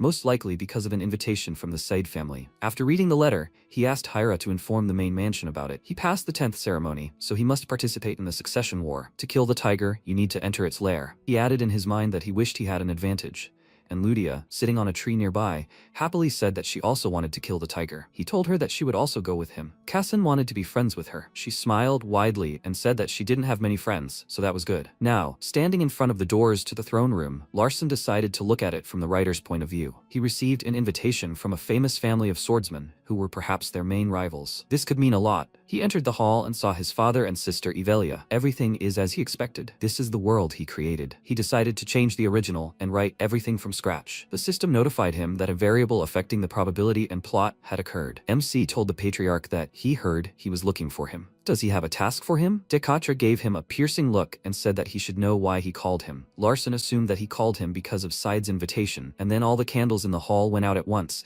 and a wall of ice grew behind him. One of the ice spikes reached his neck, but he remained in place and nervously asked his father why he deliberately put him in such a situation. He chuckled and asked why he thought it was deliberate. He told him that if he had tried to kill him, he would not be alive, but he is still standing here, but he does not think he did anything wrong. Decatra said that Side's family should crawl at their feet like insects, and MC agreed with him. They will lick their shoes like dogs and crawl on the floor like insects. The patriarch noted that it was not noticeable from his behavior, and he replied that, as he had said, he had met Cassin in Huron and then challenged him to a duel. For their family, a duel is a kind of ritual for becoming friends. His father asked how he knew Cassin would be there, and he replied that it was a coincidence. He believed it was a perfect opportunity given to him by God to spit in the face of the Sade family. Decatra noted that he had challenged him to a duel, and he said that hidden magic is more terrible than that which is visible to the eye. Avelia, meanwhile, watched this exchange and thought that she had noticed it back at the 10th ceremony, but this child had changed. Where did this rumor come from? He hasn't changed. A person can't change that much. If Larson has always been like this, then someone was deliberately hiding it. The only one capable of this is their father. MC said he had passed the 10th ceremony, making him a full-fledged member of the Mighton family. He wanted to participate in the war for succession, but his siblings already had their own territories and had gained the support of family members. He couldn't say it was wrong, since he was born later. He was just saying that he wouldn't be able to establish himself within the family. Therefore, he believed he needed to build his power outside the family. Decatra asked if he was going to drag outsiders into this war. He told him he had no choice, which made him angry, and asked if he even understood what he was saying. Larson raised his voice and told him that he understood everything. He had befriended Cassine so that he could one day become his dog. A well-trained wolf could even take down a tiger. Decatra noted that sometimes wolves eat their owners, and MC said that, as he had said, if that happened, it was fate. Then he would be destined to die in its jaws. He will train him well, and instead of a great swordsman, he will become a famous dog who will bark, crawl, and lick on his command. His father smiled, listening to these words, and let him go. He and his sister left the throne room, and she asked if he expected this to happen when he received the invitation. He confirmed it, but he didn't know who would be summoned along with him. He thought that he would not send him to the Sade family alone, so someone would be sent with him as a guard. Someone he trusts and who can help in their case, and he thinks Decatra will choose Avelia. She noticed that he sounded like he was preparing for this conversation. He awkwardly scratched the back of his head, and said that it was true. His brain stops working in such situations if he is not prepared. She said that at his age, she could not talk to him like this. She wants to ask something else. Are you sure the magical ritual of physical strengthening didn't work? He became slightly nervous and confirmed this, and she asked what happened to the exalted mana that was in the scroll. He firmly answered that he couldn't tell her. Her father said so. She didn't question him further, and thought that now she understood. Larson is a variable given to her by her father. Otherwise, he wouldn't have been able to say such things. How she uses this variable is up to her. If she doesn't use it effectively, it will go to her brothers and sisters. Having received this opportunity first, she is obliged to nurture it. MC said that he wanted to show her something. He gathered mana in his fist with a smile, then released it a little, and sparks appeared. Avelia was very surprised. She thought that this couldn't be. He realized the exalted mana? Larson asked, "Can she see it?" She said it was mana of a transcendental attribute. She could feel its power, and its basis was fire mana. He was convinced that she also saw fire mana in him, and she told him not to strain himself so much. She had already seen his potential. He stared at her in surprise and put the mana away, wondering if he was straining himself. She said that it was hard for the heart to maintain mana in physical form. He thought that he didn't know that, and she continued. While he was young, he didn't yet know anything about a sick heart. His heart was currently under excessive strain, since he already had a second circle at such a young age. If he continued to overexert himself like this before he got stronger, he would not be able to become a successful mage. And she wanted to watch him reach heights for a long time. He was surprised that she was so nice to him. Now he wondered why his father hadn't told him anything about his second circle. Avelia asked what he was planning to do, and he said that the famous swordsman family wasn't the only ones inviting them, and she pointed out that Grandel should also receive an invitation. Even an alliance between the two families could change the world. MC thought there would be someone of a similar age and ability from a famous martial arts family, and that would be Grandel's only daughter, Rosalind. He told his sister that the famous martial arts family would use the portal they created to cross the Bestia continent, but he would get there before they did. She asked the reason, and he pointed out that she had said that he had been rude to Grandel. He remembered how the real Larson had beaten that poor girl with a stick, calling her a fish, and that was the reason for his expulsion. He told his sister that he wanted to apologize to her. He had been wrong. Avelia reminded him that their family stands firm to the end, and he replied that a mage doesn't grovel before anyone when his conscience is clear. But if a mage loses honor, that's a different matter. He hit her, behaved inappropriately, so he needs to apologize. He looked away thoughtfully.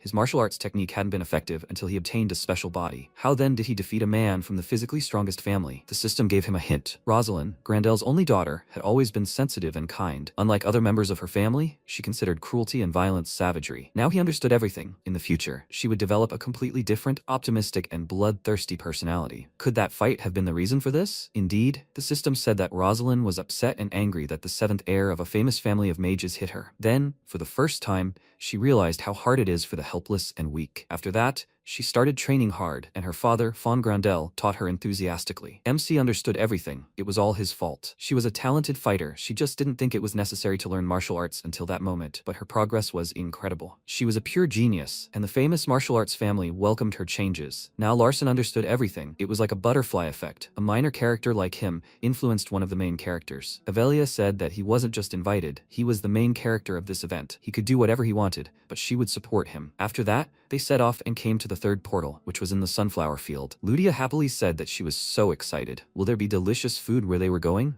MC told her that he was sure there would be plenty of food, and she happily said that Casson was so good. Hampton, who was following them, thought that they were going straight into the enemy's lair, and a very dangerous one at that. The famous Sade family of swordsmen will force them to submit one day. Although he thinks Larson will hold back, he is very tactful. He already has some kind of plan. He is so happy to have the opportunity to accompany him on such a great journey. He almost burst into tears of happiness, and Hyra looked him over, after which they passed through a portal and found themselves in a midnight forest. And the next portal took them to the Black Sea. And soon, they finally reached the city. MC was uneasy. They went through 22 portals to finally reach the central one. He is not very pleased to go through all these portals. The Mosque Tomb is one of the largest portals on the way to the Sade residence. Despite the frightening name, behind the portal there is a small, actively developing city. They descended from the platform where the portal is, and Avelia asked if he is okay. According to the plan, Grandel should be here in about an hour. He said he had just the time to practice his breathing and mana techniques, and Hera said they would get to the shelter first. After that, Larson began to meditate, and Avelia wondered what else he could surprise her with. Meanwhile, Dekatra met with his right hand and said that he had seen the younger one earlier. He clarified. He meant Larson? The ritual of strengthening the physical body failed? He answered him that this was not entirely true. Everything had been successful. Senkan said that the ritual seemed unsuccessful to him, and the Patriarch told him that everything happened in the heart, but he cannot explain it. He had never experienced anything like this. Mana dissolved in Larsen's heart. He assumes that the presence of the Holy Grail was not without reason. Apparently, the cup traveled with Kirtle all over the world, and before his death, he realized that the grail that had accompanied him all his life was not actually the Holy Grail. Senkan said this was the first he'd heard of this, and the patriarch wasn't even surprised. This is only mentioned in the annals of the Mighton family. At that time, the Mighton progenitor and Kirtle were very close. Most likely, the Holy Beyond Grail disappeared with Kirtle's death, and when that happened, people forgot about it. He checked it out and found out that the child his youngest son brought as a toy was from the Fire Clan. Therefore, he is convinced that he can absorb anything into his heart. Does he know what the progenitor called the Holy Beyond Grail?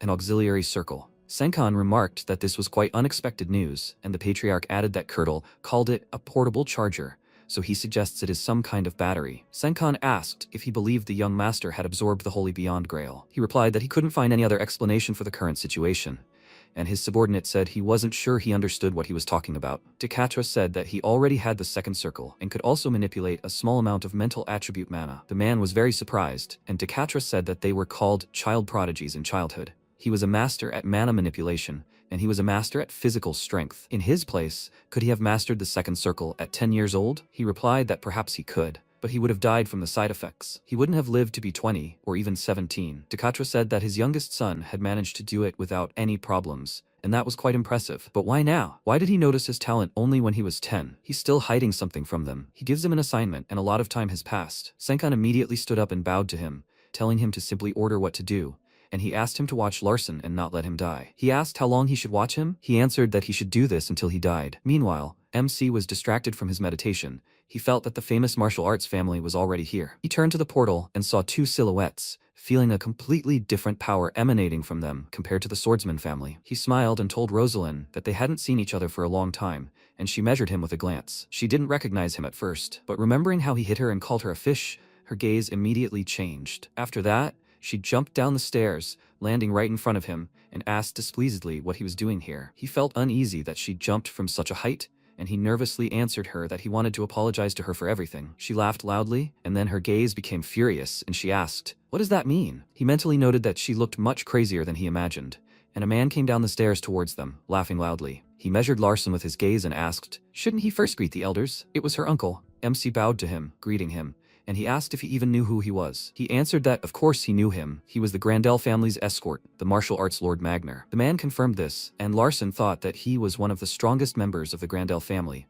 Rosalind's uncle, and the younger brother of the family head. Considering his martial arts skills, one could say that he was more advanced in them than the patriarch himself. The man said that he planned to teach him a good lesson as soon as he got the chance, and Larsen replied that a famous martial arts family doesn't do that. Magner immediately pointed out that he wasn't afraid of him, and MC said he'd made a mistake and was apologizing to their family. Rosalind smiled and asked if he wanted them to forgive him. After that, she immediately pounced on him, saying that if that happened, she would have to kill him. Her fist aimed straight at his face, but he didn't even flinch, which Magner found impressive. Rosalind stopped. She didn't hit him. In fact, she only wanted to scare him. But now she decided to act more seriously. She gathered mana in her fist and punched him in the stomach with all her strength, and the system informed him that the slow flow attribute was applied automatically, just like the martial arts technique for beginners, self-defense. He felt pain from her punch, and then she kicked him, throwing him aside, and he fell. Magner looked at the boy in surprise and thought, is this martial arts magic? If he remembered correctly, that's what a famous family of mages calls it. He reacted well and defended himself from the blow with magic. Rosalind exclaimed, "What is he doing and why isn't he dodging?" He apologized to her, but she didn't understand what he meant. And then he said that he had behaved rudely to her 2 years ago, so he was apologizing. He thought that since he lived in modern society, he had gotten used to apologizing. Rosalind exclaimed that this was some kind of nonsense, and when he said that she was so beautiful, she immediately calmed down and stared at him in surprise. He told her that she knew boys, he just wanted to get attention, that's why he mocked her. She let out a laugh, and then hit him on the knee with all his might. Feeling severe pain, he grabbed his leg and the system informed him that self-defense was activated automatically. The girl said that it was all so boring. She was bored fighting with someone who couldn't put up a decent fight. Let him fight her. This was his only way to apologize. He got up and agreed to fight her, but not now. Magner clapped his hands and agreed with him, and his niece exclaimed indignantly, "Why not? She would only feel better if she killed this idiot."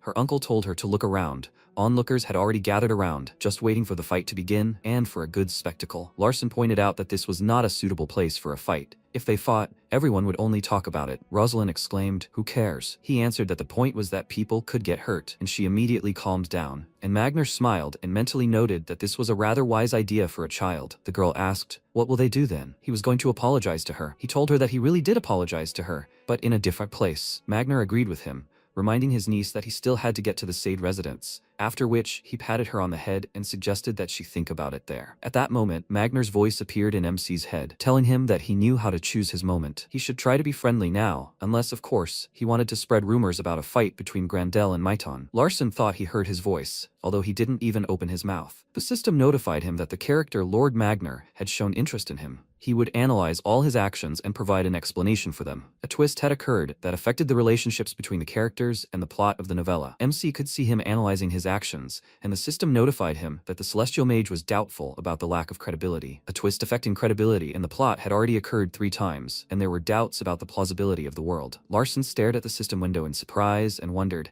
is the Celestial Mage Dekatra? The system said that 2 requirements were met. He could influence the thoughts of influential characters through deliberate actions. At that moment, MC realized that the Celestial Mage and the Martial Arts Lord were both skeptical of the plausibility. The system notified him that a new probability was being created. The character Larson Maiton had received creator privileges related to probability. Everything around him faded, and the system announced that the character Larson Maiton was receiving privileges. The lack of probability settings was activated. A notebook appeared in front of him, in which Evian's character characteristics were written, along with an addition to them. He stared at it in surprise and realized that these were the settings he had created. Everything he had written was here. Avian, chocolate is the best. Persia Maiton, a hobby, chopping people into pieces. Discreet without a sound, a killer feared even by the strongest people in the world. But there are more gaps than words. An unfinished plot. Most likely the setting is not complete. And what is this probability? Why did he possess Larson? Why do these possibilities and plot twists appear? The system informed him that the time limit for using the settings had been reached, immediately after which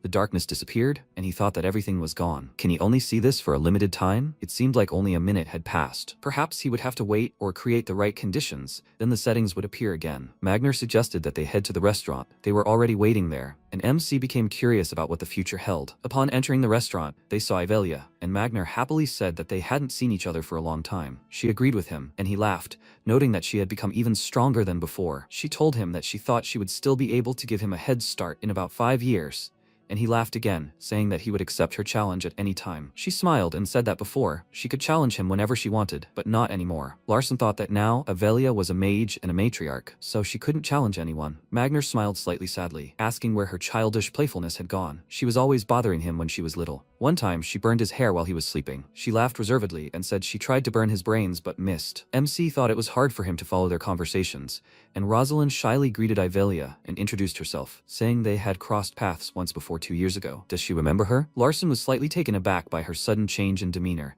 and Rosalind excitedly exclaimed that she wanted to become as strong as her, since women in a martial arts family were at a disadvantage compared to men. Yahello noted that she couldn't yet harness her fighting spirit. Swordsmen use swords as weapons, mages use their magic, and martial artists use their physical abilities. The human body's capabilities are limited, but one can use fighting spirit to increase strength and show incredible abilities. Rosalind stated that she would train her fighting spirit to become as strong as her, and she replied that she would be looking forward to it. After they ate, Yahello told Magner that the portal would activate again at 7 p.m. She would do it herself. Would they like to come with her? MC looked at the huge pile of plates, wondering how they ate it all, and Yahello told him that there was about an hour left and she needed to talk to him. Could they step out for a while? Magner and his niece stood up and said that in that case they would see each other at 7 at the portal, then left, and the brother and sister headed to the coast. Yahello asked him to explain to her what all of this was, and he asked if she meant that situation at the portal. She confirmed it and asked if this was what he had planned. He confirmed it and she clarified. So he knew she would attack him? He confirmed it, since that was why he came. And she said that if he was trying so hard to make peace with her, he could have called her to Side's special arena and offered to sort things out there. He asked if she wanted to know why he used a magical martial arts technique. She confirmed it, and he told her that it was because Lord Magner was there. He was the second strongest member of the Grandel family, and he was probably puzzled by how effectively he used a magical combat technique. Yahello looked at him thoughtfully. Magner would have thought that Larson's success in combat magic was higher than one would expect from a 10-year-old boy. He would have noticed the amount of mana he had. MC had acquired a bad reputation, So the most logical conclusion Magner could draw was that Larson had either changed or was raised to be variable. MC doesn't know the Lord very well, and she's very impressed by how well he's predicted and calculated everything. MC said he might think he's a variable created by Magner. Yahello was surprised, remembering her father's words about making it obvious that he's a variable, and now she understood why he said that. Magical combat techniques have potential limitations, but his ability to plan everything, taking into account the current situation and all possible scenarios, is astounding. But most importantly, he's only 10 years old. His potential is incredible, and despite his father's orders, she wants this child to be hers. She told him that she met Magner when she was 14. More of a pilgrim than a mage. He knows, right, that Mighton's successors go through pilgrimages and searches for truth before becoming candidates for the family headship. She didn't even know who he was back then.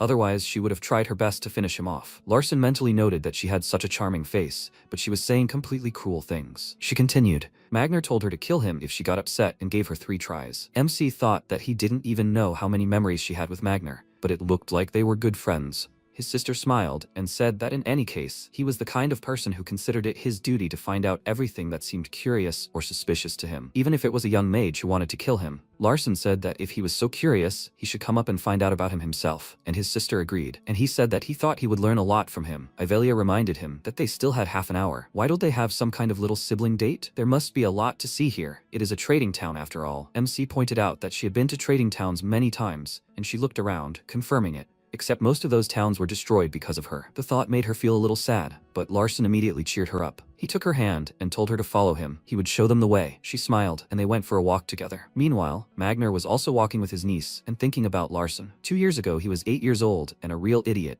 and now he has completely changed. It's incredible that he has changed so much in 2 years. But people don't change. He must have just been pretending. His appearance has changed. What do the Mighton family want to achieve this way? It's some kind of plan. Said invited them, but secondarily, what they really want is a relationship between Said and Mighton. Something has happened that he doesn't know about yet. Grandel family, and if some unpredictable variable occurs, they will be destroyed by these 2 families. And if Larson is the central link in everything that's happening, he will find out what they are up to. When a portal appeared before them, emitting a bright magical light, they decided to move forward. Magner smiled and said that Yahello had opened the portal for them, and that it was an honor. She asked them to be vigilant during the teleportation, then decided to remind them that she had another chance, right? Magner was surprised by these words and decided to be careful, after which they set off. At this moment, Rosalind was uneasy because she was nauseous. She felt as if her soul was leaving her body. Ludia, standing nearby and smiling, set off with them. Magner asked again. She didn't even try? Yahello added. Yes, she was so kind because they had a sweet child with them. At that moment, Kassan ran up to them, waved his hand and shouted the names of Larson and Ludia. They must be tired from the journey. He was glad to see them, and at that moment, Magner realized he would most likely become the successor, since his family never met them. Larson approached him and expressed joy at seeing him, remarking that they hadn't seen each other in a long time. Kassan confirmed that he had grown a lot since then. Larson commented that it was magic, when Ludia suddenly began to fall between them, separating them. She looked Kassan in the face and screamed that she was Larson's best friend, so he should get away from there. He smiled and replied that he didn't think friendship had any priorities. He and Larson got along because they shared thoughts and intentions, and that's how they became friends. Isn't that what matters? Ludia replied. Thoughts and intentions? What was he talking about? In any case, she was the closest person to him. And Kassan replied that they were actually planning to become friends too. She exclaimed that this was indeed the case, shook his hand, and said that she would become his friend. He thanked her, and she said it was nothing special. Rosalind then approached them and turned to young Master Kassan, asking him not to forget her, as she was also invited. All the boys turned to look at her. Kassan bowed to her and apologized, saying it was so rude, but he really missed his friends and now he was greeting her. For him, training was a great honor to meet such a noble person who walked this path alone. Rosalind decided to drop the formalities and let him speak to her more simply. She wasn't some adult after all. He noted that she said it at the right time, and at that moment, Ludia approached him and began to entertain him. This irritated Rosalind. He was so casual and friendly with them, but he didn't even notice her. Magner thought about what a cunning guy he was. It seemed he had deliberately created this situation. He was not a little boy at all. It was as if a 100-year-old snake was controlling him. At that moment, Larson offered Kassan a favor. He wanted to duel Rosalind. He asked in surprise, wanting to fight? Larson continued. Could he arrange a duel venue for them? The opponent was the only daughter of a famous family and martial artist. The setting was the fighting arena of the renowned swordsman family, and members of all 3 families were watching. This was the official debut of the idiot Larson. After some time, they moved to the estate. People were discussing among themselves who would win. Larson was a stupid little henchman, and of course, Rosalind would defeat him. Another guy noted that he had heard that she still can't properly control her fighting spirit, and in that case, it all depended on physical capabilities. But isn't Rosalind stronger? The point is, the idiot Larson's main skill is magical combat techniques. The patriarch of the famous swordsman family, Carcia Sade turned to his son and asked what he thought of the duel. Kassan replied that he envied him. Carson replied that it was natural. Duels with friends were quite fun. He felt like everyone thought Larson was a scoundrel and a jerk. Kassan replied that he thought so too, but he was actually a good guy and might make a great opponent. Carson asked again, rival? But what kind of opponents could he possibly have at his age? He smiled and confirmed that he was stronger now, and Carson smiled and said he understood everything. There was a theory that the information about this child was deliberately distorted, meaning Larson is a hidden variable of the Mayton family, and this scene was created by the Decatra. Who does he think would win in this fight? Carson thought Larson would win, and he asked again, Larson? Carson added that he still thought he would lose. Carson didn't understand what that meant and asked again, how can that be? Carson replied that Larson had a kind heart, and at that moment, his father rose to his feet and said he believed he would have to attend tomorrow's duel as well. But he asked again, will he be there? Carson added that he had already introduced him to his friends. Carson said he had met his son's friends and that it was great. The next day, in the Sky Sword Arena, Rosalind was training and confidently declaring how long she had waited for this day. Larson realized he would have to rule the arena, and there was no point in pretending to be a normal child. He had to accept the fact that this was his official debut. Carson, who had promised to come, was watching their battle. Rosalind looked fierce and confident, and her voice was now ominous. Here she comes, and a moment later, she unleashed a bright beam of light to attack. Larson tensed and became wary, and at that moment, he activated his slow currents ability automatically. He realized that when it came to physical combat, he had the advantage because Rosalind couldn't yet control her fighting spirit. At that moment, he decided to attack her, but Rosalind shook off the attack and confidently jumped up, then kicked him right in the arm, and Larson activated a magical self-defense combat technique. She actually intended to break his arms and ribs, but instead, it was as if she kicked a puddle. Magner and Avelia, who were watching, were very surprised by the outcome, and at that moment, Rosalind shouted at him not to get cocky, since he had blocked her blow by pure chance. With these words, she pounced on him again, shouting that she still had much more to offer. Larson tried to defend himself, covering his face with his hands, and Rosalind shouted again as she used her blow and hit him with her fist. But Larson was able to avoid the blow, and Rosalind jumped back several meters. She was incredibly tired and tried to catch her breath, her whole body flushed with fatigue. Larson was still composed and staring confidently ahead. Carson and Kassan were also stunned by how confidently he could shrug off her blows, as were Avelia and Magner, who still didn't understand what was happening. Magner began to think that he was calculating Rosalind's moves at least one step, maybe even two, ahead. The apple doesn't fall far from the tree, and the rumors about Larson were definitely complete nonsense. This guy had undergone his family's training. Rosalind wondered, looking at him,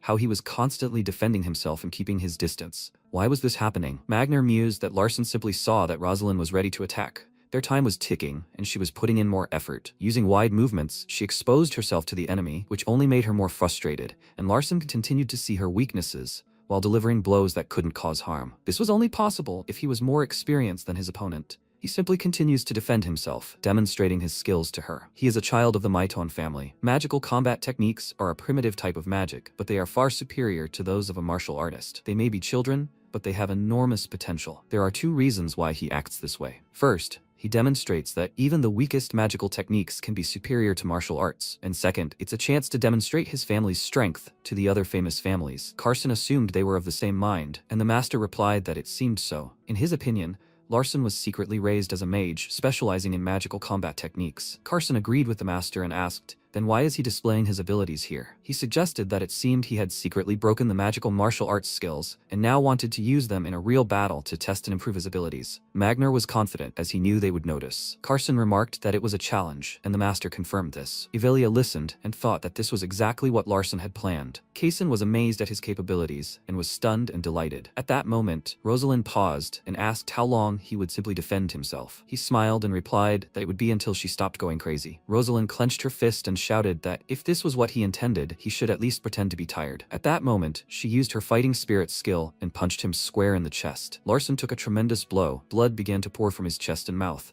and he cried out in pain and horror. When he fell to the ground, he continued to cough loudly, and Rosalind asked what was going on and why he hadn't dodged. He smiled and replied that he thought she'd like to hit him at least once. At that moment, she screamed angrily, "What kind of battle is this?" After that, she offered him a potion to drink and threw it into his hand. He looked at it in surprise, and Rosalind said that she had lost and turned away from him. Larson, confused, asked again, what did she mean? She replied that he irritated her. He probably hadn't even noticed that she had used her fighting spirit right then and there, and she didn't want to be angry anymore because he remained a kind person. She forgave him. His rib was broken, so she no longer held a grudge for what he had done. He thanked her for these words, And at that moment, Kassan became afraid for him and growled his name, then began to step over the fence and run towards him. The system reported that young Kassan enjoyed hero biographies, viewing the world through his own beautiful eyes and joyfully exploring it. He's a lonely boy with no friends, but he's inspired by the concepts of friendship, trust, and even camaraderie between allies in battle. He ran up to Larson and shouted that he felt like he'd improved his abilities. Larson wondered if this meant he was inspired by the battle between him and Rosalind. He then replied that magical combat skills increased quickly at the initial stage. Kassan shouted that he was sincerely glad his friend had become so strong,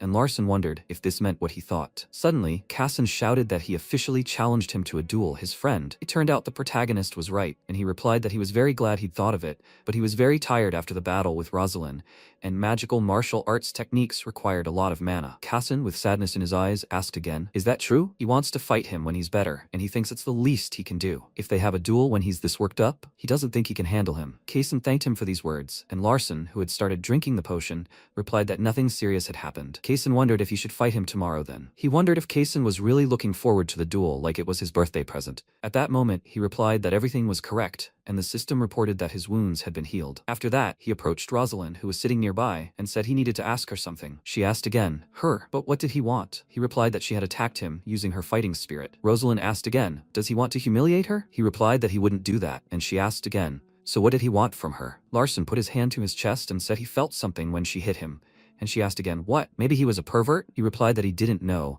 but it seemed like some kind of excitement, and he could almost understand what it was, but not quite. She became angry and asked again, what is he talking about? Larson asked her for help because he thought her martial arts techniques would help him become stronger. At that moment, she was dumbfounded and decided to ask again, why should she help him? He replied that she should think of it as a debt that he would repay her later. Rosalind thought about how every night she promised herself she would get revenge, but it was all in vain. At that moment, the master came down to them, and laughing, asked her to try it. She screamed at her uncle in anger, but Magnar asked her to do a favor for the son of a famous family of magicians, and especially in a public place, it wasn't a bad idea. After these words, Rosalind rose from her seat and said she would help him only this once, for which Larson thanked her, and she continued to say that he should be prepared to repay her this debt. He replied that of course he would, and swears by the honor of a future mage. At this point, Avelia was dumbfounded and asked herself, he swears by the honor of a future mage? Could he really have said that? It was tantamount to saying he would participate in a war of succession as the legitimate successor of the Mitone family. He was saying this in front of the patriarchs of famous families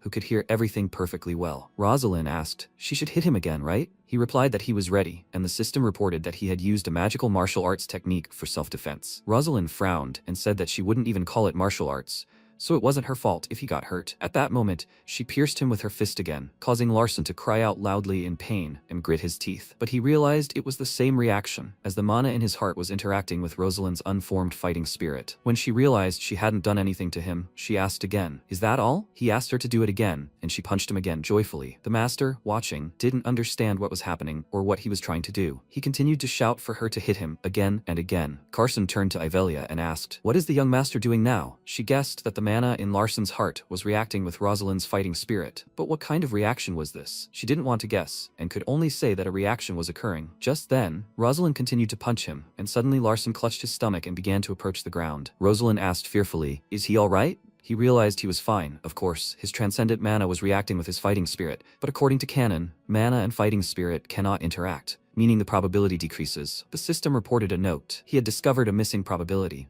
and he was given the opportunity to fill part of the missing probability. What was he supposed to do in a world where probability was absent? It wasn't just survival. Suddenly, the setting book he'd seen earlier appeared before him, and he decided to work on it while everyone around him watched in bewilderment. Suddenly, he realized time had stopped, and everything around him was painted in black and white. He thought time stops when settings are created. He began flipping through the book, and the system reported that his spirit, from a famous martial arts family, and the mana of a famous mage family were two incomparable things that couldn't mix or react with each other. But during the battle between Larson and Rosalind in January of 219, Larson's mana reacted with Rosalind's fighting spirit. The reason was somewhere where there were gaps. He wondered if he really had to fill this gap. A pen appeared in his hand, and he realized the previous setting ended here, and he had to fill it now. If he wasn't careful, he'd mess up the previous settings. He couldn't just write and then erase, and he'd probably become the world's destroyer rather than its creator. So a reasonable reason that wouldn't interfere with other settings was this. He wrote his answer. The character Larson doesn't abide by the rules of this world. He considered writing another reason, because he possesses the Holy Grail. Is this because he possesses mana from an ultimate attribute or because of a celestial body? But he believes it's better to focus on Larson than on external factors. If he appoints himself as a character who doesn't have to abide by the rules of this world, he'll be free of this possibility and will no longer encounter other settings that were previously set, since Larson will become an exception to this world. At that moment, time returned, and the system reported that he had gained the privilege to add another row regarding the missing probability. The privilege to add another row was available for 10 seconds. He was stunned and asked himself again, should he add another row? Sometime later, night fell and Ludia fell asleep sitting on the floor. She opened her eyes and looked questioningly ahead, then went out the door, hearing a knock, and asked, "Who is it?" The master replied that he was Rosalind's uncle and had arrived with a famous swordsman family. Then he asked, "Where is Larson?" She replied, "Does he want to destroy him?" Magnar asked again, "Does she mean he looks like a hooligan?" At that moment, Ludia decided to listen to him and entered Larson's room and called him. Magnar saw him through the window and realized that his body was so toned,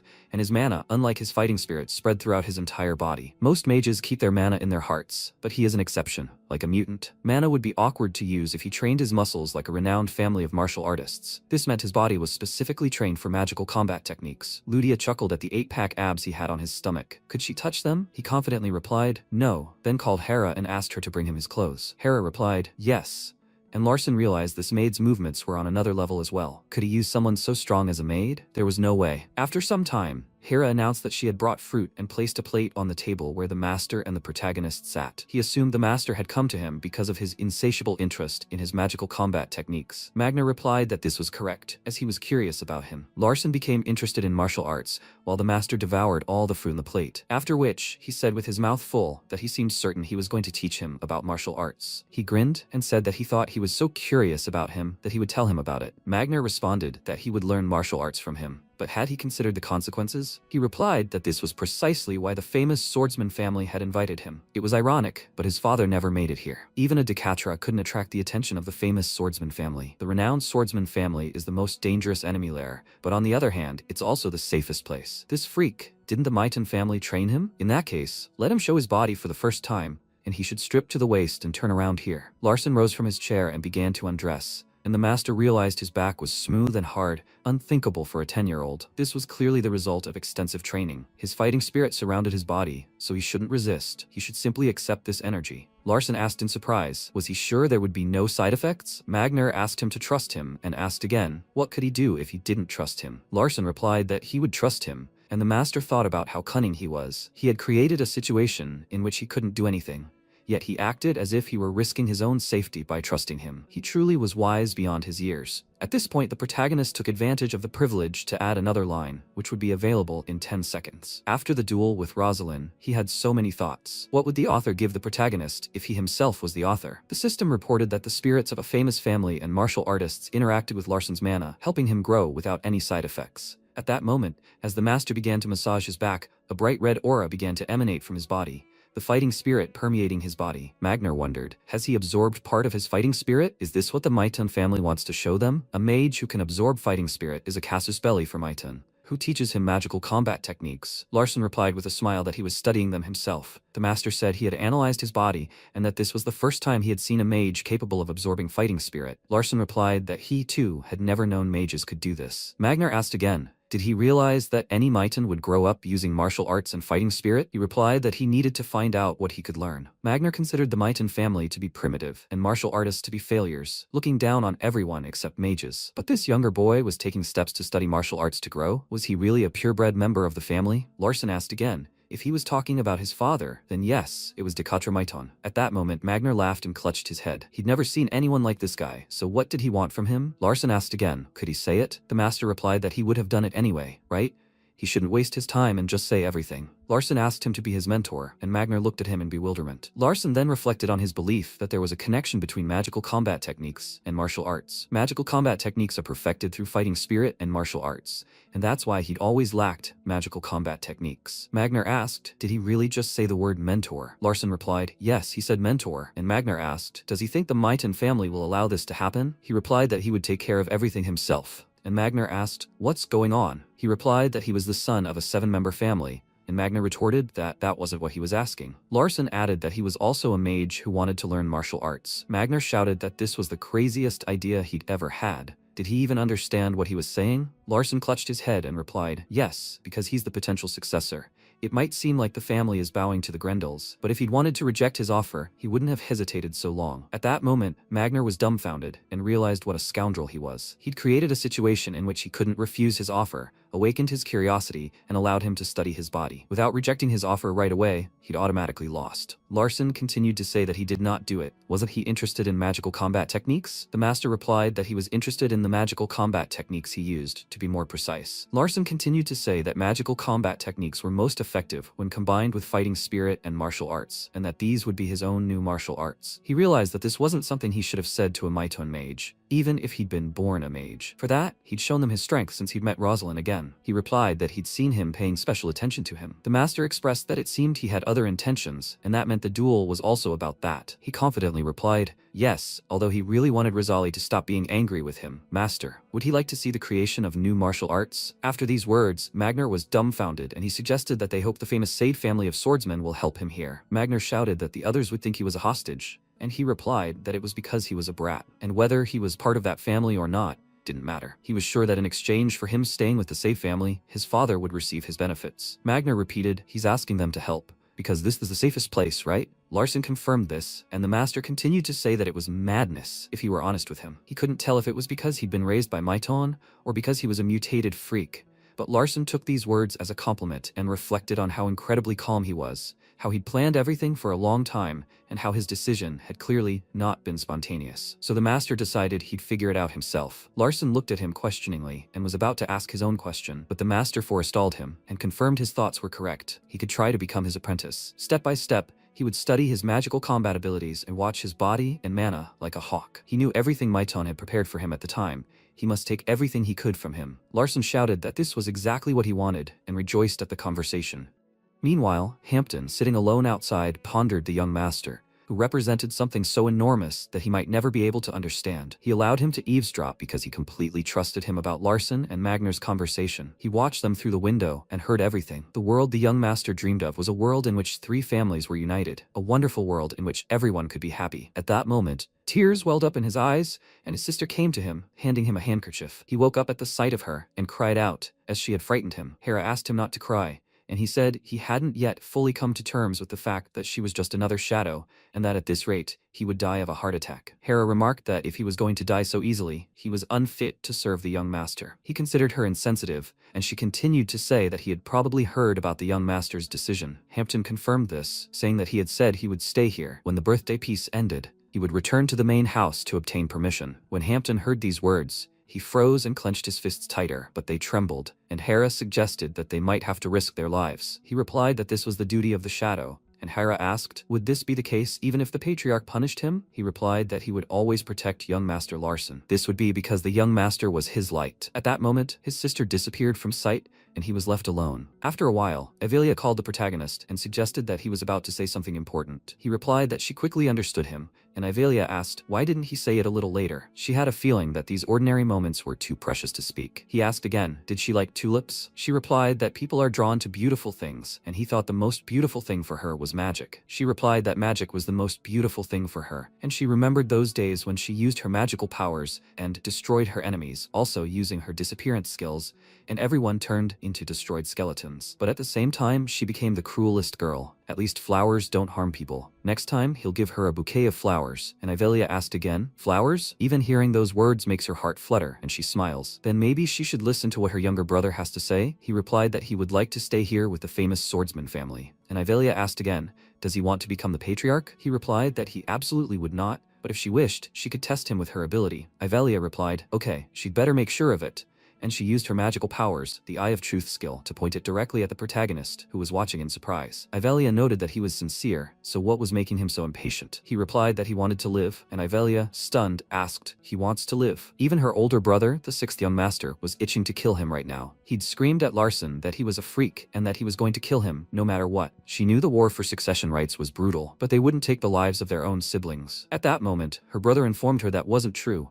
Even their father had eliminated his brothers to claim his title as patriarch. Ivelia shouted, okay, but what if he did that? Why did he want to stay here? He confidently replied that he wanted to become stronger, and Yahello asked, but why would he? He remarked that it was all because he wanted to live, and Yahello said she wanted to know another reason. After that, Larson honestly explained what he wanted to protect. And she asked again, what? He replied that he needed to protect his mother and himself. At that moment, Yahello froze and widened her eyes in surprise. She impartially loved the Mitone family and could be both evil and kind, all for her family. One day, a guy attacked her with a sword, shouting at her to die, calling her a witch. Yahello turned around and, with a terrifying expression, restrained the guy, and he began screaming. She said she didn't want to kill him and wanted to keep him alive, then turned her attention to the already destroyed skeletons and said, but this is right for the family, and a moment later, she destroyed the guy. She loved everything that concerned her family and rejected a war for succession. She literally hated it because beloved family members were fighting and making each other bleed. So she decided to do everything possible to become matriarch, and she vowed to become the absolute ruler to stop the war between her siblings.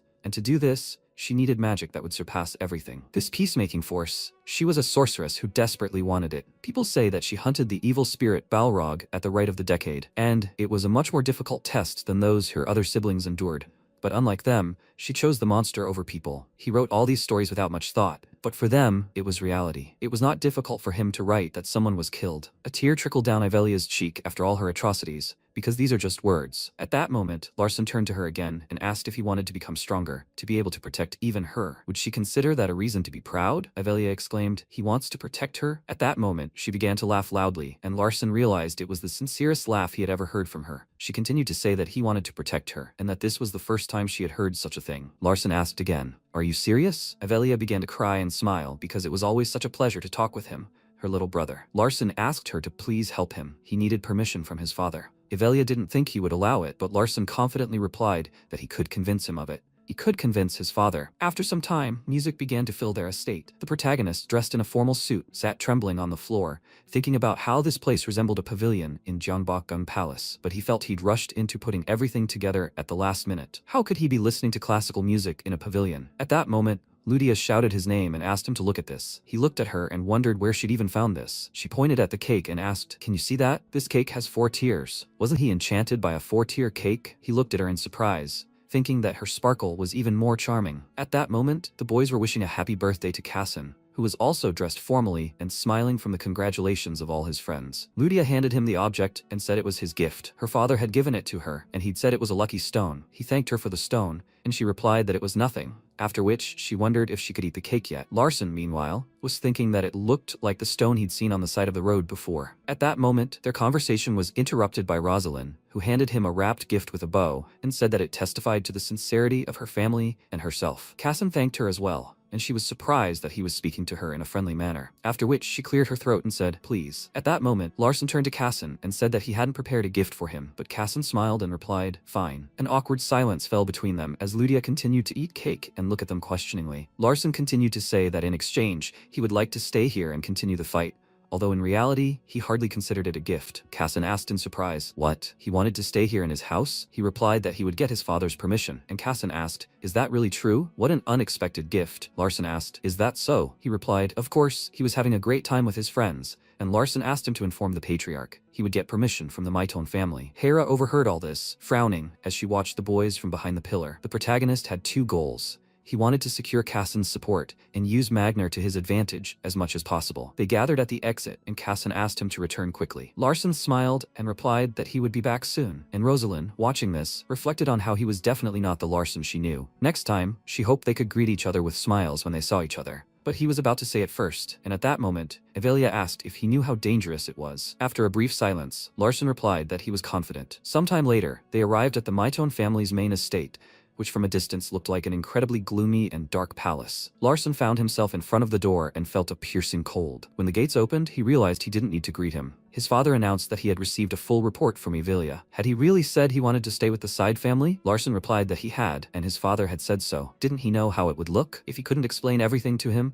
he would consider his actions insulting to the family he led. At that moment, the protagonist used a flash of light, and magic appeared in his hand. It was a dagger of instant death. If a mage below the 3rd circle came into contact with the blade, they would certainly die. Larson asked himself again. Instant death? The results of this flash were death. At that moment, he turned to his father and asked if he remembered the swordsman's kennel. He replied, yes, they were a powerful pawn. The guy he met, Kassan, had a weakness for human feelings and relationships. If he stayed there, he was sure he could make him his lapdog. Takatra smiled and asked if that was really the only reason he wanted to stay in that kennel. He replied that magical martial arts hadn't been fully explored for the rest of the world, but he saw their potential. His father asked him to continue talking about it, and Larson explained that, as he already knew, he had created his second circle, and something special was hidden within his body. His father was surprised and asked, does he mean the Holy Grail? Larson realized he already knew everything, and said that this transcendental mana, this Holy Grail beyond the grave, his unique physical attributes, and his body also responded to the fighting spirit of a famous martial arts family. He absorbed some of this fighting spirit, and it slowly accumulated in his body. He also received an invitation from the Sade family, and even then the relationship was confirmed. Descendants of world-famous families interact with each other for the sake of improving world peace. Does this really feel like defeat? The swordsman's box doesn't resort to petty battles for public opinion. If they spread the rumor that they surrendered voluntarily, he would take full responsibility and give his own life for it. At that moment he put the blade to his throat, and his father replied that he thought he was confident in himself. And what will he do next? And Larson wondered, next? They were the first to extend a helping hand to achieve unity, and he was confident that he could find out how the rest of the world views them. If this is absolute Takatra, then absolute strength and power are the most effective method of ruling in his opinion, but warm embraces and modesty are what make a true ruler. At this point, Takatra said that if he had spoken such words without any changes, he would no longer be able to breathe. The protagonist was dumbfounded and frightened by what he heard. After this, his father told him to get out of here. He would watch him to see whether or not he would attain the abilities he spoke of. Larson thanked him for this, as he would try to live up to his expectations, but he was still a child, only 10 years old. Takatra frowned, asking if he really thought of whining here. He smiled and replied that this was why he needed his mother's warm care. Please, let him send him and his mother to the Sade family. At that moment, his father began laughing loudly at him and asked, did people see that? He knew how to control people. At that moment he thought, that was amazing. Was this boy really considered a loser? Unfortunately, his talent was magical martial arts, but it was still strange that no one had found out about it before. At that moment, the protagonist was dumbfounded, and the system reported a note that the celestial mage was suspicious of the world's missing probability. The probability had partially collapsed. At that moment, he realized that the probability had collapsed, and realized that if this collapsed, he would also be destroyed. Sometime later, Avelia was sitting in her office, looking at various books and documents. When she heard a knock on the door, she looked towards it and was surprised that Persia had come to visit her in her room. This was unexpected for Persia. She asked again, what book is this? Why is she reading basic magic texts?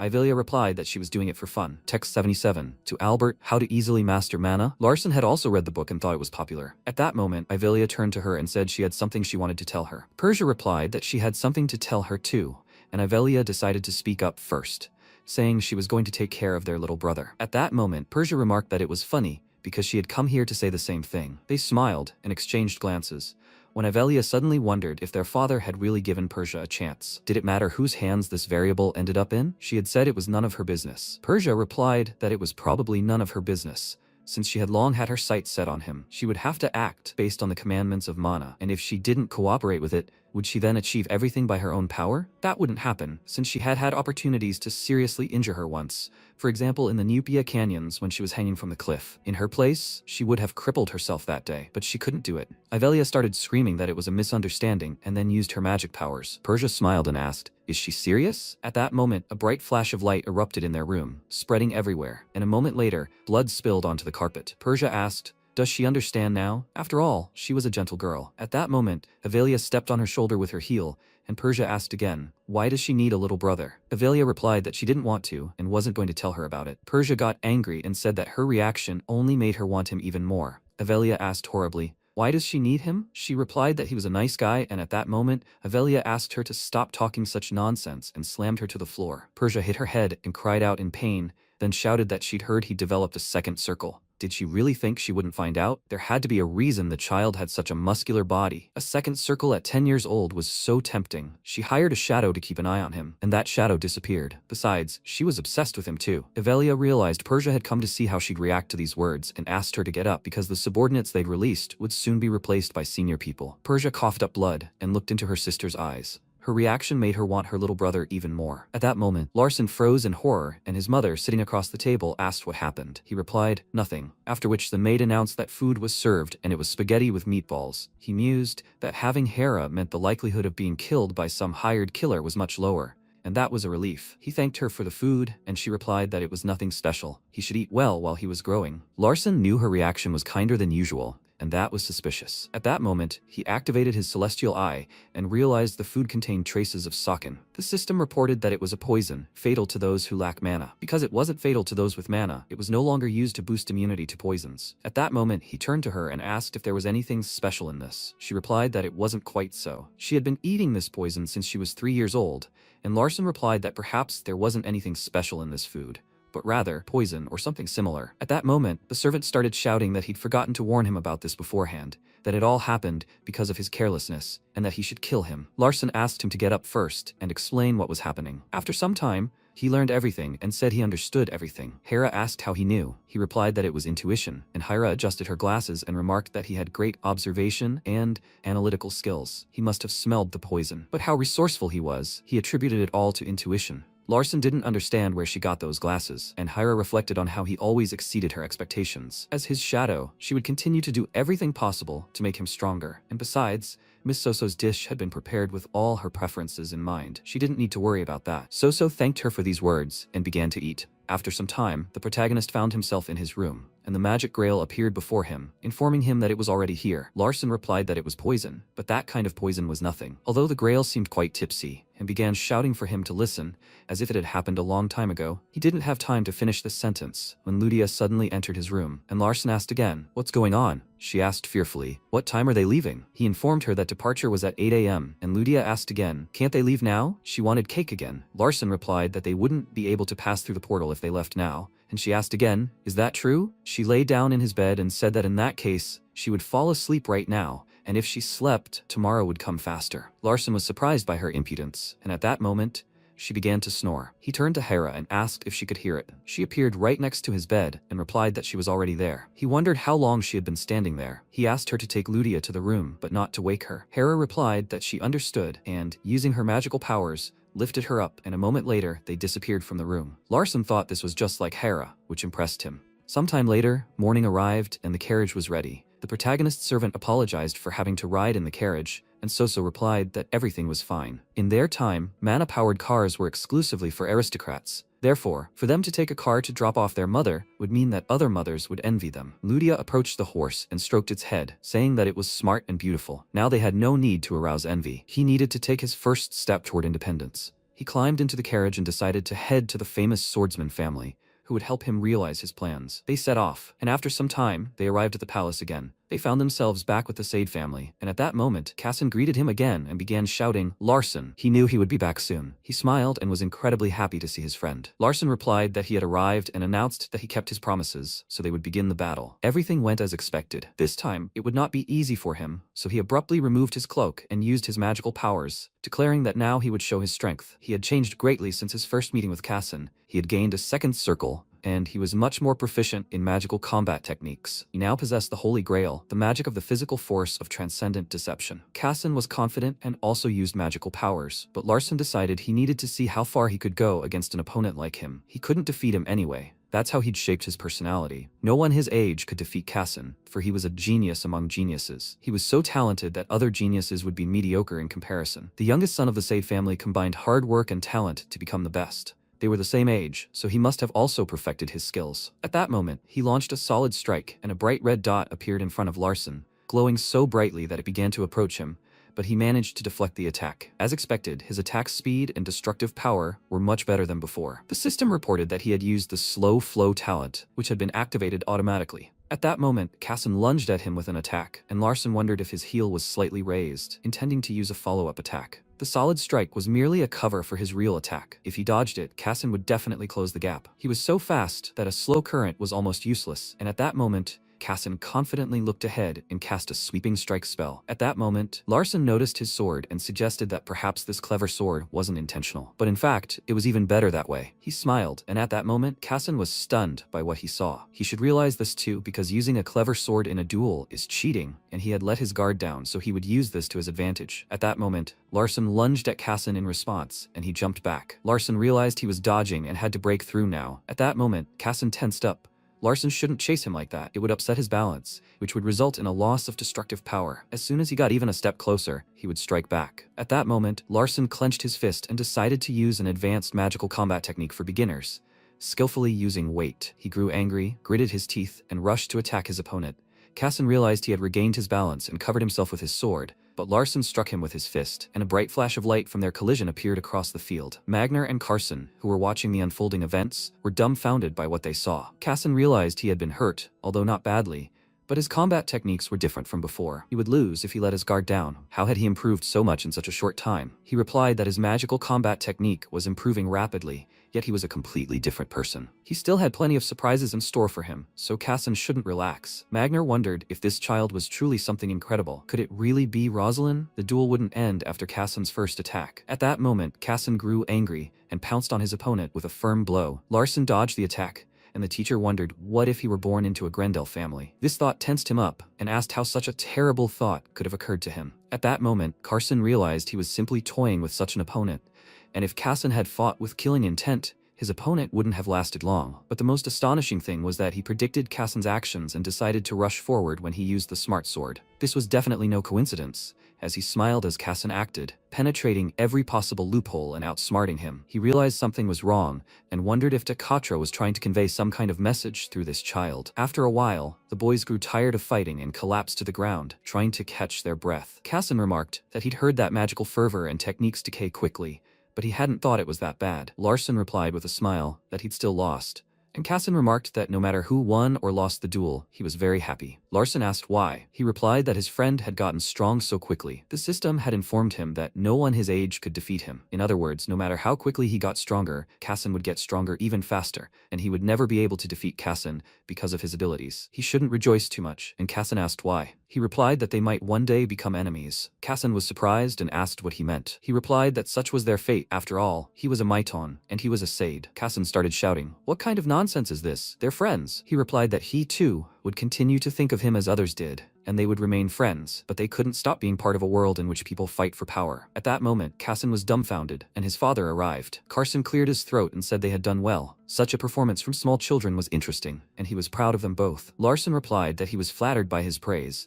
and Carson continued that he had already heard that magical combat techniques were improving, so he believed it was true. Larson replied that he wanted to become stronger, and Carson remarked that that was excellent. He continued to say that he didn't just want to become strong, he wanted to become stronger than Casson. Casson looked at him in surprise and asked again, "Stronger than him?" At that moment, Carson suspected that this child wasn't just a passion or desire, he was determined. He smiled and replied that that was great. In that case, he'd make a great rival. So, how did he intend to achieve that? After a moment of silence, Larson replied that he was going to learn from a martial arts master. Carson was very surprised by this and turned to the master, who then said that this was why he'd sent Rosalind home while he himself remained here. The master clutched his head, thinking how perceptive this child was. He declared this before the patriarch of the famous swordsman family. This meant that he wouldn't be able to do anything that wouldn't be unfair to him as long as they were on their territory. But for the successor of a famous family of mages to learn such a martial art from the second settlement of a member of a famous family of mages is astonishing. There's a chance this will be interpreted as an attempt by the family of mages to take over the family of mages,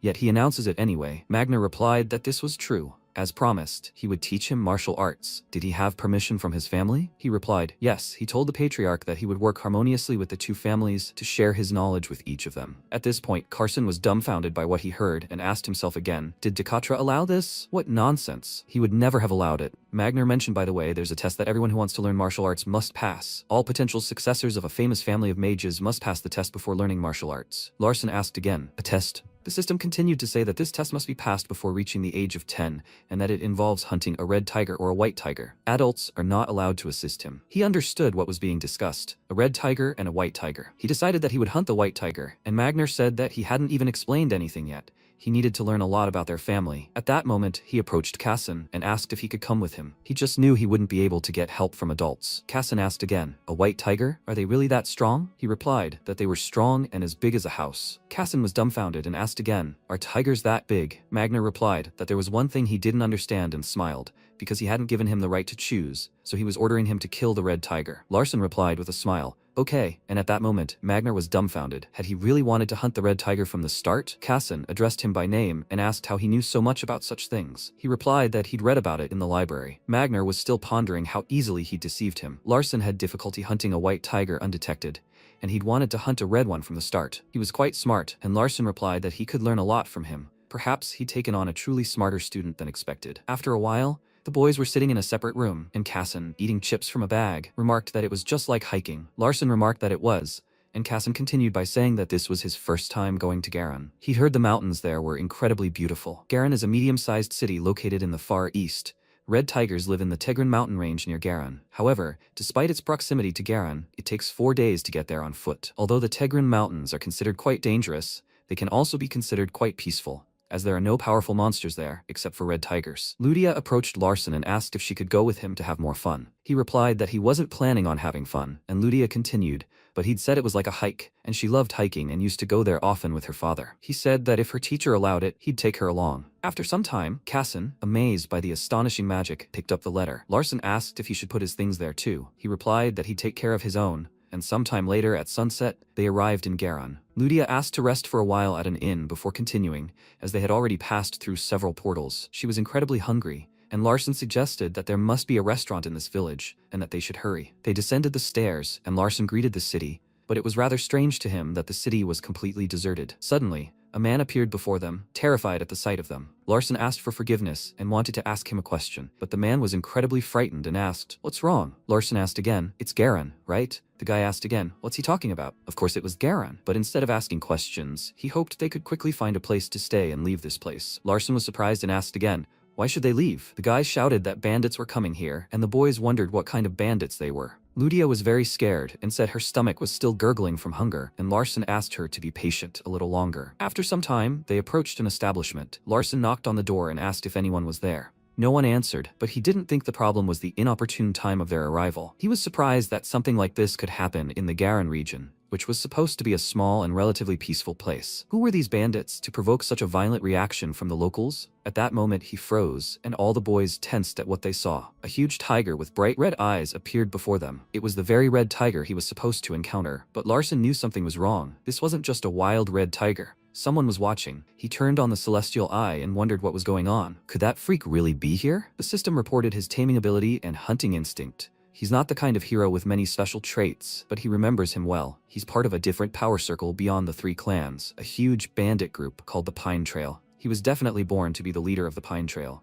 And they're telling me the city is literally grinding to a halt because of this one guy? Kaiden asked, "Who are they? They're just kids, right? So there's not much to see here." Kassan asked, "Is he the bandit who's terrorizing the entire city?" Kaiden asked, surprised, "A bandit?" Suddenly, he started laughing loudly, and Kassan frowned and asked, "What's so funny?" Kaiden replied that he wasn't a bandit at all. He just enjoyed hunting people. Larson was well aware that even with Kassan's abilities, if they fought Kaiden now, they would die. At that moment, he asked, "Is he trying to hunt them?" Kaiden wondered. What? He honestly didn't know who gave him the right to do this here. Kaiden continued to say that a hunter doesn't need permission to hunt, and smiled. After which, Larson continued to explain that this was the Garan, and 7 high-class sword warriors were supposed to protect it, so how could they allow someone like him to cause trouble here? He thought there were 2 possible answers, either a secret deal or a terrible possibility he'd created. At that moment, Kassan exclaimed that it was approaching them, and the system reported that the low probability had been investigated. The tiger was getting closer and closer, and the copyrights associated with Larson's character had been obtained. He was horrified by the advantage of copyright, then signed the contract with a pen. Even after Kaiden declared the hunt, the knights protecting the Garan didn't budge. All the townspeople were suspicious, and Kaiden's reasons for hunting in the Garan as he pleased were specific. This time, he could definitely do everything perfectly. Tension grew between them, and the tiger began to roar loudly and approach them, attacking. When the monster jumped, Kassan rushed to attack along with Larson, who realized the red tiger was much faster than he expected. Fortunately, Kassan and Ludia were unharmed, and at that moment, he addressed them by name and told them that, as they could guess, this evil beast was a red tiger, and that if they encountered it directly, they would die. However, they had one peculiarity. It flew straight ahead and then stretched through the air. Ludia again said she was simply starving, and at that moment used the fireball she created directly above herself. Larson shouted at her to wait, but she was so angry that she shouted that if she got rid of this beast, she could eat, right? At that moment, she pounced with a fiery flash of light directly at the tiger, and Kaiden asked again, "Is that really all?" The tiger easily caught the fire, and Larson realized he had indeed absorbed it. Kaiden grinned and said he was such a strange mage, and it was funny. Perhaps they would like to join the Pine Trail? In that case, he would spare them. Casson shouted, "What is a pine trail?" He replied that they were the masters of the mountain range, meaning they were bandits. But the word bandits was so crude, so what did they think of his proposal? Casson replied that he had no intention of associating with bandits. By the will of his sword, he would cut off the heads of all the freaks like him for daring to intimidate the people. Kaiden grew angry and asked mockingly, "Is he sure about that? Are they all ready to die right now?" Larson yelled at him to stop, because no matter how much he thought about it, this was also stupid. Why didn't he ask who they were? Did he often see 3 young children fighting a red tiger? At that moment, he remained silent, and Larson wondered if the assigned value was being properly implemented. He had written down the copyright benefits in advance, and the reason Kaiden could hunt in the Garon as he pleased wasn't because he was actually hunting, but because he had received orders from someone to conduct a test. Since ancient times, tests had been planned in advance, and the receivers were never in any real danger. That's exactly how Rosalind hunted the white tiger, so he already knew who they were. And the reason he continued to spout all this nonsense, even after learning about them, was because he trusted someone. Kaiden watched silently, and Larson continued to suggest that this someone might be Avelia's older sister. At that moment, Avelia actually appeared on the battlefield, and everything around her glowed with a bright light. Casson's mouth dropped open in shock when he saw her, and Larson realized he was right. Casson became embarrassed when he saw Lady Avelia, and couldn't say anything else. Larson knew there was a catch, and things were going too well. The specialists in charge of the portal gates were at least Circle 3 mages. It wouldn't make sense for bandits to damage Mitone's lucrative business, and it would be even stranger to lock their doors and flee simply because a hunting warning had been sent out. Besides, Kaiden isn't yet a known villain, and he might not even be hunting humans at this point. A city like Garon isn't a place you can do anything to under the guise of a test. Then there's only one answer. This isn't Garon. It's an artificially created space, and there's only one person capable of this, Avelia. She said it was amazing and asked when he noticed it. He replied that it was when everyone started hiding. So, was his fight against the Red Tiger a show? Larson replied yes. He thought he should show some interest in the test. She asked again, so what now? At that moment, the master appeared nearby and said with irritation that he had passed the test after all. Kaiden dismounted from the tiger and said that, as expected of Maton and Sade, he had shown such calm in front of the Red Tiger, so he apologized for his stupidity in front of the young masters. He replied that there was no need to apologize since he was not at fault, and in any case, it was his sister and the martial artist who had created it. Kaiden thanked them for their understanding, and the master saw that Larson was the leader of this small group. He thought Casson would lead everything, since he was the strongest, but it turned out Larson was quite an interesting guy and would enjoy training him. After this reflection, he mentioned that the Grendel family doesn't directly tell its potential successor to defeat either the red or white tiger. Casson asked if the purpose of this test was to see if they would weaken in spirit before the enemy. The master replied that it was, and Casson remarked that the guardian spirits on their side must also be hiding somewhere right now. At that moment, Larson was stunned and saw upon activating the celestial eye that he was right. Casson was only 10 years old, and if he weren't the creator, he wouldn't have been able to figure this situation out at all. He probably would have immediately lost consciousness when confronted by this red tiger. At that moment, the master asked, Casson, did you attack the red tiger because you trusted the guardian spirits? He replied that it was, and Magnar admitted that it wasn't a very satisfactory answer. He didn't believe that a wise man was always alone, and the master asked again, who was he? He replied that someone who was strong only on their own couldn't achieve true victory. Even if he lacked something, there could be reliable people around him who could fill it,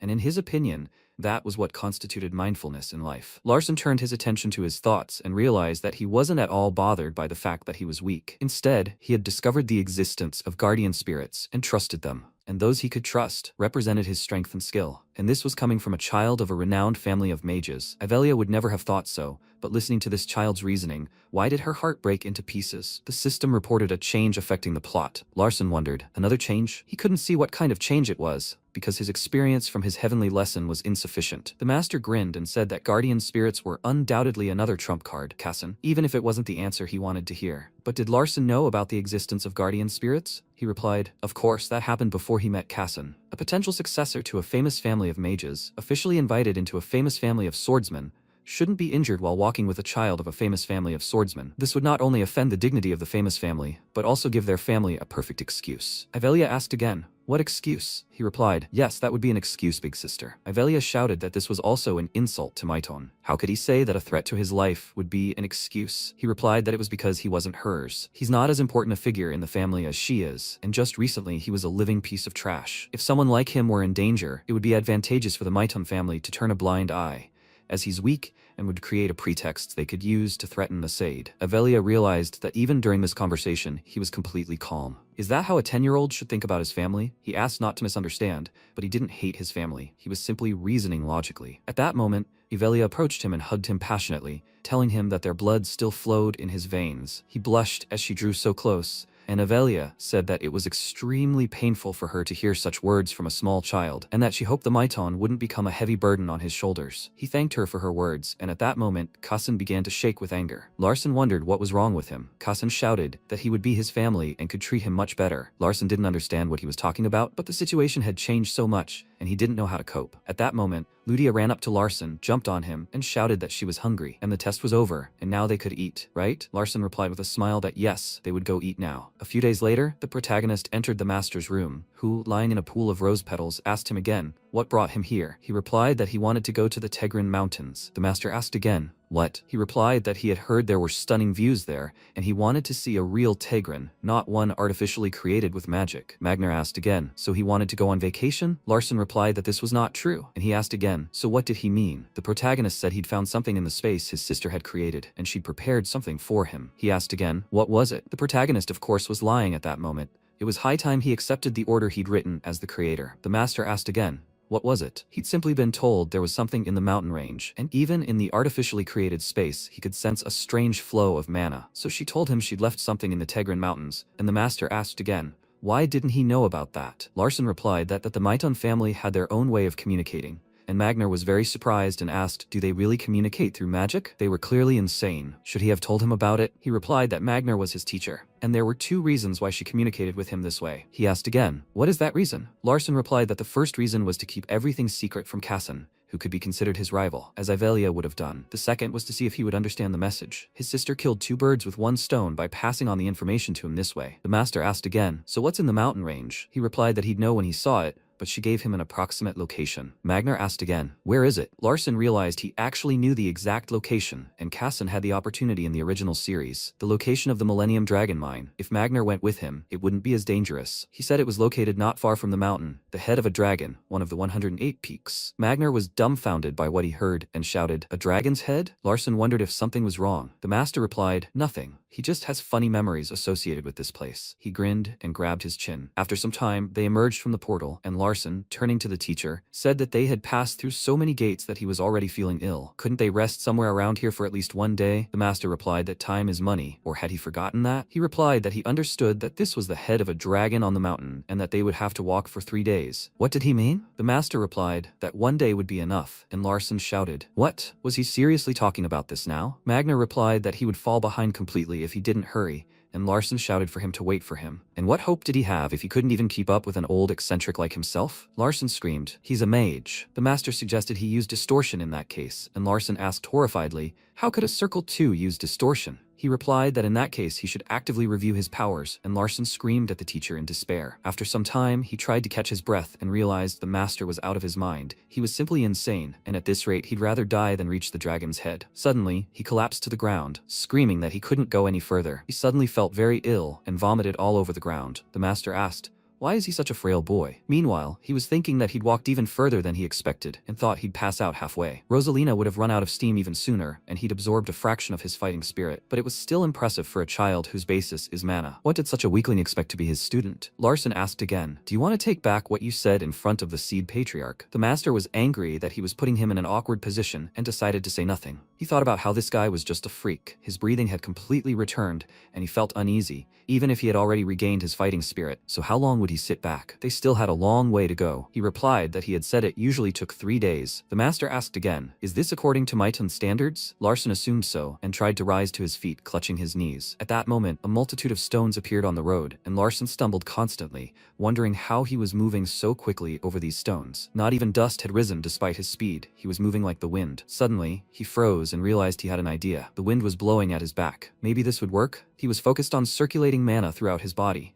But what if he used it to create a channel that would capture the wind and help it flow? At that moment, he used his magical powers and was stunned by the success. His movements became much easier. The system reported a note that beginner magic martial arts was an attribute used sealed in his body that had been facilitated. Beginner magic martial arts were attributes for using the wind that had been activated. He asked again, attributes? The system continued to say that beginner magic martial arts were attributes for using the wind that had been activated. He realized that he couldn't become a true attribute mage like Ludia, but he could still use attributes thanks to his transcendent mana. This was the path a mage who had mastered magical combat techniques should take. At that moment, Magner realized that this child had just learned something. After some time, Larson lay down on the grass and realized he'd used up all the mana stored by the Holy Grail beyond. The creature said it was starving to death. He couldn't go any further. The master might even kill him. He spoke in a trembling voice that he couldn't go on, but suddenly the Grail began screaming at him to get up. The master watched silently, and Larson thought he was simply a terrible monster. A mage had to cover 100 kilometers in 50 minutes? It was simply unbearable. Larson fell asleep, so the master decided that if they continued walking, a path would appear. If he couldn't do it, he had only his abilities to blame. That's what he and his brother had been taught. What was he like 10 years ago? Walking 100 kilometers in 50 minutes was beyond even him, just like his brother, the current patriarch. In any case, the more he strained himself, the lighter his body would become. Suddenly, Larson woke up and froze, then began screaming when the master grabbed his leg and dragged him along. He cried out, "Teacher, what are you doing?" He replied that he had dragged him up to the dragon's head on his old fragile hands, and he should go back to sleep. Larson asked, "Are those old fragile hands?" Magna replied that he was tired, and now everything depended on him. He was just here for company. Larson clutched his head and thanked him through clenched teeth, then realized that the Dragon's Head mountain was in front of him. He needed to pretend to explore the area and try to spot a well. Larson looked around and said that it looked like an abandoned city. Magna replied that it was probably an agricultural settlement. Larson asked again, "Didn't he say he retained memories of this place?" He replied that he shouldn't know about it. And Larson continued that it didn't look like anyone was here. He wanted to look around a bit. Magna replied that he could do as he pleased, and the system reported the activation of the Celestial Eye. The current location was an old bandit town, a small settlement where bandits lived 30 years ago. Magna was clearing it out when he stumbled upon it by chance. He killed more than a dozen bandits with his bare hands, and the public still doesn't know about this incident. Did he really kill the bandits? He wouldn't have thought about such things. In this place, he met Maya, a girl kidnapped by bandits. He fell in love with her at first sight and, to save her, destroyed all the bandits. He grabbed her and carried her as best he could, but by that time, she had already been poisoned and was bleeding from her mouth. She died in Magner's arms before he could escape the mountains, and he began to sob loudly from the grief he felt. Is this the reason he's still unmarried and lives alone? It seems he simply can't forget his first love. When Larson looked around, he asked the teacher if there was anything unusual here. He replied that he shouldn't find out about it this way. Larson got angry and asked again, was it really that hard for him to help him at least a little? He replied that in any case, it was none of his business, and Larson said that now he would simply go look for more clues. Magna replied, okay, he needed to rest, since he was so old and fragile. After some time, he arrived at the well and said it was still there. Who cares about this abandoned city anyway? This well is full of blood after all. He dumped the bodies of bandits there, although maybe they weren't bandits. What if he looked in there? When he put his hand to the well, he was dumbfounded with horror, and thought that this simply couldn't be happening. Where is the pile of bones that by all logic should be there? Who could have pulled them out of there and why? Even if that had happened, they would have installed a special barrier or cast a spell. Then Magner folded his hands in front of him and smiled, thinking,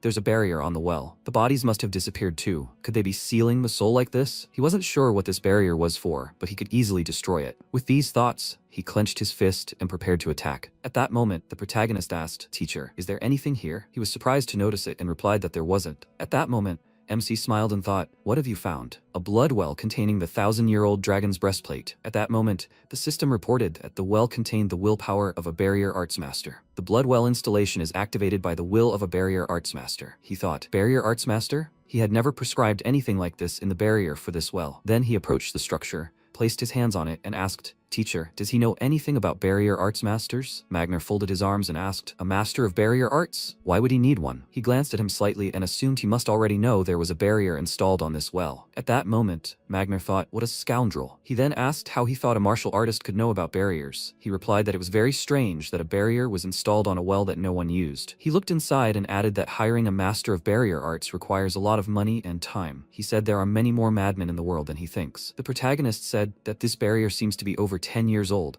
which can't possibly correspond to reality. At that moment, Magner frowned and thought that he was quite knowledgeable for a 10-year-old. He then asked what he meant by that. He replied that he thought this well naturally created the barrier. Magner clarified, does he mean that this well is intelligent and created its own barrier? What nonsense. This well. At that moment, he thought, wait. When he killed all the bandits and threw them into the well, he met May. She was greatly weakened by the poison the bandits tried to give her. On the road leading down the mountain, she died. He thought in surprise, what? Wait, May was in serious condition, but she could calmly walk around the well? Then the protagonist said that the only condition under which any object can have its own will and establish a barrier is a special setting embedded in it. Magner asked, is that what magicians call it? The protagonist thought he could tell him more about it, since he is not very talkative. Then he said, yes, that is what they call it. There is a secret that he can reveal only to him. He asked, a secret? The protagonist smiled and said that he has an eye that can read supernatural settings. and as proof, he can sense May's name from this well. The next second, Magner asked, perplexed, what? Then MC said that this well is called the Blood Well. That's what his sister wanted to show him. At that moment, Magner thought that he met May 30 years ago. He wasn't even born then. His special eye really is. Then the protagonist put his hand to the well and said, but the strangest thing is, he doesn't feel any blood. The teacher asked, what do you think? Any ideas? How much more does he know? He replied that this is all he can see. He will have to figure it out. The next second, a bright burst of purple smoke burst out of the well,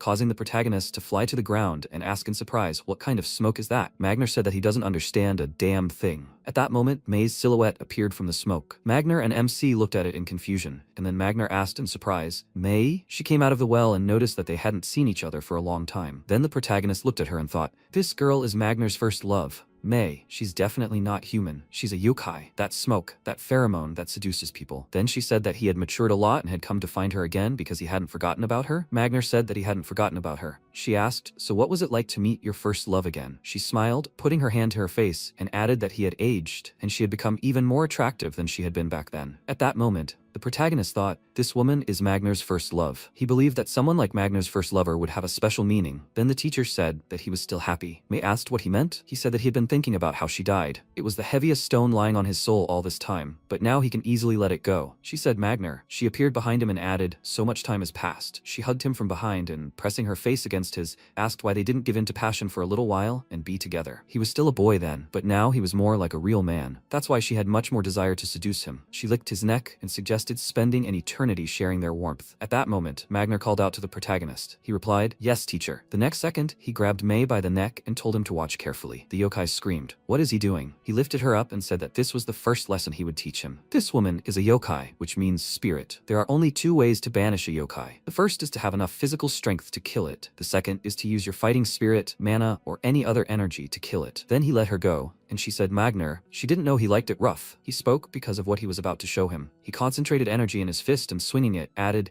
this is a basic technique of Grandel martial arts. One of the 4 cardinal powers, rupture. Powerful energy gathered around, and MC thought an incredible amount of fighting spirit. The next second, Magner aimed a punch at May, piercing her chest. She began to cough and screamed. What? What did he do to her? The protagonist clenched his teeth and thought that he didn't just hit her. He broke the space where she was. Then May screamed. Magner, is he trying to kill her? Really? What about their love? How can he do this to her? He clenched his fist again, concentrating his energy, and shouted for him to watch carefully. This is the first way to kill a yokai. At that moment, the protagonist crouched on the ground and also began to concentrate energy. He thought, destroy the space with colossal force to defeat the spirit. He said he understood, then concentrated his energy in his fist and charging forward thought, now! He delivered a powerful blow, piercing the yokai, and she screamed. How could they do this to the most beautiful girl in the world? What are they, guys? Eunuchs. Then MC stretched his shoulder and thought that he felt a strong pressure in his chest due to the fact that he had thrown out too much mana without preparation. Well, not bad for a first time. Then May sighed and, smiling, said it must be just rivalry between 2 males. He's trying to kill her only because only one of them can possess her. The next second she began to disappear, and Magner said, not bad. The protagonist asked, how could it be otherwise? He has a wonderful teacher. He smiled, looking at him, and asked why he didn't kill her right away. What were they talking about? He's sure that the only reason he didn't destroy her was because he still loved her. The next second, the teacher punched him in the head, and he clutched the bruised area,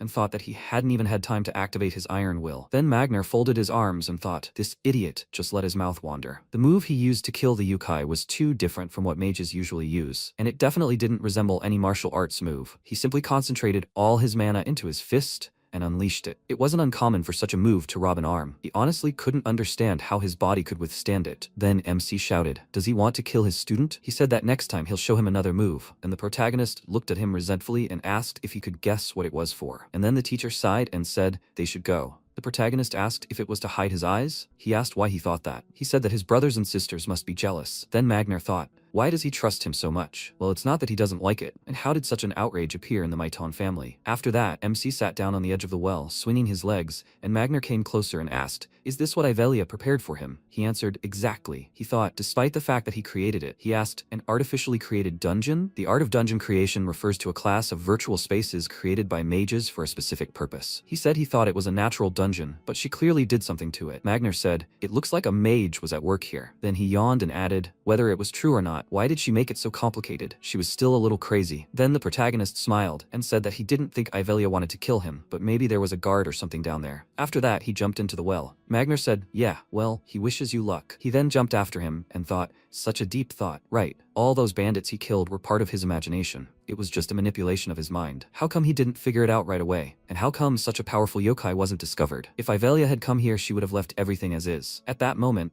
the system reported that the character who destroys the settings began to doubt the probability of the world. MC thought, a destroyer of the settings? Then he turned around and thought, it was Magner. The system reported, the destroyer of the settings doubts the missing probability of the world. The probability is partially destroyed. He widened his eyes in surprise and thought, destroyed? The settings again? This time, after Magner had been in the blood well, no one had been able to find the well for 30 years. The reason they couldn't find it was, he thought, right, in the original it was written that Kassan had found it before researchers and yokai hunters. He needed to fill in the line to stop guessing anymore. It said that only those with the celestial eye could see the well's true nature. Then the system reported that the missing probability had been partially filled. He thought, and he got another line? This time, he flew further and thought, nothing is happening. Isn't this the perfect answer? And if this happens again several times, the world could collapse. He must be careful. After that, he landed, and the system reported the current location. A 1,000-year-old abandoned dragon nest. He thought, this is it. A 1,000-year-old dragon nest. After that, Magner folded his arms and said, his student. The protagonist asked, right? He asked why he didn't use magic. He was surprised. Magic? He said yes. He couldn't use study or reconnaissance or any other technique. After all, he was only in the second circle. Then Magner asked what level he had to be at to use it. He asked, third, right? He thought his mana was enough for the third circle. How was he still alive then? What a strange guy. Then Magner walked forward and said, before they went on their way, shouldn't they check if there were any traps here? The protagonist said that he didn't think she would use him beyond his capabilities. The teacher noted that this was true, but could he at least light the way? Anyone in the first circle could do that.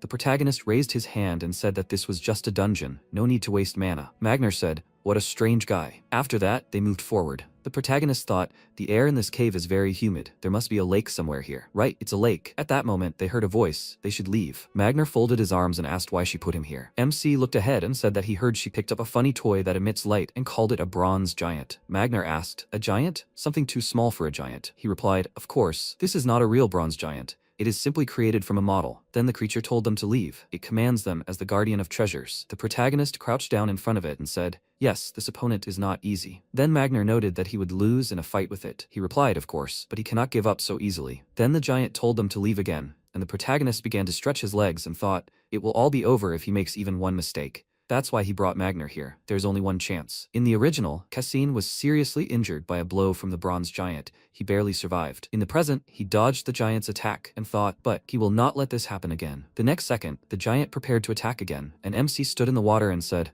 okay, they must fight. He will finish him with one blow. With these words, he walked forward, rolling up his sleeves. He offered to fight, and he will finish him with one blow. Then he noticed how the giant was concentrating energy in his weapon and thought, now they are going to have fun. The next second, the enemy's weapon burst into bright flames, and the protagonist thought, fire. He jumped to the side, but a flash of fire grazed his back, burning through his clothes. He began to pull down his t-shirt and shouted, hot. He thought, he's a speck of dust compared to Kassan in the original story. Kassan swung his sword like that, despite his grievous injury in the original novel. And this is his only option. Kassan lunged at the bronze giant's chest, but he couldn't defeat him by simply charging at him. Then he'd have to circle around a bit. The next second, he activated self-defense and leaped forward, thinking, that's it. With a sword, it was hot, but he could wait a few seconds. His hand turned red from the fire, and he thought, now he just needs to reach the giant's hinge. Then the giant swung his weapon. He thought they were flying into the wall. Then, fragments of stone flew in all directions, and Magner frowned as he watched, thinking, not bad. At that moment, the protagonist had already climbed onto his opponent's head, and thought, if only he could move, then the opportune moment had arrived. Kassan cut the giant's hinge with his sword. A rusty hinge, the bronze giant's fatal weakness. This was his Achilles heel. Well, maybe he should try the skill Magner had taught him, making just one strike at the hinge. The next second, he concentrated his energy in his fist. But at that moment, a poison-coated arrow flew past him, grazing his back. He began to fall and thought, poison arrow. How could he have forgotten? It had grazed his burn. He had programmed it in his settings, but ultimately didn't use it in the novel. He had been too focused on the Guardian alone. Then he looked ahead in surprise, seeing a huge explosion. He flew into the wall, and shaking in pain, said, damn, it's not as simple as he thought. At that moment, Magner thought, what a bastard. The giant swung his weapon again to attack, and Magner thought, he tore off the Guardian's arm. In such a short time, he concentrated all his fighting spirit and mana into his fist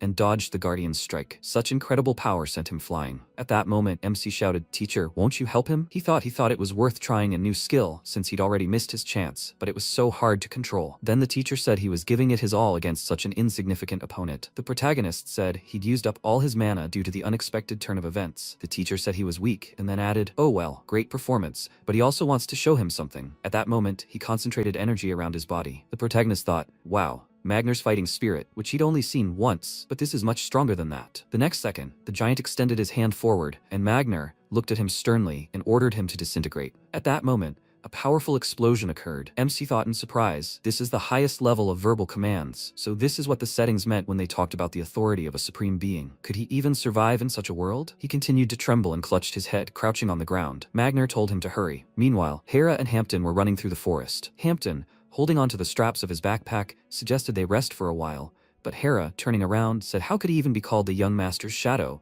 being such a weakling? He replied that it was not he who was weakling, but she who was impossibly strong. She asked if maybe he wasn't tired at all, since he was talking so much. She stopped abruptly and told him to stop as well. She looked at the well and thought about the night before last. She remembered MC lying in bed and telling Hera that she should leave 2 days after him. The destination was Dragon's Head Mountain. The well would serve as the entrance to the dungeon. She had to find it. Currently, she thought, the well, traces of the battle. They must be there. The entrance to the dungeon. At that moment, the protagonist rose to his feet and reflected that he was immune to poison thanks to that transcendental grail and Seiken, but it still stung. He said he should have helped him sooner. His mana was gone. At that moment, Magner stretched his back and said that he was old and weak. It had been very difficult for him too. Did he understand? He looked at him in surprise and asked, "What? Old and weak?" Magner asked. "So what now?" He said thoughtfully that if there was a guardian here, then he had something to guard. Magner added that he didn't even know how to act when he said such obvious things seriously. The protagonist said, "So, he must find the treasure. He must follow it. By the way, isn't that strange?" He placed his hand on his shoulder and asked, "What?"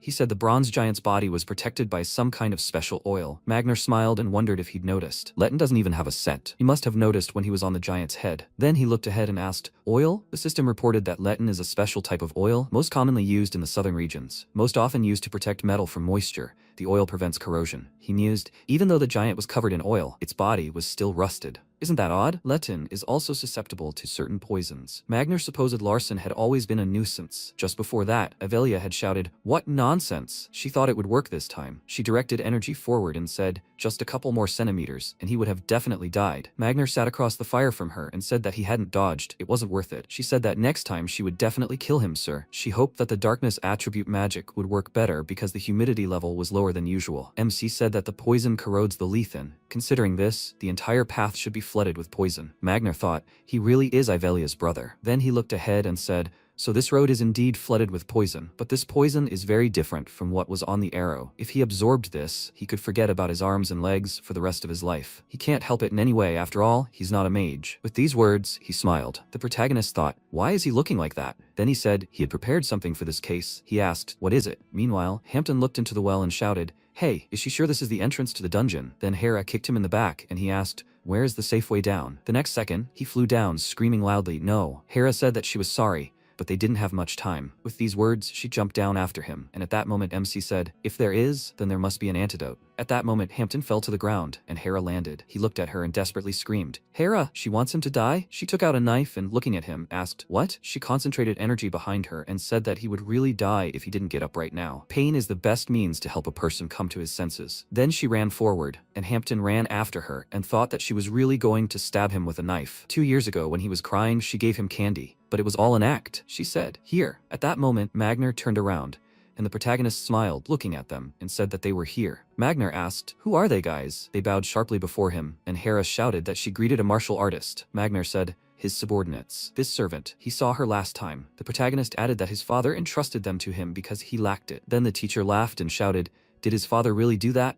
Magner thought, a normal person has an aura that indicates whether they are strong or weak. A person with a strong aura is nothing surprising, but a person with absolutely no aura, only those with the highest level of skill are capable of such a thing. Then Magner looked at Hera and said that she was the best assassin he had ever seen. She said that she assumed that the assassins he had met were no longer with them, so she really was the best. He folded his arms and noticed that she was modest. But it didn't matter, because assassins with huge egos were doomed to die. She said she would take note. After that, she looked at Hampton and asked if he had any poison with him. He replied, yes, he did. At that moment, Magner said, it must be his shadow. Hampton clicked. Yes, sir, he said. Okay, but how does he plan to protect his master if he is such a coward? Then he added, so this is their plan. So where does he get such confidence that the boy can get rid of the poison? At that moment, Hampton began preparing and said that he could not destroy all the poison, but he could prepare an antidote that could temporarily protect the young master's body. At that moment, MC approached him and, patting his head, said, Hampton. He replied, young master. The protagonist looked at him and, smiling, thanked him. He did well on this journey. Hampton looked at him happily and shouted, "Yes sir, young master." He thought that he was not afraid of anything as long as he was by his side, master. Then Hampton put the item down and told them to listen.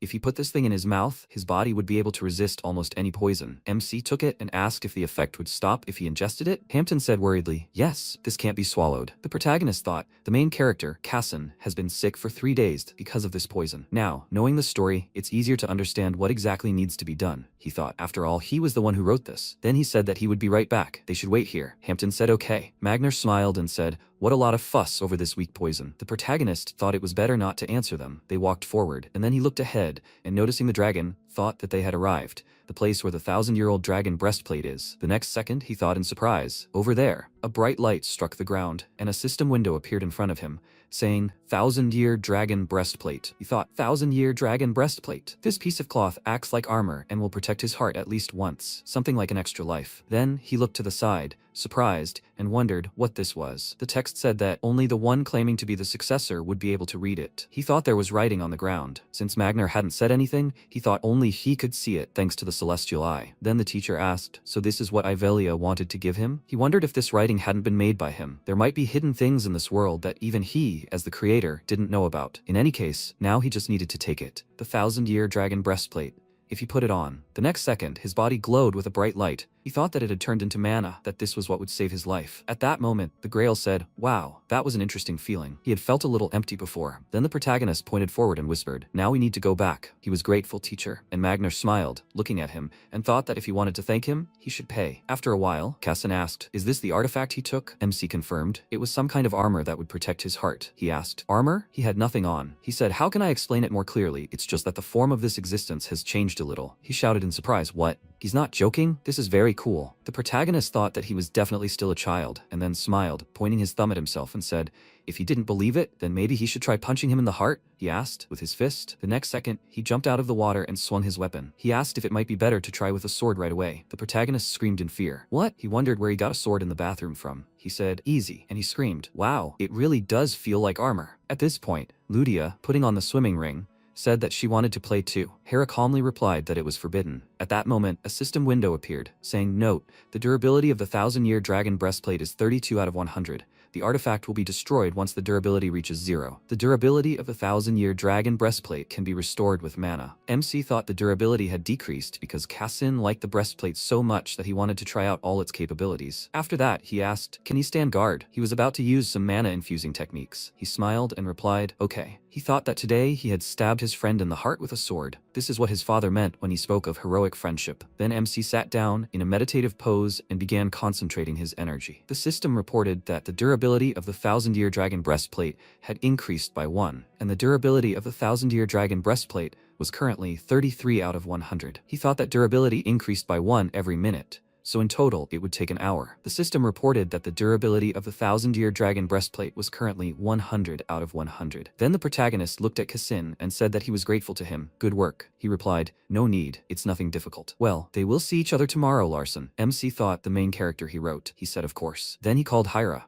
She appeared and said, "Yes, young master." He said, "His heart. Does she want to try to really hit it?" She closed her eyes and said, "If she uses all her strength when she hits him, then he will definitely die. Is that okay with him?" He replied fearfully, "Not really." Oh well, he thought. Her words were too frightening, even with him wearing a 1,000-year-old dragon breastplate. Then she called out to him. He asked, "Huh?" She said that he must become strong, absolutely must. Then he closed his eyes and noticed that she was right. He declared that he would become. A year later, the mountains behind the Sade family mansion. Magner said, "This is the end of the basic endurance training." He reminds that black clothes should always be worn inside out. The protagonist shouted, "This? No way. This thing must weigh a ton." He said 300 kilograms. He can only hear its increasing whining. MC shouted that he could only do this during training. He said that every day was a training session for him. The protagonist looked ahead in surprise and asked, "Sister?" Magner told him not to even think of deceiving him. "Idiot." The protagonist pointed a finger behind him and shouted, "No." He wasn't deceiving her this time. He turned around and asked in surprise, "Huh?" At that moment, Yahello said that they hadn't seen Larson for a long time. He was sending a letter. He said, yes, it had been a long time. He missed her. He thought, the life of 11-year-old Larson is beginning. To his dear sister Yahello, whom he values and respects very much.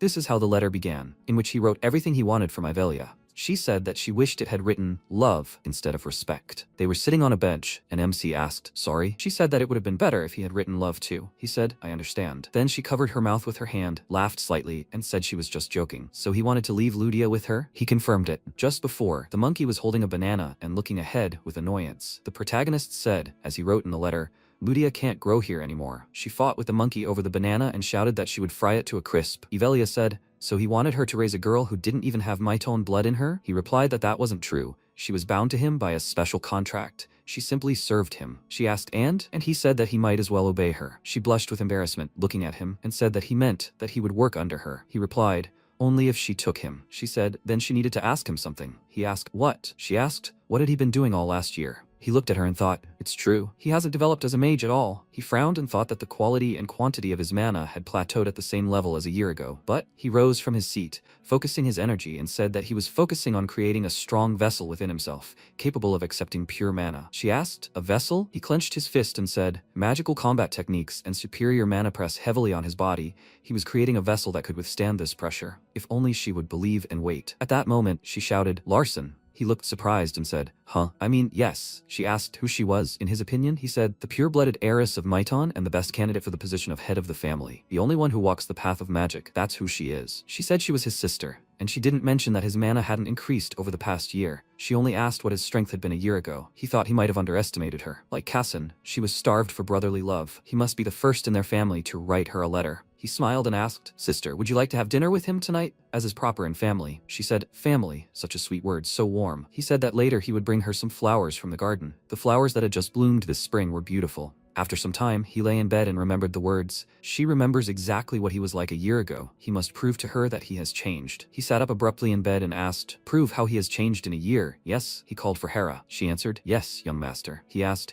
she heard their conversation, right? She answered in the affirmative and added that she would wake him up tomorrow morning so he could leave by 6. They weren't sure how long his journey would last, so she'd also prepared a supply of food and water. He then asked what she thought his prepared for him. She replied that she believed it would be something he'd never encountered before. He asked, really? He figured she'd definitely recognize Larson's younger brother, but they'd have to see how much Larson had changed. After a while, the protagonist stretched, walking forward, and asked if she'd slept well. Yahello replied, yes, he seemed in good spirits. Had he already figured out what he had to do? He replied, yeah, that's part of the test too. Yahello spoke, and he must have spent the night pondering. He confirmed this and added that he had to prove he'd become stronger, despite the fact that his mana hadn't increased at all. Then he added thoughtfully, and a test that could be completed in a few days without disturbing the sade leaves, leaving only one option. She looked at him and asked what he thought the test she had prepared for him was. He replied, to drive out the poisonous goblins in the Byronstone Mountains. That's what he thought. The next second, she created a magical symbol behind herself, and holding out her hand said, yes, he's right. So can they go there right now? He took her hand and said, yes, sister. He came closer and added, okay, can he take Hampton with him? She asked, Hampton? After some time they arrived at the right place, and Hampton fell to the ground and said that he seemed to have suddenly twisted. The protagonist scratched the back of his head awkwardly and said, sorry, Hampton. The system reported the current location as Byronstone Mountain. Class, Red Pine Grove. He thought it was Byronstone Mountain. So many red pine trees everywhere. He clearly remembers how he described this place in detail. The system window said that a place inhabited by various monsters was considered one of the most dangerous places in the world. He thought that the red pines symbolized danger. He walked forward and asked, she'll just watch, right?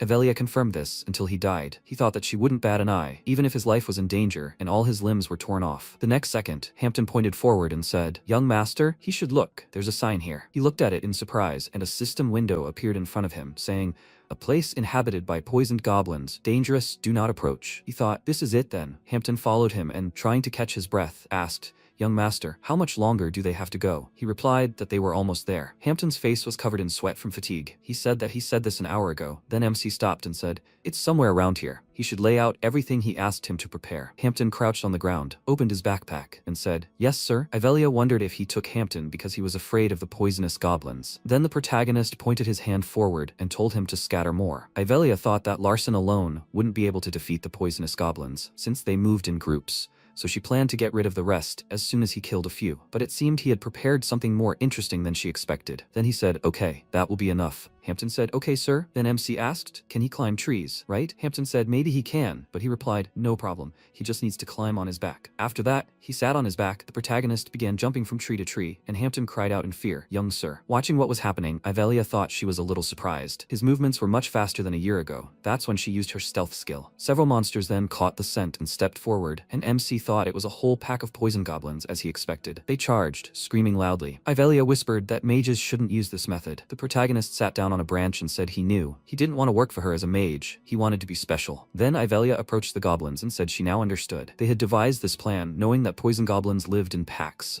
The protagonist replied, exactly. He thought that poison goblins were pack animals, but they wouldn't tolerate encounters with another pack. Once they lured them with meat, another pack would want to feast on them, and a massacre would begin. The next second, the goblin swarms met and began attacking each other. The protagonist looked at this and thought, it worked. Now all we can do is watch. The next second, the goblin swung his weapon and rushed forward, dispatching everyone in his path. At that moment, Yahello watched the scene unfold and thought, 1, 2, 3, 4. She noticed a smiling goblin with a weapon stuck in his back. She thought the only survivor. Then the goblin began to laugh and turned his gaze to the protagonist. And at that moment, he concentrated energy in his fist, then attacked the monster. Meanwhile, Hampton grabbed a tree trunk and shouted, young master. He climbed down and, careful not to step on the liquid, asked, how many are there? Yahello thought 24 in total.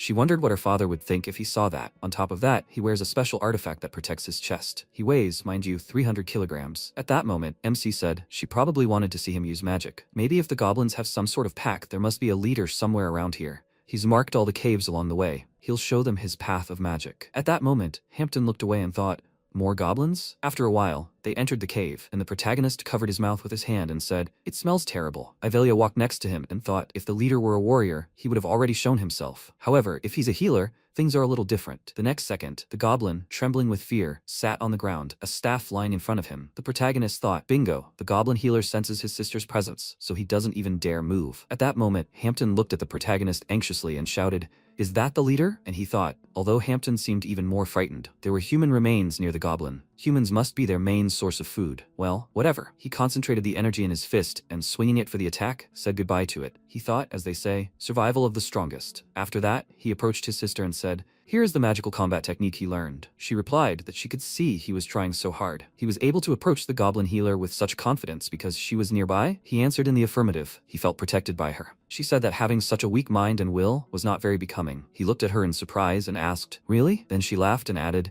but this answer will be fine with her. He said, sister. She said that she was testing him that time, but next time she will bring him gifts in return. Brother. The next second, she disappeared into a magical symbol, and the protagonist thought, is she in a good mood? At that moment, Hampton called out to him. He turned around and asked, what do you want? He hesitantly asked, isn't it time for them to go home? After that, they left the cave, and the protagonist said that they would stay in the mountains for a couple more days. Hampton was surprised. Right here? The protagonist said, does he hope he has packed lunch? He answered, of course. The MC asked, he wants to know why they can't go home right now. He hesitantly shouted, oh no. The protagonist said, because he left Ludia with his sister. He was surprised. What do you mean? He said that she would do what he said, and Hera would find out everything when Ludia left. He smiled and said, that's it? He wants to go back, Hera. He replied, you just have to wait for her here. This place will be safe since they got rid of all the goblins. Then Hampton called him and said, he came here to perhaps save all the people, even though he himself lives in an unprotected area. Why? He asked. An unprotected area? He said those who live in those areas are unprotected. Most people live in areas like that. His parents died in one of those areas too. He began wiping the tears from his face and added that he believed he knew about the goblin's love of human flesh, which is why he killed the leader. He is so proud to be his shadow, young master. At that moment, the protagonist thought he was being overly sentimental, but he had to play along. He smiled and said, yes, he was right. Hampton shouted, because he is so beautiful. And then the protagonist thought, wait, if he were his sister, would he be satisfied with the work he had done? It sounded like she liked everything. Yahello, which he would have written, definitely. The real test remained. At that moment, the system reported the heavenly attack was activated. He said, Hampton, on the count of 3, he should run into the cave and look up. He was surprised. Up. Then, he looked at the monster, which roared loudly. The system reported a desert ferocious white tiger. Hampton trembled in fear, and the protagonist said 1, 2, 3. His shadow closed its eyes and ran forward. Then he turned around and thought, why isn't he chasing after him? Is he distracting him? No, he should just trust him and do as he said. At that moment, the protagonist said he should look at him. He thought maybe she was a little upset that the test was too easy for him, since what she wanted to see was his limit. A year ago, this would have been impossible. The system reported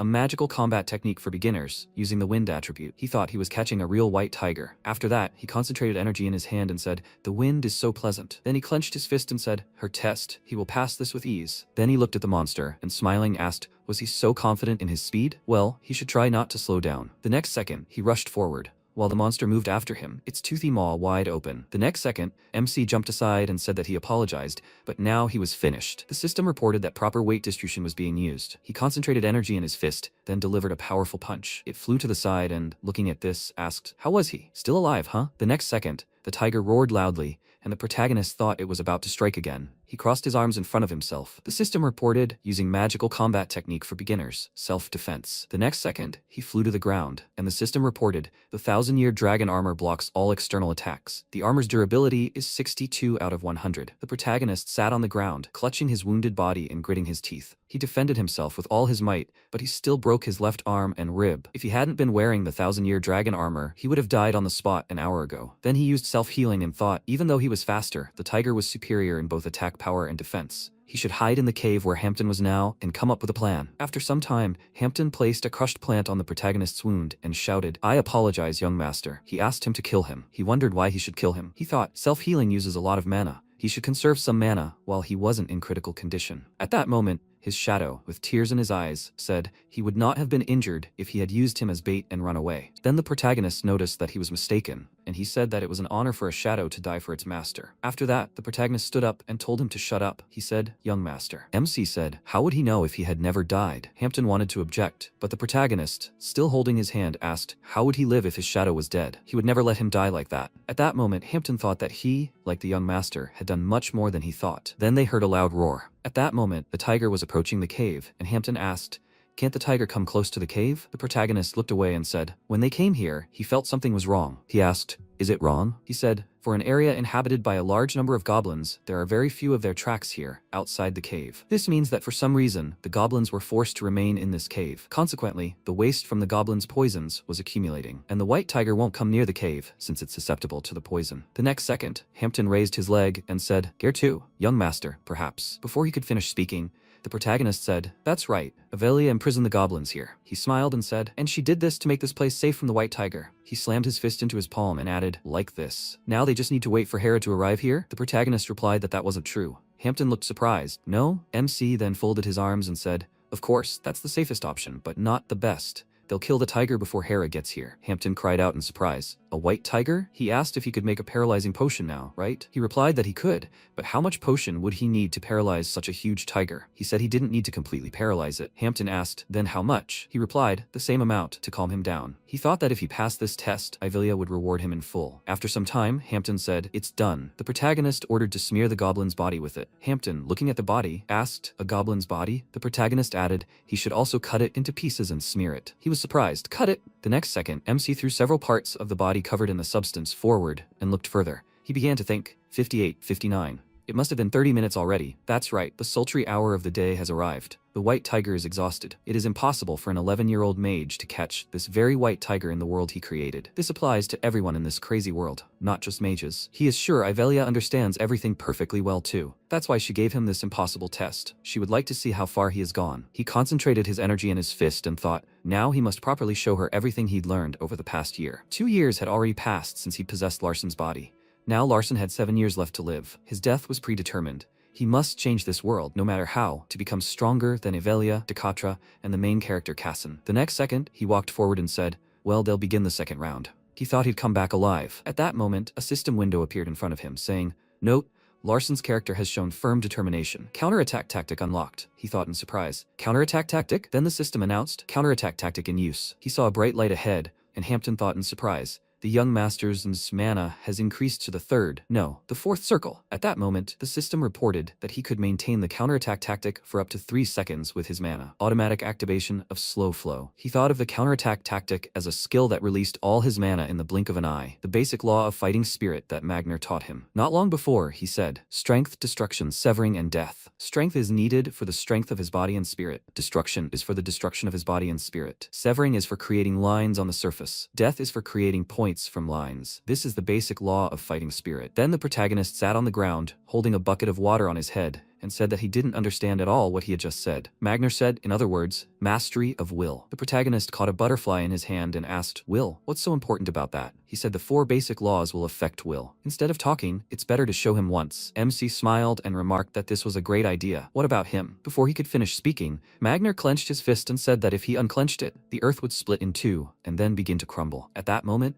the protagonist covered his mouth and said, "Teacher, what nonsense is he talking about?" He added, "This is the Sade family's land, so he's not." Before he could finish speaking, Magner concentrated his energy even more, and the protagonist thought, "Stop." He shouted at him to wait. He thought, but he wasn't joking, the Sade family would be wiped off the face of the earth. Then Magner dumped a bucket on his head and asked, did he understand? He thought, so the full power of the fighting spirit can be harnessed by influencing willpower. There's no time. He needs to fill the mana with his willpower as soon as it explodes from the counterattack. Then he said that he would kill him, no matter how. He concentrated the most powerful energy in his body and thought that he would become stronger. Then he used the surprise attack technique and thought that there were only 3 seconds left. He had no time. He rushed to attack and then suddenly looked to the side and thought, stop. He wouldn't be able to maintain his balance because his physical abilities had increased so much. The system reported that there were 2 seconds left in the surprise attack technique. He thought, Then he used the wind attribute and instantly rushed forward, leaving bright flashes of light in his wake. The system reported that there was 1 second left in the surprise attack technique. He said that he needed to be prepared to kill. He thought,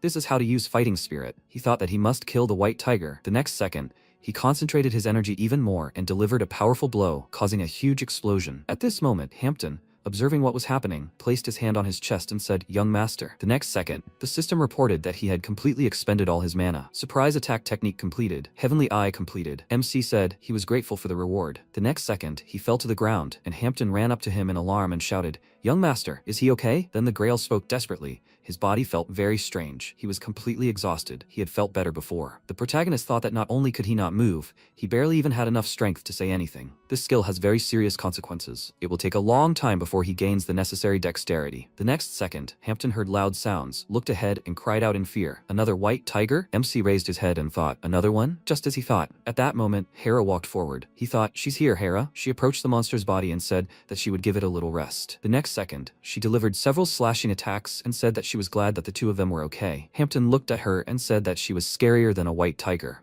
MC thought he saw what happened. No, his consciousness. Then he heard voices. Young master. Hampton, he must carry the master on his back. After that, he slept for several days. In the dreams that he saw all these days, he saw himself, Sunmin. By day, an ordinary worker working to pay off all his debts. And at night, a novel author and a B rank. While he was living this life, he completely forgot that he had taken over Larson's body. After some time, he sat up in bed and breathed loudly, and at that moment Hera said, young master. He woke up. He looked at her and asked how long he slept. She answered, approximately 3 days. He said, 3 days is quite a long time. He thought that he had never been so shocked as he was then. Then he lifted the blanket and shouted in surprise, what the hell? Hera said it was a piece of the heart of the white tiger she'd killed. The white tiger he'd caught was in pieces, so, he asked. No, he understood that. But why was it here? She replied, a white tiger's heart was excellent for restoring mana. She thought it would come in handy. Then he took the vial containing the heart and thanked her. He added that it felt like his sister knew how things would turn out. That's why she'd prepared 2 white tigers. Perhaps she was stalling for time while he fought the white tiger. But something was bothering him. She asked what it was. He said that with her skills, she must have known there were 2 tigers on the mountain when she'd climbed it. Despite that,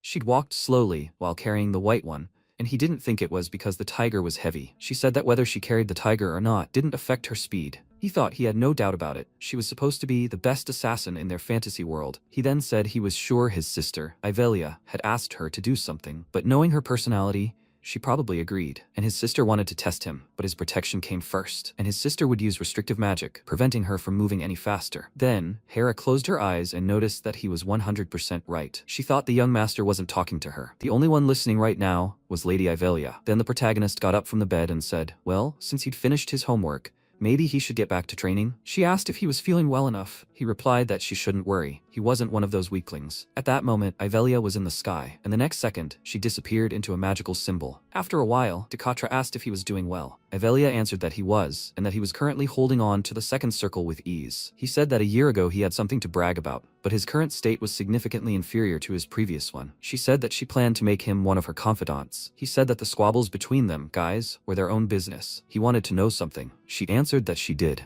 He asked what it was about their youngest that pleased her, that she cared about him so much. She said that she loved him very much. He was far from a true mage, but he was much smarter than the children she had met, and he had a healthy dose of selfishness, and she actually liked that. If he allowed her, she wouldn't mind making him one of her men. He looked at her, then turned and said that it was up to her to decide. She closed her eyes and thanked him. A long time had passed since that day, even a very long time. Finally, January 1st, 223 according to the Hyponian calendar, arrived. In other worlds, 3 years had already passed. After some time, Hera approached the clearing where the protagonist lay. She said, "Young master." He looked at her and asked, "What is it, Hera?" He thought that he had turned 14. She said that he had received a letter from the patriarch. He thought, finally, it has happened. Then he approached her and said, "Hera." She answered, "Yes, young master." He said that she could cut his hair as usual. After some time, she began cutting it and asked if he had read the letter. He answered in the affirmative and added that he was returning to the main residence. All members of the Mite family between the ages of 14 and 16 must participate in the pilgrimage ritual. She said that she understood that he definitely wanted to participate. He said he would be able to explore the world, collect artifacts, hire people outside the family. She asked, his own people? He answered yes, people like her, Hera. She asked, when he returned to the main residence, what did he want to do first? He said that the first thing he needed to do was clean his room, since he had been gone for quite some time, and unpack his things. She said that he was not a servant, so he could ask someone to do it for him, although she really liked that quality of him. Then she cut a few more strands of hair and asked, "How was he, young master?" He looked in the mirror and smiled, saying that he liked it. He turned around, straightening his shirt, and said, "As always, he was grateful, Hera." She replied, "You are welcome." After that, she asked, "What would he do when he returned, master?" He replied that he had thought about it for a long time and had decided he will go. After some time, Ludia, taking notes, looked ahead and asked, "Larson is returning?" The next second, a toy hammer flew at her, and Yahello said that she had already asked her to speak to her politely. She indignantly replied that she couldn't take it anymore, that Larson would come back soon. Yahello came closer to her and added that Larson would only greet the patriarch and leave, so they wouldn't even meet. She was surprised, then said that this couldn't be true. Yahello asked why not. She replied that Larson had told her so. Yahello smiled and said that nothing is more precious than family. She said so, but she had signed a fiery contract with Larson. She replied that that didn't mean anything yet. Ludia smiled and added that then they would start a family. She was surprised. What? She said that if she married Larson, she would become his family. Then, a toy hammer hit her on the head, and she screamed indignantly. "What's going on?" Yahello said that she had already asked to be more polite. After some time, Persia folded her arms across her chest and, looking at Sando, asked, "So, is the younger one on a pilgrimage now?" She answered, "Yes, Lady Persia." She said that when she heard rumors that he wouldn't leave her sister alone, she wanted to cut off all his fingers, but he was lucky. At that moment, the enemy asked, "What is she talking about?" He drew his sword and shouted, "They not only burned their things but also took away their Selphilia wings and the ancient stone. By Henker, he will kill her." Then the robber approached Persia and asked where she hid the stone. Her shadow held a sword in front of him and said, "Lady Persia, she." Then she looked at her in surprise and thought, "Persia?" She smiled, looking at the robber, and he shouted, "It seems she wants to die. She mustn't forget to leave a will." She said, "His hands are so beautiful." He was indignant and shouted, "And these were her last words?" She said that now this hand no longer belongs to him. The next second, he grabbed her face with his hand and shouted, "Damn." He threw her aside, and one of the bandits said, "Maiton is not such a special family." Their leader shouted for them not to let their guard down. "Maiton are not that simple." His subordinate told him not to worry, Commander. The next second, the bandit screamed desperately, "His hand! His hand! No!" At that moment, Persia, holding his hand, appeared from behind the smoke and smiling said, "What a sight! Who else wishes to express their opinion?" The others looked at her, and then the bandits reached for their weapons and shouted, all of them, "You can't be afraid of her. Whatever family she comes from, she's just a weak girl. We must kill her." At that moment, she looked at her shadow and said, "If even one person touches him, she will die first." At that moment, the bandits realized they hadn't been told she was a monster. She wasn't the head of the family, and she had such powerful strength. At that moment, she was dealing with his subordinates. The leader thought, especially since this is one of Henker's elite squads, he needs to return immediately and report this. He ran forward, and at that moment he felt a terrifying aura behind him. The next second, his head flew off his shoulders, and Persia, catching it, said, "It looked better from a distance. She shouldn't have approached after all. But isn't this pure trash?" At that moment, her shadow said, "If she means Prince Carlton, then she's right. What should she do next?" She replied, "Nothing. Right now, she has no interest in insects who have no talent whatsoever." At that moment, Carlton, controlling the creature, said, "See you soon, Larson." Persia smiled and said that what upset her most was that she couldn't get Carlton. She folded her arms and added, "She can't just ignore this. It's time for a surprise." After a while, Casson asked what a pilgrimage is. MC replied that he's been traveling the world for 2 years now, finding different artifacts, and he's succeeded in it. Casson, enjoying his food, added, "So he trains outside their world. But why does he need that?" The main character looked at the chopsticks in his hands and said that the most important reason is to become number one in his family. And one more thing, the brothers aren't allowed to touch him. At that moment, Cassin said, "The brothers are enemies. How sad." MC got up from the table and said, it's all because they're from the Mitone family. Then he called him. He walked up to him and said yes. The protagonist extended his hand forward and said,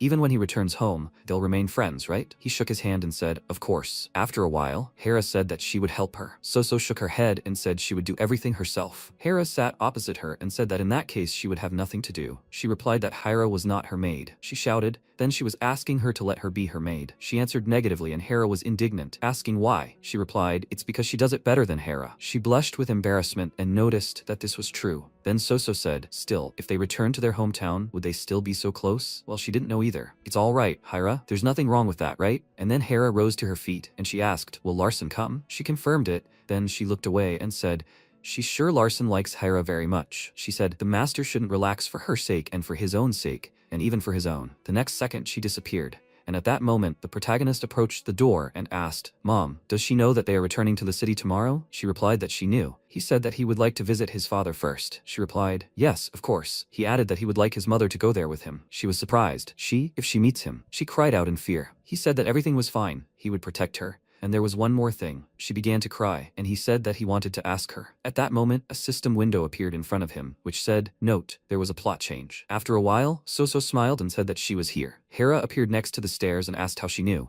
She said that she simply felt her presence. She thought, her presence? And then Soso looked at her and, smiling, added that she was glad that she came there with her. She replied, not worth it. Soso added that he told Larson to find a room together. Hera said so, but since she says so, she added that he doesn't want her to continue hiding, really. She herself doesn't know what's right and what's wrong. Until now, she thought everything was fine. Since she doesn't have a very good past, she can't be a strong support for Larson. Whatever she does, it opens a huge gap between them. And this gap will become a problem for Larson. But he tells her not to worry. If she follows her heart and does what she wants, then everything will be fine in the future. So she decided. Hera asked what. She replied that she will be a support for Larson. Hera was surprised. Madam? She said that of course she has no experience in this, but she will try. Until now, she lived in hiding, always thinking that Larson could suffer because of her. After all, they were persecuting him back then. Now she understands that Larson is old enough to do things his own way. There's no point in hiding anymore. Hera looked at her and thought, amazing. A person without power, no ability to kill or extensive knowledge, yes, and doesn't even know the family. And where does she get such willpower? She said she understood. The patriarch loves her more than anyone else. The next second, she disappeared. Soso looked around and was surprised. What? At that moment,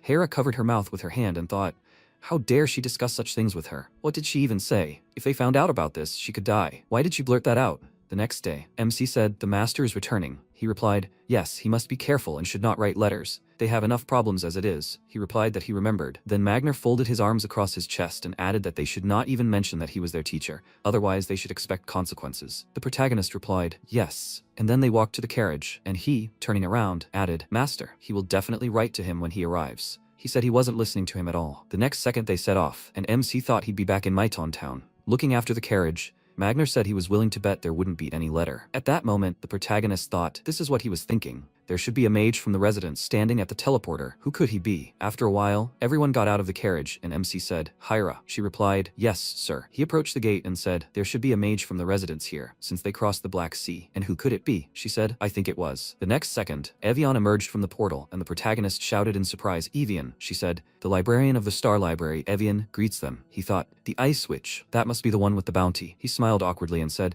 they haven't seen each other for a long time, Evian. He thought that her arrival here meant that everything was very strict here. Then she said, it's been a long time. Would he like a cup of black tea, sir? He thought, black tea? Then he answered, okay. At that moment, Hera thought that the sir didn't like black tea. Why? The next second, the protagonist held the cup in his hand and noticed that the tea had cooled slightly. Evian said, is that so? She's glad he's back. He should visit the Star Library more often. He replied that they agreed. Now that the tea party is over, can they enter? She answered, yes, of course. He thought, is that it? Is she letting them in? Then they walked to the portal, and he said that in that case, they were off. They headed forward in the barrier, and then Evian said that they were almost there. MC began to squint and thought, such a bright light. After that, they arrived at the right place, he said. Home sweet home. He thought they arrived very quickly. Then Evian bowed and said that the carriage was ready. They could leave. The protagonist thanked her, then looked at Soso and asked, Mom, is she ready? She trembled slightly and confirmed it. Sometime later, the main mansion of Mitone. The maids began to whisper. Apparently, Miss Soso was already here. How would she cope with the anger of the other wives? She would say there was something wrong with her. The head of the family asked, Larson, what's going on? At that moment, MC clenched his fists and thought, so much pressure, it's suffocating. He gritted his teeth and said,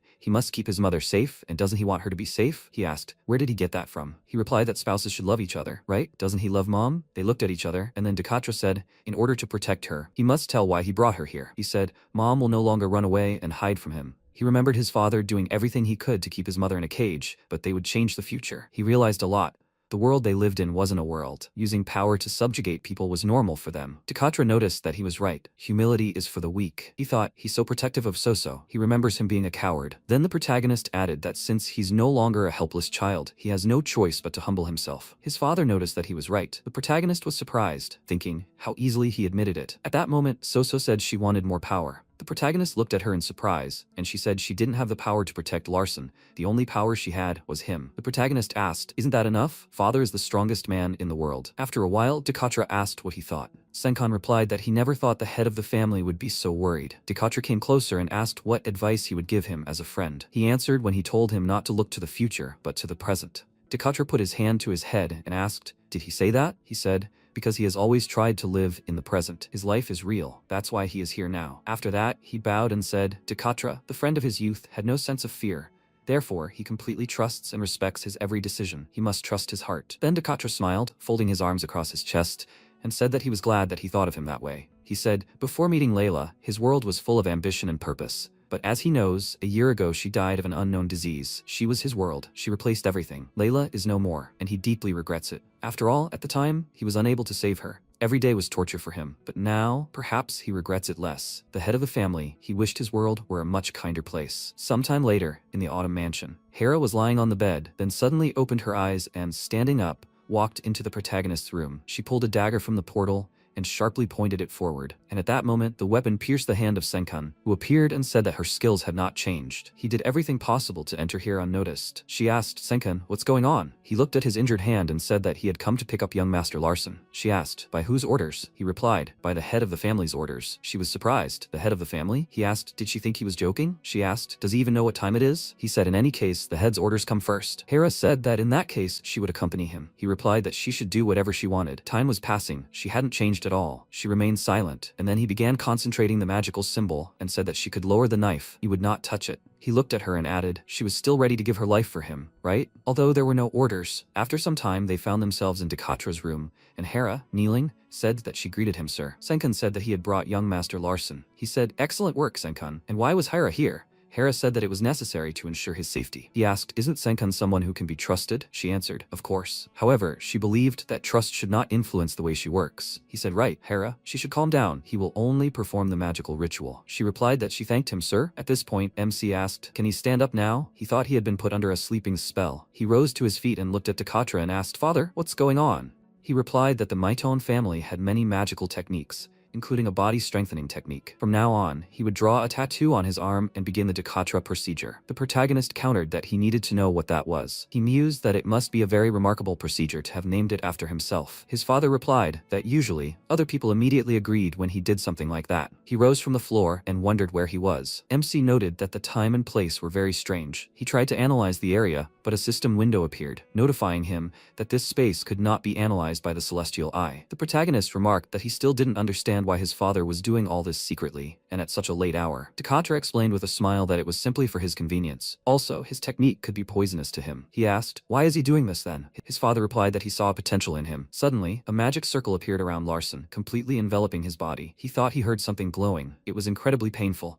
It felt like his entire skin was being cut into pieces. Takatra remarked that he was doing well. Afterward, the magic circle disappeared, and red symbols appeared on his skin. He remarked that this would be useful someday. MC asked how useful it would be. His father replied that he would find out for himself. Immediately after, Larson lost consciousness and fell to the floor. Takatra said he couldn't believe he didn't even scream. The pain must have been intense. He was weak now, but he would become stronger in the future. Sometime later, the protagonist woke up to Ludia climbing on him and calling out to him. When he opened his eyes, she exclaimed that she was hungry. She pointed at Ivelia and with a smile said that this witch had dragged her here. The sister remarked that she had been wanting to see him since early morning, but she was completely at a loss for words. Should she really punish her now? Ludia cried out tearfully. Let him listen. She had woken her up very early this morning. MC wondered if she was complaining to her parent like a child. The tattoo had disappeared from his arm, Maybe it was a dream? At that moment, Yahello cast magic and pulled the girl toward her. He remarked that she seemed to be taking good care of her. Ludia grabbed the blanket and exclaimed that no, she was being bullied every day. The protagonist said he thought she was in a good mood today. The sister, holding her by a chain, asked when he was leaving for the pilgrimage. He replied that he planned to take a 3-day break and then leave. The girl remarked that his mother would be very worried then. The protagonist was very surprised to hear this. She asked, "What's wrong?" He replied that it was nothing. He thought he'd misunderstood her. Yahello said she didn't know what the problem was, but she hoped it would be resolved. At that moment, Ludia tried to attack her with magic, but the girl calmly created a magical barrier and blocked the blow, then remarked that he'd passed her test with flying colors, and now she would give him the reward. MC happily wondered if she was talking about the white tiger. Yahello asked if he could get out of bed for a minute. When he stood up, she used magic and put on the robe, then said it was her gift. A system window appeared, stating that the robe was called White Dragon's Scale. It was a masterpiece created by Utali, a legend among all blacksmiths and the leader of the dwarves. Utali had put everything he could into it. The robe was imbued with a strange magical power. The protagonist, surprised, said that if this was a robe made of white dragon scale, she must have worn it before. Yahello agreed, noting that she had worn this robe during her pilgrimage. He thought that this was definitely the thing that had saved his sister's life more than once. The protagonist said it was a wonderful gift. The girl warned that it had become weaker since then, because she had repaired it. With the robe, he could kill a mage below the 6th circle once, but only once, so he should keep that in mind. He was shocked to think that 6th circle mages weren't so easy to kill. The day would come when he would have to use it. Afterwards, the MC thanked her with a smile. Yahello replied that as his sister, she hoped he would return safe and sound, and she would say, as the eldest daughter of the Maton family, let him return even stronger. He smiled and agreed. Afterwards, Yahello grabbed Ludia and began to leave. She considered letting him return even stronger, so he could protect what was dear to him. 3 days later, Hampton tearfully reported that he had loaded all the antidotes into his luggage, and the instructions were also included. MC thanked him in return. Hera told him to become stronger. He thanked her and told her to take care of his mother. Afterwards, the protagonist shook Evion's hand and remarked that she was doing well. He thanked her for coming to meet him. She agreed, handed him a candy, and told him to be careful. The protagonist paused, thinking that this was the best gift she could have given him. He thanked her and remarked that they would see each other later. Larson, the 7th son of the Maton family, must set out on his pilgrimage according to the strict rules and laws of the family. Suddenly, a flame appeared in the sky, and Ludia landed next to it, happily asking if she was too late. She had received permission from the witch. The girl approached him and joyfully handed him a piece of paper. MC began to read and said it was a letter from Yahello. The letter said that studying with her was certainly good, but she thought exploring the outside world would also be fruitful. She had been showing him for about 2 years how hard it was to study without a mentor, so he should take a friend with him. After all, she was his strength. The protagonist noted that they were together now. Ludia happily agreed, adding that she was free of the witch. He thought that they would move forward, no doubt about it. They were looking only to the future. After some time, they set off, when suddenly the girl began sniffing him. Confused, MC asked what had happened. She furiously exclaimed that his clothes smelled like that witch. He examined his things and replied that he couldn't smell it. At that moment, Ludia noticed the Fat Cat Inn and smiled, noting that this was the place he'd mentioned. The protagonist mused that there were about 3 inns on Savior Street. The first was the Fat Cat, owned by the organization called Sound of the Night. The only important thing here was that Sound of the Night was connected to his father. There was a connection between the Maton family and Sound of the Night. When they entered,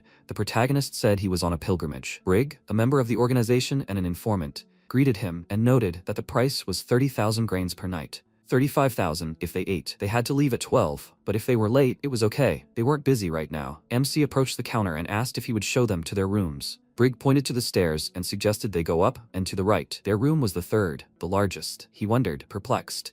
Wouldn't he show them? The protagonist asked if it had been quite hot lately, hadn't it? The guy chuckled and replied that he wouldn't say so. Lately, he hadn't been able to sleep from the cold. He asked what he should eat on such a hot day. Brig asked what he would like. The protagonist replied that he wanted a beer and 2 slices of pizza. He chuckled and replied that he would make that for breakfast then. However, wasn't he too young for beer? MC agreed and added that he would just play with the cats then. He wondered if that was the password for the Sound of the Night. On a hot day, you should say you're cold, and on a cold day, you should say you're hot. If you're a child, you should ask for beer, and if you're an adult, you should ask for candy. Such absurd statements are the password to access this place. In exchange for permission to carry out its activities in the Maton family, the Sound of the Night grants certain benefits to the family's students on pilgrimage. Brig noted with a smile that they have 2 cats here. The protagonist thought about how this man already knew he was the 7th son of the Maton family. The boy explained that the cats were named Hobbs and Valve. The former was picky, which is why he was so skinny, but the latter was fatter. He ate too much. Which cat would he like to play with? MC replied that he'd happily play play with Valve. Brig, perplexed, said he thought it would be easier for him to take Hobbs. He wondered why the son of the Maton family was asking for money. For this family, any amount of money meant little. Why didn't he ask his family for money? The protagonist wondered if the Maton family could only get financial support from their mother. He felt sorry for the artifact, but he needed the money more. By helping him, the Sound of the Night would end its contract with their family,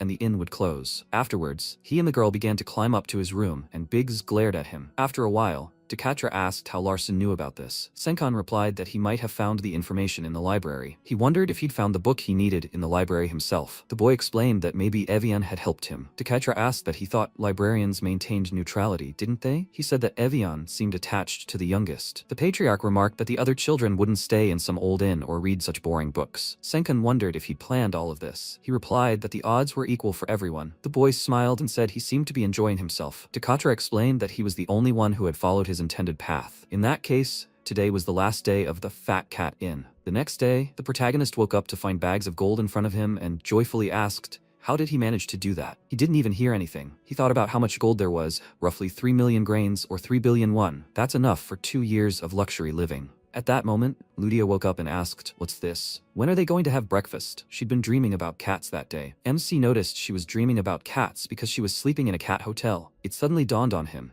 and he began to think that this girl's dreams often turned out to be prophetic. She'd once dreamed of an attack, which later happened, so Cassine was on guard. Even the Divine Eye was sending him a warning. Something was about to happen. The protagonist called out to her and told her to set the hotel on fire and to spare no expense. After that, the girl carried out his instructions and set the building on fire. At that moment, mercenaries ran up to them and tried to enter the room. One of them shouted that the target was outside. Prepare for battle. The seventh son was only a second circle member, and they mustn't let him escape. MC approached them and asked with a smile, are they attacking even though they know who he is? It seemed they had completely given up on keeping it a secret, and they were all quite strong. He would have definitely died if not for his training with Sade. Besides, he now knew that they had no idea what had happened to that guy. Despite being a secret information trading organization, now they would end it. A system window appeared, notifying him that with his mana, he could maintain blitz tactics for 1 minute. The protagonist used the skill and changed his appearance. The mercenaries shouted in surprise that his mana wasn't at second circle level. They needed to use defensive magic and keep their distance. MC dashed forward with lightning speed, striking several opponents at once. The mages, horrified, began using a powerful skill and shouted that even Maiton wouldn't survive this. They would meet him in hell. Seeing the powerful fire mana, he wondered what so much mana could possibly be. Suddenly, the Holy Grail of Ascension appeared, absorbing the fire mana and declaring it delicious. The mercenaries, confused, began asking what had happened. A system window appeared, notifying him that with his mana, he could maintain blitz tactics for 52 seconds. The protagonist thought his entire body was filled with mana. After that, the time increased to 2 minutes. He smiled and said that he wanted to play with Valve, but that wasn't bad either. The protagonist thought he was at his peak. Sometime later, the Patriarch's men captured Brig and took him captive, and then contacted Decatra himself. He instructed them to remove his bandage. Why did he and the Night Sound Squad attack a member of the Maiton family? The information broker replied that they thought they could continue operating. The Patriarch remarked that this was strange. He remembered that he had allowed business to continue. A little earlier, he had approached Senkan and asked, today is the last day of the Fat Cat Inn, right? He had changed his mind. Let the inn continue operating. Currently, Brig said he was an information broker. He thought the Maiton Patriarch wanted to learn more about the seventh son's abilities, how he handled difficult situations. He attacked the seventh son because it was a small favor in return for the Maiton Patriarch's kindness to the Night Sound Squad. A little earlier, the protagonist had defeated everyone, sat down opposite the mercenaries, and said that he would not ask who they were. This place is under the control of the Maiton family. If the magical fire causes harm, the family will immediately dispatch a magical investigation squad. The Maiton family doesn't care what he does or where he is. However, as soon as anyone dared lay a finger on a family member in front of the magical investigation squad, they would be immediately arrested according to the law. Brig would be punished for attacking him. If he had actually tried to kill him, he would already be dead, but he would take into account that he didn't mean to. After this, MC placed his hand on his face and infused a small amount of fighting spirit. This caused Brig's finger to break. He tearfully exclaimed that his mana wasn't regenerating. The Patriarch now remarked that the service was indeed quite good. Brig, smiling, said he would continue to work diligently. He inquired if he had started the fire. The merchant replied that he hadn't. The fire was started by the fire magic of the young lady traveling with the Seventh Lord. Her name was Ludia. Decatra reflected that he had not only dealt with the attackers but also deliberately summoned the magical investigation squad. He not only understood their intentions, but also exceeded his expectations. He was his opponent, but he had acted very cleverly. Even Avelia and Persia hadn't shown such confidence. He truly was worthy of the name Maiton. After that, the patriarch said he could leave. He officially authorized him to continue working. This was a reward for his competence. His finger must hurt a lot? Brig exclaimed that not at all. His finger didn't hurt. Dekatra had instantly severed his finger with magic. The information broker, horrified, thought that he had cut off his finger instantly. He hadn't even felt any pain. If it had been his neck, it would have been the end. He needed to get out of here as soon as possible. After a while, he was released from the basement and went outside, where the rest of the Sound of Night members were waiting. Briggs smiled, showing them his missing hand, and mused that he had gotten off easy. Sometime later, while sitting by the fire, Ludia called out to the protagonist and noted that they had been walking for 6 days. Where were they even going? He wondered why she was just now asking. The girl replied that she had forgotten to ask because she was admiring the views. The protagonist explained that they were going to Holland. She asked what he was saying about the Holy Empire. He agreed and asked, "She knows that place, right?" Ludia chuckled and said that she had read about it in the book that grandmother had given her. She even took the test and got a perfect score. MC wondered how hard it must have been for her. She wondered, but why are they going there? Was there really anything interesting there? He replied that there were a lot of things there. The protagonist mused that Holland had many things he had created. It would be good to pick up a few before Casson got there. Afterwards, they ate, and he approached a sign that indicated 3 paths. The protagonist used the Divine Eye skill and thought they needed to get to the Holy Empire, Holland. The other 2 paths led to the Grandel Estate and the Crimson Forest. He saw something else under the 3 arrows. He pointed at the sign and asked if she could see those words. Ludia looked and agreed. MC thought it was obvious even without the Divine Eye. The girl happily said she already knew how to spell it.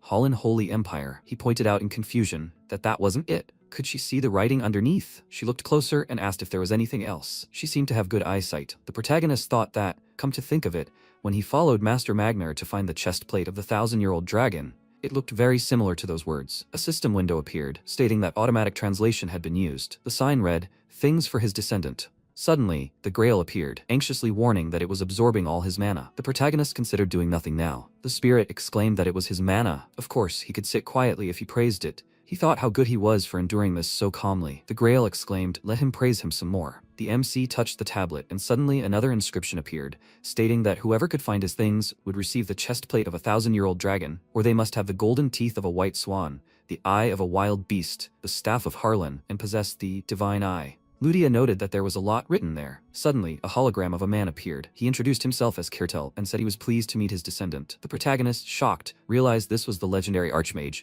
whose name was so well known. Ludia approached the hologram and noted that it smelled nothing, and she couldn't touch it. It wasn't human. Suddenly, the Grail screamed furiously that it had lost its mind. He'd almost forgotten it, and yet it had reappeared. He thought that Kirtel was indeed the first owner of the Holy Grail. He should calm down. He wasn't really here. Kirtel remarked that he was currently sleeping in the Northern Sea. MC mused that it was at the edge of the northern region of this world. It was a desolate place, so cold that humans couldn't live there. Even the Maiton family had failed to conquer the Northern Sea. The Archmage said he hoped to one day awaken it, but if he didn't want to do so, such was his fate. For the sake of the future, he decided to seal himself in the Northern Sea. To break his seal, he prepared many items. The protagonist wondered if these were the things the legendary Archmage left behind. Kirtel noted that to be his heir, 2 conditions must be met. First, one must possess the Divine Eye, and second, one must have the Holy Grail. Let him go to Hyron. If the Fire Clan still exists, that's where they live. Ludia asked with a smile, what's he talking about? Kirtel added that winning the hearts of the Fire Clan is the key. If he can't forge a fire contract, he won't be able to obtain the true Holy Grail. Let him find it and return. After that, the hologram disappeared. MC placed his hand on the tablet and asked if he just needs to channel mana here. The hologram instantly reappeared. Kirtel greeted him and, seeing the Grail, exclaimed that he found it. He must have gone through a lot to find the Holy Grail. He smiled and replied that wasn't the right word. Ludia was surprised to see him again. After a while, they set off on a huge eagle. The girl called out to him and warned that they seemed to be near some kind of cliff. A little earlier, Kirtel had said that finding the Holy Grail meant he was on his way to becoming a great mage. Since he had passed his first trial and earned the right,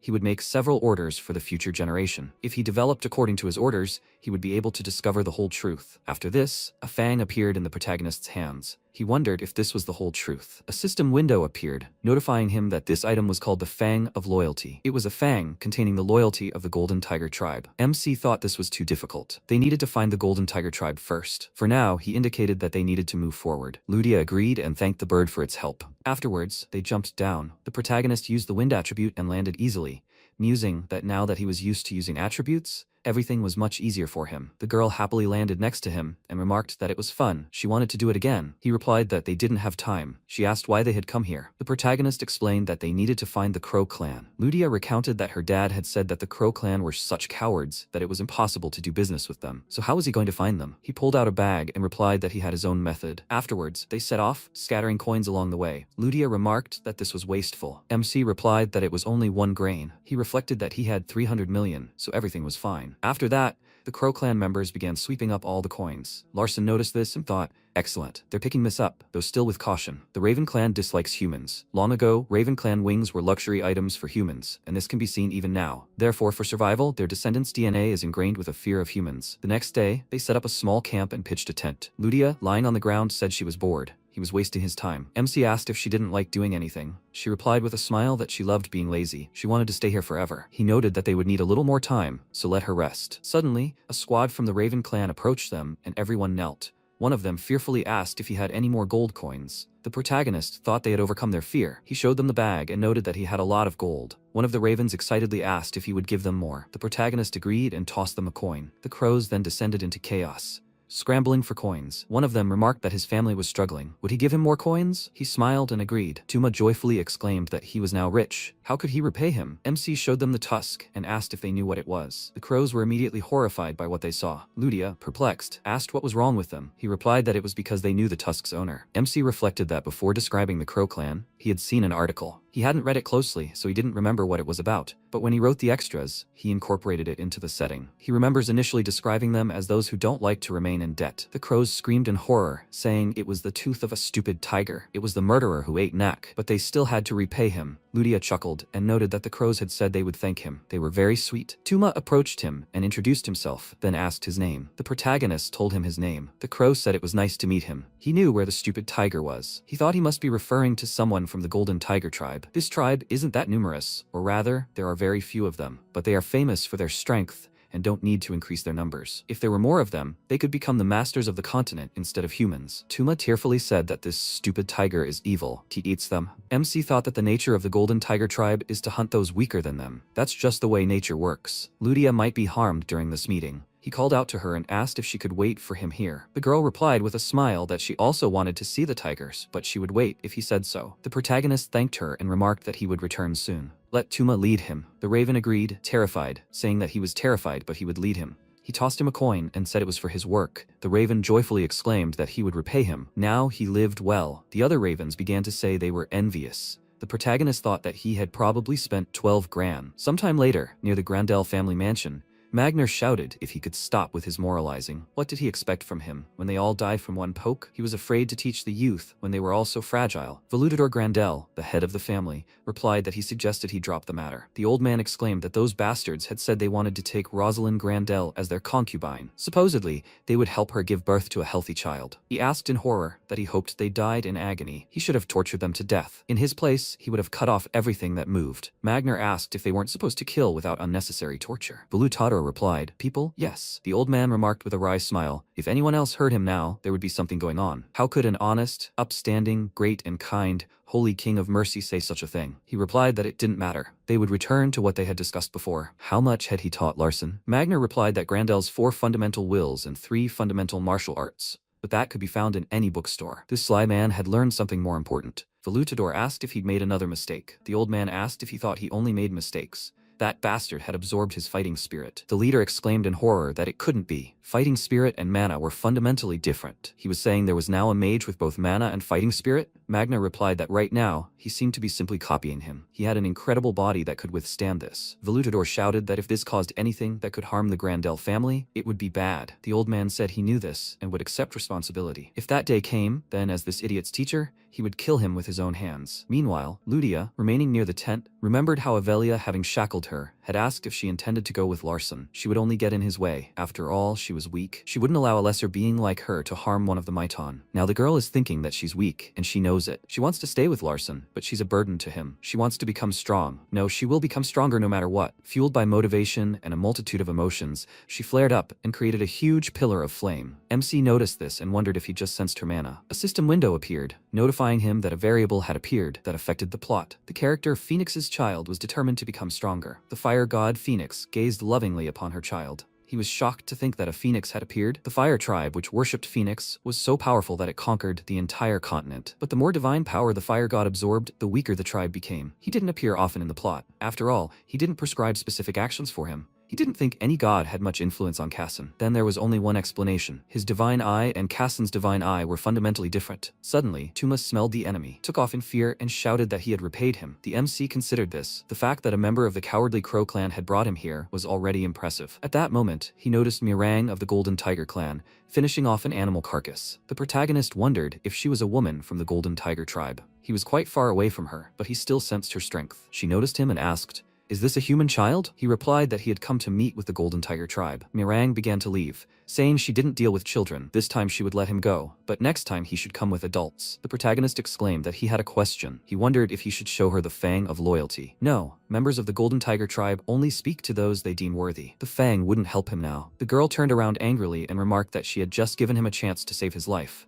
but now she had changed her mind. In an instant, she grew in size and turned into a ferocious tigress, then said she would eat him right then and there. MC nervously thought that he knew this could happen. Well, it looked like he would have to work hard. He activated the slow flow skill and began dodging her blows, and then thought that he could see where she was going to hit. This was nothing compared to his teacher's blows. Mirang remarked that he was not bad, but how long would it last? The protagonist thought that she was right. He would end up losing if this continued. To make her acknowledge him, he had to show her what he could do. The tongue is power. Power nourishes the body and soul. He activated his fighting spirit and delivered a powerful blow, after which he thought that the Golden Tiger tribe was much stronger than he thought. Mirang jumped back in surprise and remarked that his technique was strange. Was he from a family of martial artists? MC wondered if even Kassan wouldn't be able to stay standing if he used his fighting spirit so powerfully. No matter, he'd found her weakness. He activated his wind attribute and smiled, noting that he'd won this fight. Immediately after, the protagonist lunged, and Mirang prepared to meet him with a blow, but he dodged at the last moment, and appearing behind her, grabbed her tail. She furiously screamed for him to let go of her tail, and begged for forgiveness. He reflected that the only weakness of the Golden Tiger tribe was their tail. Traditionally, adults cut off the tails of cubs when they turn 1 year old. Cutting off an adult tiger's tail could kill it. MC grabbed the tail and asked, "What if he did that?" Mirang, horrified, screamed that she surrendered. Just let him let her go. He released the tail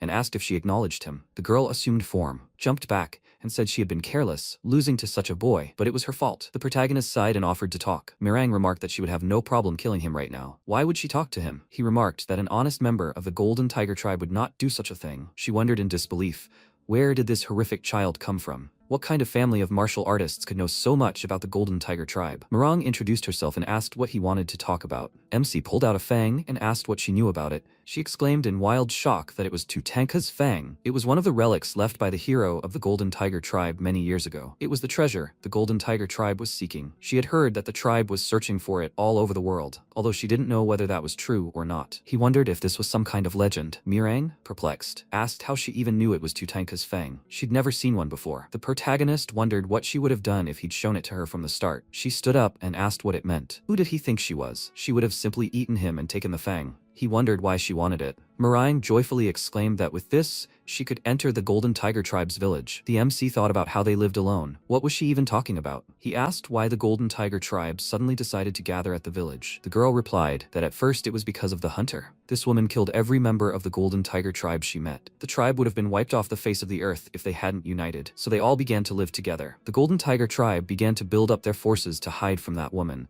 Yahello. But she wasn't just some crazy person. The elders said they provoked her first, but the woman who appeared afterward, she was crazy. Persia. To confront this mad woman, the elders gathered several villages, but in the end, all the villages except one were destroyed. Mirang remembered Persia approaching her and telling her she didn't need to hate her. Did she know why she would die? Because she was weak. If she wanted revenge, she should seek her out when she was stronger, although she thought she'd still be weaker. In the present, the girl added that all the adults in the village died that day, but she wasn't too angry. MC wondered if that was why no one cut off her tail. Mirang said that all the adults were weak, that's why they died. He asked why she couldn't enter the village without the fang. The girl explained that she was weak. She was born weaker than ordinary golden tigers. The tribe doesn't accept weaklings. The protagonist asked when Yahello hunted golden tigers.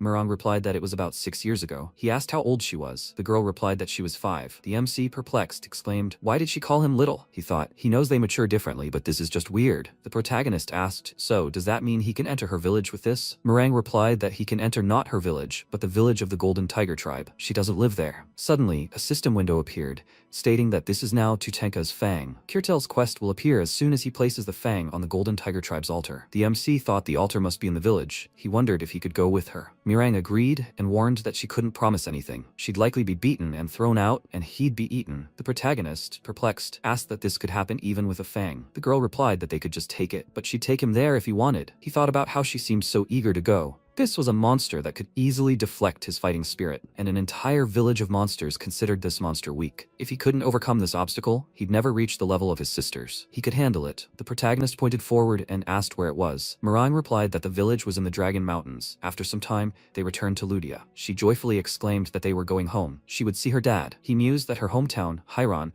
was located in the Dragon Mountains. The girl cheerfully introduced herself and asked if she could touch her tail. Murong remarked that she was very noisy. Could she be eaten? MC replied, "Absolutely not." After some time, they set out on their journey, and when it got dark, they set up camp again. That night, the tigress brought back the carcass of an animal and said that she had grabbed it along the way. Let them eat if they were hungry. The protagonist thought it was a boar. The animal he described was very rare. After that, they began to grill the meat. He mused that Murong hated portals, so they had been walking for 3 days already, but that wasn't so bad. It seemed they had become close. Ludia tasted the meat and noted that it didn't stink like other boars, and it was very tender, so that's why it melted in her mouth. MC remarked that he'd heard the Golden Tiger tribe weren't picky eaters. Murong replied that their sense of taste was much more developed than humans, so they were picky. Besides, the food from his pocket dimension smelled strange. He wondered if that food couldn't have spoiled.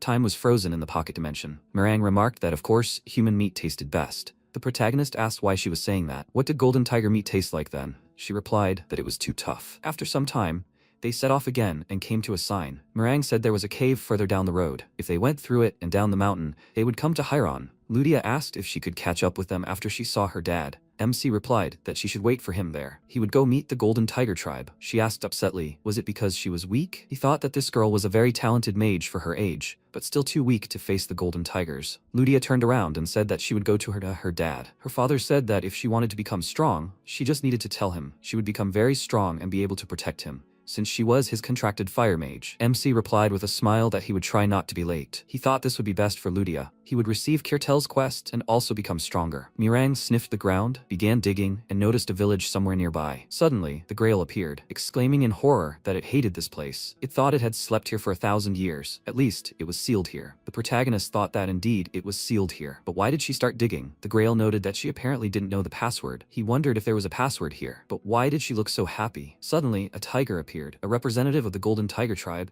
and asked who he was. Murong sensed its presence and was horrified. MC thought about how tall he was. She was tall too, but he was simply gigantic. Judging by her reaction, he really was a golden tiger. A system window appeared stating that Murong had been weak since birth. Because of this, she had to endure attacks from her fellow tribesmen. He wondered why she was so afraid but still wanted to come to the village. The tiger pointed out that he was not from the Golden Tiger tribe. Where did he get Tutanka's fang? MC replied that Kirtel sent it. He said he had never heard that name. The protagonist noted that his name was Larsen Maitan, a relative of Avelia and Persia. These names should be familiar to him. The tiger and Murong immediately became wary and angry. He thought that it would take him too long to earn the recognition of the entire tribe. They would end it now. The girl exclaimed furiously. How dare he deceive her? She would eat him alive. The tiger angrily shouted that she was an idiot. She brought Maitan right to the Golden Tiger's doorstep. She replied in horror that it was all wrong. She didn't know. She just thought she could get into the village. Let him explain the situation to him. MC pointed out that she seemed to be planning to eat him. Murong said she would eat him later. The tiger angrily said that they were not afraid and were ready to fight to the death. He replied that he had come precisely to prevent this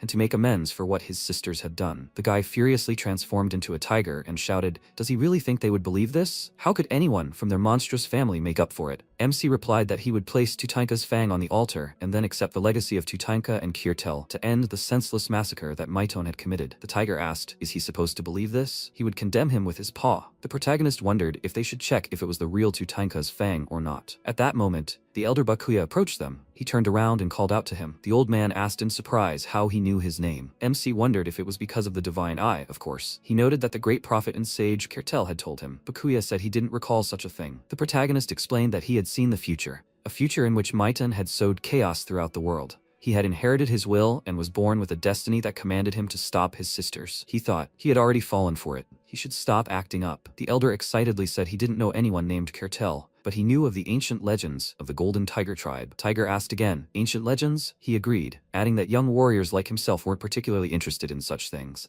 MC wondered what he was talking about, the legend of Tutanka. The elder told him that Tutanka had torn out his own fang and vowed to protect the land of the Golden Tiger tribe and his comrades. The ruler of the world, Tutanka, had carved an altar from stone and made a hole for the fang. In the distant future, when his fang and the altar were reunited, the great hero Tutanka would appear again. The protagonist wondered if the great leader had comrades. He thought the Golden Tiger tribe were solitary by nature. Wasn't that so? Murang suggested that perhaps it was.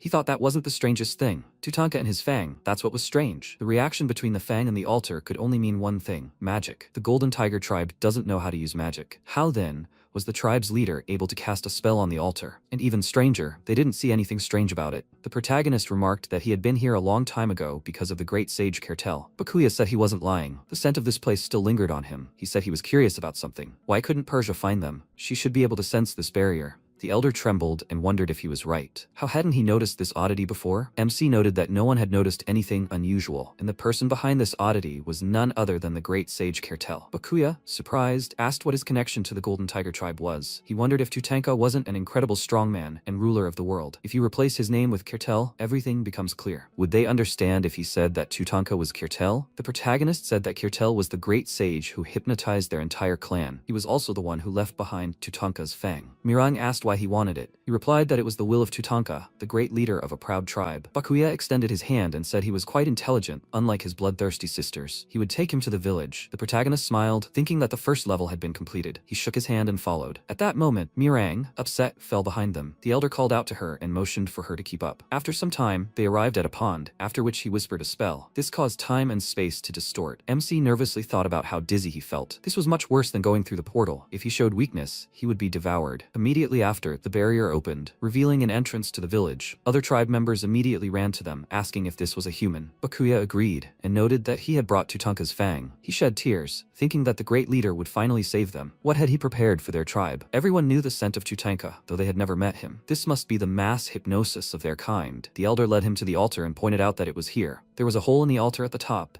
He should insert the fang there. According to legend, if an unworthy person does so, they will be instantly struck by lightning. The protagonist nervously thought that he had never heard of this before. A system window appeared, stating that Kertel had been cautious. He decided to consider the possibility that the fang could have come into the possession of someone who had never met him. The condition was a meeting with Kertel. If someone who had never met the great mage attempted to sacrifice the fang, Kertel's ultimate technique against human enemies would be used: a lightning strike. MC wondered why such a long name. Bakuya asked if he was afraid. He replied with a smile that no, he simply felt a connection with the spirits of Tutanka and Kertel. So, should they begin? The protagonist approached the altar and thought about the magic he sensed there. Since Kertel had given it to him, everything would be fine, right? He inserted his fang into the hole, and a hologram of the great mage appeared. MC wondered if it was young Kertel. He knew they were the same person. The leader himself remarked that he had brought him the Holy Grail. He wondered if it was the same hologram as last time. Kertel said that since he had succeeded, he was giving him this. A precious stone instantly appeared and flew into the Grail's forehead with lightning speed. He exclaimed that he was an idiot. What had he done to his beautiful face? Kertel noticed, suspecting the little one was whining and squealing loudly. Grail furiously shouted at him to shut up. He's not a little one. He's a great one. The mage added that he was sure he was whining about how great he was, the Holy Grail of superiority. If he was right,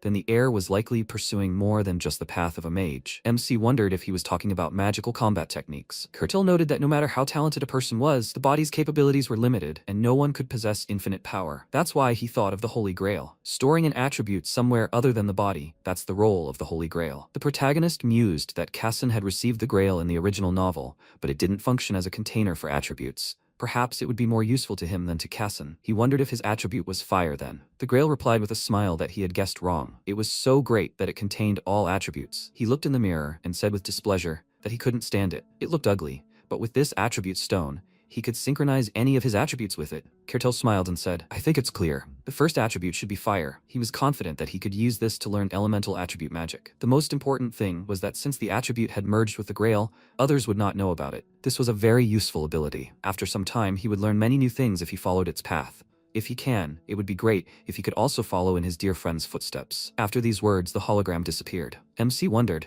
"Who is this, dear friend?" He looked at the grail and noticed that it looked disappointed. It exclaimed that it was the great holy grail. "Don't treat him like a baby. It infuriates him." Suddenly, a powerful earthquake began. The protagonist thought, no, it was the altar collapsing. He began to fall, but he used the wind attribute and landed on the ground, and then thought how scary it was. At that moment, the entire Golden Tiger tribe gathered around him. Bakuya noted that when the altar shattered, their shackles broke as well. The protagonist, perplexed, wondered why he was suddenly speaking so formally. The elder remarked that the Golden Tiger tribe was so powerful that they could take over the world. But when the great leader Tutanka disappeared, the god's chains began to tighten. But now the god's chains were gone. Suddenly, the barrier began to fade, and time changed. Bakuya said that even with the god's chains gone, the Golden Tiger tribe was not perfect. MC inquired why that was. The elder explained that they had no tails. He mused that tails were their greatest weakness, so they cut them off in childhood. Mirang remarked that without the god's chains, they needed their tails. Bakuya was surprised and explained that since ancient times, their tribe had had a ruler. Of course, it was purely symbolic, but with the exception of the great leader Tutanka, all their rulers had been women. After all, the Golden Tiger tribe is matriarchal. She was suited for this role.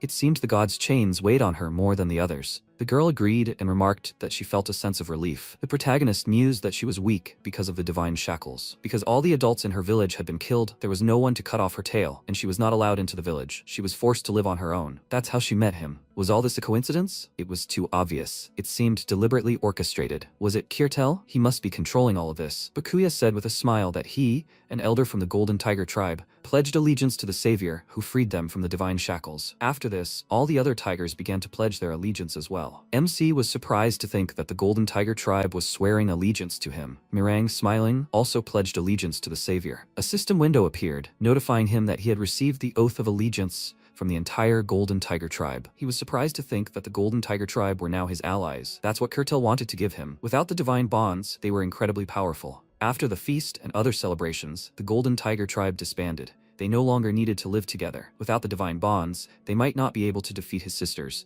but they could easily escape. After some time, the protagonist called out to Mirang and asked why she didn't leave. She replied that she was coming here. He was probably bored alone, wasn't he? He thought in confusion that tigers were supposedly solitary creatures. What was wrong with her? MC replied, let her do what she wants. Suddenly, he noticed a powerful pillar of fire in the nearby forest and wondered if there was a fire in Hiran. It was a village. Wait, that fire reminded him of Persia. Ludia was already in Hiran. If they met, it would be bad. He abruptly activated his wind attribute and, setting off, thought that he had to get there as soon as possible. He hoped nothing had happened yet. Mirang thought it was a familiar and terrifying feeling. After some time, the protagonist arrived at the village and began to look around. Suddenly, a local woman ran up to him, exclaiming that Persia was there. After these words, she instantly burned to death. At that moment, the sister herself was standing next to Ludia, who was lying unconscious on the ground. She noticed him and noted where her brother was. She saw the Avelia doll, so she decided to have a little fun. It was his toy too, right? MC, with a serious face, asked why she was there. Persia, smiling, asked, why isn't she allowed? Can't he greet his sister more kindly? He wondered if the whole village reeked of burnt meat. Why did she do that? The protagonist remarked that if she was waiting for him, she probably wanted something. The sister, with a sly smile, asked, from him. She wanted to see him, but that's all she wanted from him. She pointed at Mirang and said she was here because of her. He nervously wondered if she had followed him. Persia remarked that she needed the Golden Tiger's teeth. It was one of her few hobbies. Lately, she hadn't been able to find the Golden Tiger tribe with her spell, so she hired people to search. And rumor had it that the tigers were somewhere around here. MC wondered if she probably had a network of informants all over the world. Persia asked that, knowing that her younger brother was walking with the tiger, how could she not come? He had worked so hard for her, so she had long thought about how to reward him. This was her surprise for him, since he had gone to the trouble of finding the Golden Tiger tribe for her. Mirang, horrified, remembered the incident from her childhood, fell to her knees and exclaimed, did he lie to her? A system window appeared, notifying her that she was panicking due to her injury. The protagonist, with a serious face, said that the people of Ahiran were innocent. Persia replied that people in this world die regardless of whether they are guilty or not. He pointed out that the Golden Tiger tribe was also innocent. She agreed and added that she still needed them. The MC said that this girl's name was Mirang. She was his friend and would accompany him on his journey, and he wasn't going to give up his friends. Persia created a magical seal between her fingers and said that in that case, they would see how much stronger he had become. She fired a magical shot, but missed on purpose, even though such a powerful attack destroyed everything behind him. He nervously wondered if this was the power of Sixth Circle fire magic. Persia asked with a smile, he knows she missed on purpose, right? She would hit this time. He'll die if he doesn't move, and if he does, his girlfriend will die. The The girl fired a magic shot, but the protagonist didn't move. The attack dissipated right in front of him. Persia pointed out that he knew she wouldn't hurt him. He agreed, adding that she was going to become a patriarch after all. MC mused that his siblings' attacks couldn't harm him while he was on a pilgrimage. Those were the rules of my tone, and she had no choice but to follow them. The girl grumbled that it was boring. She'd set everything up here to have fun. Suddenly, Persia instantly cut off Ludia's arm and said it would be fun. The protagonist instantly activated blitz tactics and changed his appearance. She asked with a smile, "What is that? Was it a magic attack skill?" His mana had grown significantly, but it wouldn't help him in any way. Why don't they play their favorite game? They hadn't done that in a while. If he made her retreat even one step, he won. If he won, she would let him keep the tiger and the toy. He assumed a fighting stance and replied that she better keep her word. The protagonist lunged toward her, and she responded by creating a flame barrier and saying they would see how much stronger he had become. If he touched her, he would burn to ashes. What would he do? MC coated his hand in fire mana and broke through the barrier, then grabbed her. Persia wondered what he had absorbed into his body. How had he managed to do it in such a short time? She thought that he was never boring. He had definitely passed the first level. In that case, it was time to move on to the next one. The protagonist began to press on her body and thought he would break her ribs. After a failed attempt, he thought her ribs were like stone. She wasn't moving at all. His sister smiled and remarked that he must have missed her very much, hugging her so tightly. She thought his ability to resist fire was impressive. A normal second circle mage would have died on the spot. Was it all because of his robe? Where did he get such an artifact? It reminded her of the face she hated. Persia instantly lifted him into the air and began attacking him with a powerful stream of fiery mana. The protagonist thought it was breaking through the scales of a white dragon and the chest plate of a 1,000-year-old dragon. The Grail appeared, exclaiming that it too was at its limit, as if its body was about to explode. Meringue, watching this, was horrified, recalling a moment from her childhood when her mother gave her a clover and told her that they say this 4-leaf clover brings good luck. She was sure that only good things awaited her. Sometime later, Meringue saw her mother tell her to run, and immediately after, Persia cut off her head. She approached her and with a smile said that she didn't need to hate her. Does she know why she will die? Because she is weak. If she wants revenge, then she should seek her when she is stronger, although she thinks she will be weaker than her anyway. Currently, Persia, attacking the protagonist, asked, "It hurts, right? This is how the weak feel. The weak always suffer at the hands of the strong. Everything is always taken from them, and they can't do anything about it." Just like his tiger girlfriend. The protagonist, enduring the pain, exclaimed that when the weak decide to do something, they can change the world. Meringue must overcome the fear that lies within her. The girl herself threw off her cape and thought that she must overcome her fear, otherwise nothing will change. She transformed into a tiger and instantly bit off her arm. After that, MC fell to the ground, his mana drained. Persia noted with a smile that she now remembered her. A system window appeared, notifying that a significant change had occurred, affecting the story. She laughed and said that she had become so weak. That's not bad for a golden tiger.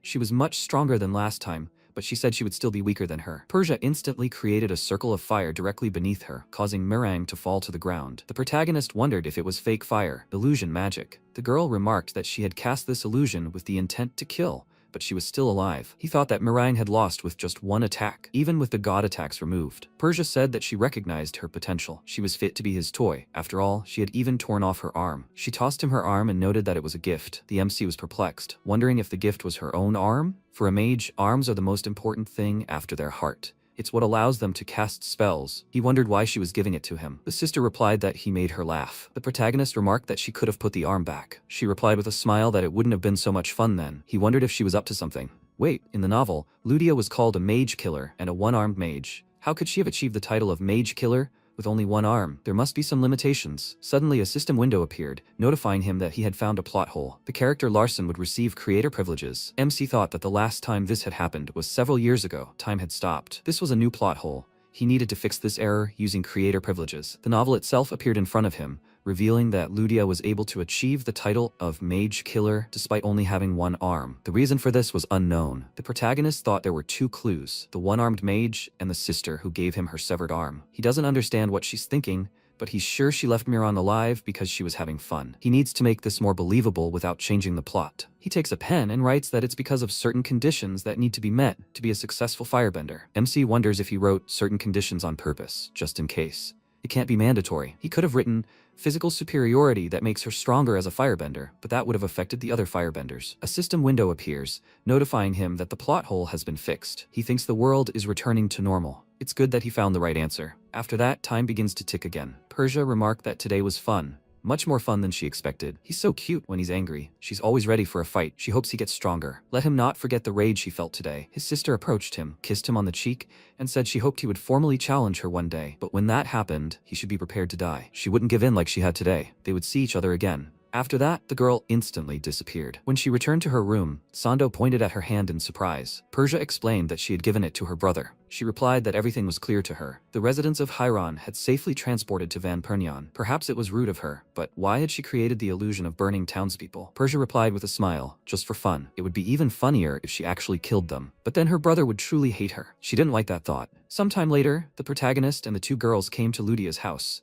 She planted a pear seed and explained that her father loved pear blossoms because her mother did. He always said he wanted to see her again, but she hates Larson a little. His sister killed her father. She knows he's not to blame. It's her fault. She was weak and couldn't protect her father. She will become stronger so she can kill Persia. No, first she will kill her father, so she will feel the same pain she is now. Instantly, the girl was covered in powerful magical energy, and an eye of healing appeared above her. A system window appeared, notifying that the power of the eye's healing had been activated in Ludia's character story. The character's scenario is progressing. The character's eye of demon slaying is opened. MC was surprised to think that in the novel, Ludia meets Persia before she meets him and loses her arm. This leads to the opening of the eye of demon slaying, and also to her becoming the